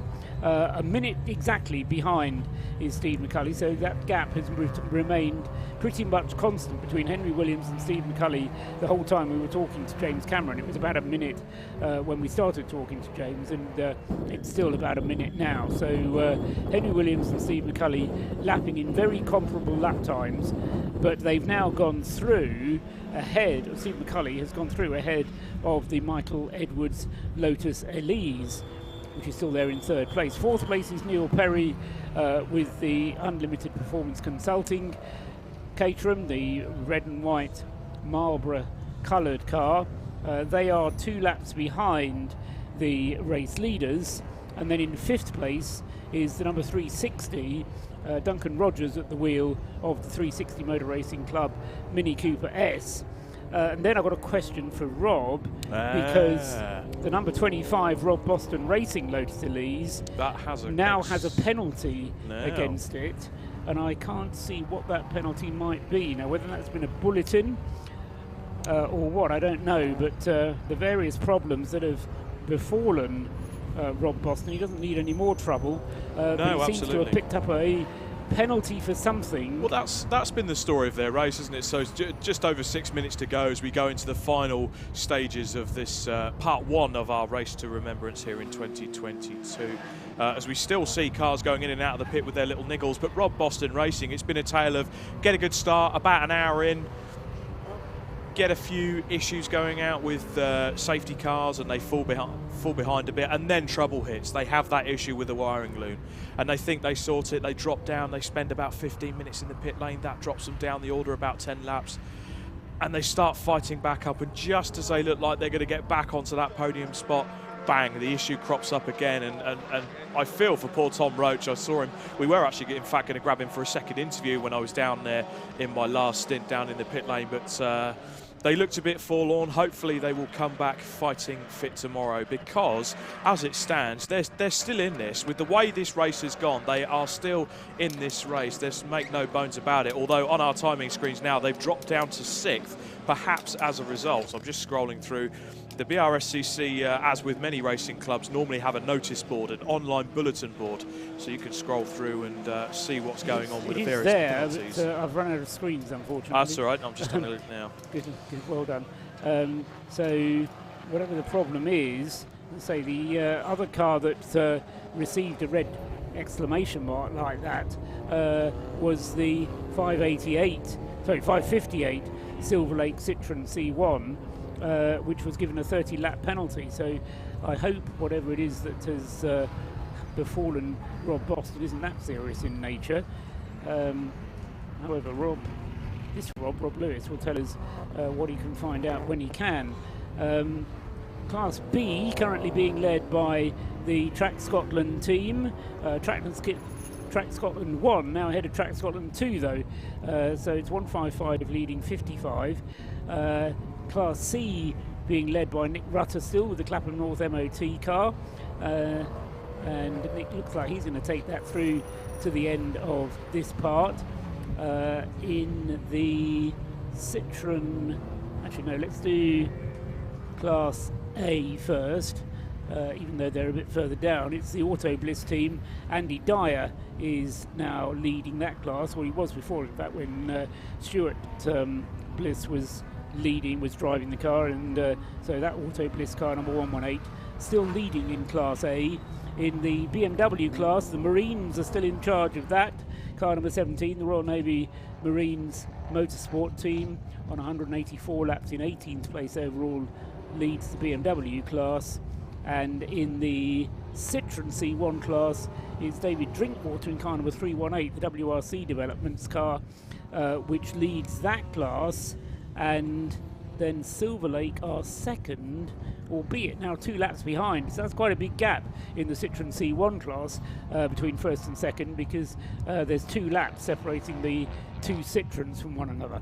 Well, that would be. It's unusual for the gap to be very as big as that. very unusual for the gap to be that wide. But I tell you what, that David Drinkwater, he's a hell of a peddler, isn't he? He's in the car, so he won't be able to see me, so his head doesn't swell up too much. But you know, that team there, Robin Welch, he did that mega stint. I managed to have a chat with him down in the pit lane, of course, further back in the telecast. And, you know, that team with David Drinkwater, they're all hungry to win this class again, and they're in the box seat this time. Yeah, and David, with a huge amount of experience of racing long-distance races, he's one of those drivers who kind of thrives on the endurance aspect of this. He's a bit like George Grant, you know. Absolutely, you give him a challenge and he'll say, yeah, I'm up for that. And you say, shall I tell you what the challenge is? No, I'm up for the challenge, whatever it is. Such is the way that David thinks. Rob Boston across the line. That car indicates it to the right, and to me, that car going slowly. It is very slowing. Slow. It looks slow across the line, but it's now going even slower. Rob Boston's problems are worse, or bad, are getting worse, it would seem. The car isn't going to make it. It's going to have to pull off. It's going up towards the banking, but it's going to grind to a halt before it gets there. Quick reset. Oh, he does get it going again. Speeds up briefly. We've got it on the TV screens. There it is. So Rob Boston turning through the banking. He's definitely indicating right, so he put the indicator on as he came across the start-finish line. Yeah. Just after he passed the pit lane entrance. So the worst possible moment for trouble to strike. I fear this is possibly a re-emergence of the problems seen earlier. I mean, it may be, if they have got radio communications on board that car, they have got 1 minute and 20 seconds left. So if they can crawl that car across the line, they don't have to sit in the pit lane, they won't lose a lap.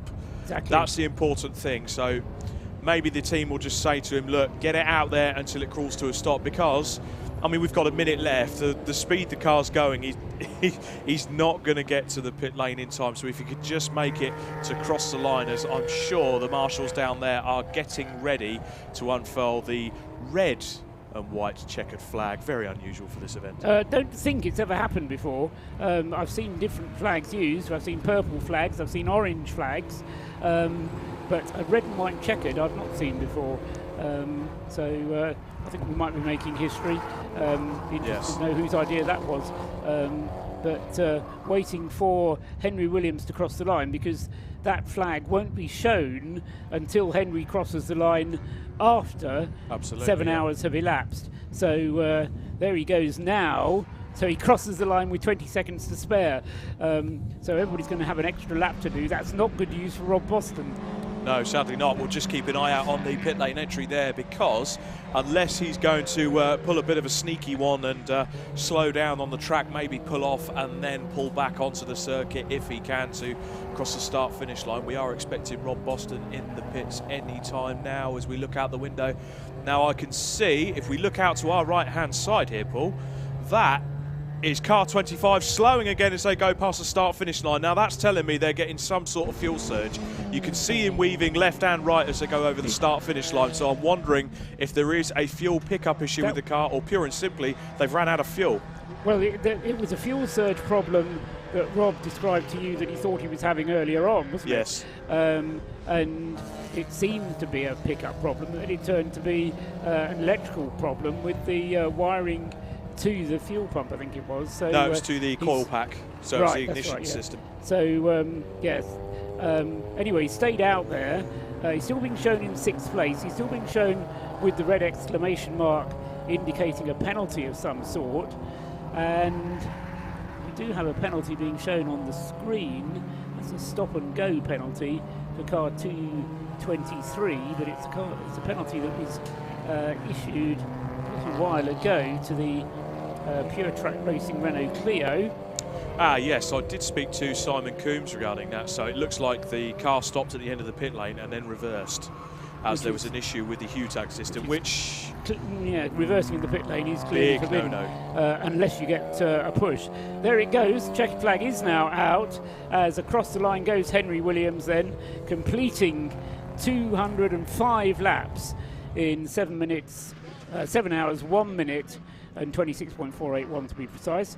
But he'll finish on the same lap as Steve McCauley Steve McCulley in the Rocket Racing Caterham in second place, and he will also finish on the same lap as Michael Edwards with the Lotus Elise relay car, and he'll then finish 2 laps ahead of Neil Perry's Caterham number 50. Interestingly, that if you ignore the relay team cars, it's turning into a bit of a Caterham benefit. Despite the pace of the Lotus Elises, it's Caterham's 1, 2, hesitate while the relay car goes through, and 4. And then we've got a Mini Cooper in 5th. We've got a car stranded. Is that the turn 7 car? I could see a flash of blue on it. You can see the smoke coming out the front of the car there. That doesn't look very well at all. It looks like the turn 7 car, but unfortunately we can't quite get the number on the side. But with the red and white checkered flag out, hopefully they lose half a lap there. But yeah, they've got the light bar on the roof rack, though, that I don't think that's where the turn 7. That is the turn 7 car. I can see the livery. Car. Yeah, no, you can see it now.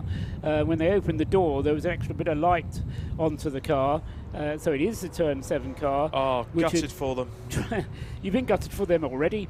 Oh, just Or you're allowed to be gutted twice for them, are you? Absolutely. It's heartbreaking. I wear my heart on my sleeve, Paul. What can I say? But so let's summarise this first 7 hours of this race to Remembrance. Paul, car 25 stops, so Rob Boston doesn't quite make it to the checkered flag. We can't even summarise anything yet. It's still kicking off out on circuit. Rob Boston, the Lotus Elise, they've had troubles twice into the... according to the timing, so car 25 did make it to the checkered flag in the end. Rob Boston has stopped the car out on circuit, so they need to get that car back in the garage. And because of the way Parc Fermé rules are in this race, in terms of there are no Parc Fermé rules, hopefully they can get that car back into the garage and repaired, ready to race tomorrow. And TSL will be issuing a starting order, which will be exactly the same order as they took the checkered flag. So it will be the order as they cross the line that they will be restarting the race in. So it won't be first overall, second overall, third overall that they'll be starting the race in. It'll be first who cross the line, then second who cross the line, and third who cross the line when they restart. So go on then, summarise that. Right, tell you what, come on Paul, let's summarise this first 7 hours. It has been entertaining, frustrating, heartbreaking. So many superlatives can describe the first 7 hours of this race of Remembrance. It is, in fact, the 2022 version, I think, will always be remembered as the one that nobody wants to win, because no matter what car goes near the front, we saw those superb scraps first up between overall second, third and fourth place with the likes of Callum Lockie. And we had the 777 with the way I put it was the big fire on the start-finish straight, which brought out that lengthy safety car. I mean, the scrap between those top 5 or 6 cars was monumental, Paul. But not only that, you also had the C1 Club cars, the 2 Silver Lake cars and the WRC Developments cars scrapping it out for overall honours in the C1 class. You then had the RAF, you had the Navy, you had all the BMW 116 trophy cars. The action has been non-stop up and down this grid. I, for one, cannot wait to get back onto the commentary box and just bring this race to a crescendo. It's been absolutely fantastic. I'm running out of superlatives to describe it. The unfortunate thing is, though, that, I mean, and I agree with everything you've said, the stories have all been about people having problems. Yes, we had some great scrapping on the racetrack early on. And the way Callum Lockie and then Henry Williams, who took over, I was asking the question whether Henry was actually going to drive that car today, because I thought that Callum Lockie was going to go through till the end of tonight's session, but he did a slightly shorter stint. Henry Williams then did a full stint of over an hour and brought the car from third place up to the lead of the race. So Callum did a great stint. Henry Williams has done a great stint. But as I say, the things that have brought the action to the race, unfortunately, have been cars having problems. And, you know, we never like to see cars having problems, but it does spice it up. And I have to say, one of the things that's great about this race is, with a little bit of unreliability here and there, you never quite know what's going to happen. And you have to keep paying attention. You have to keep your eyes on the ball, because you never quite know, as you said there right at the end. You were just ready to summarise, sensible thing to do, cars were on the slowing down lap, and things were kicking off all around. It was still happening.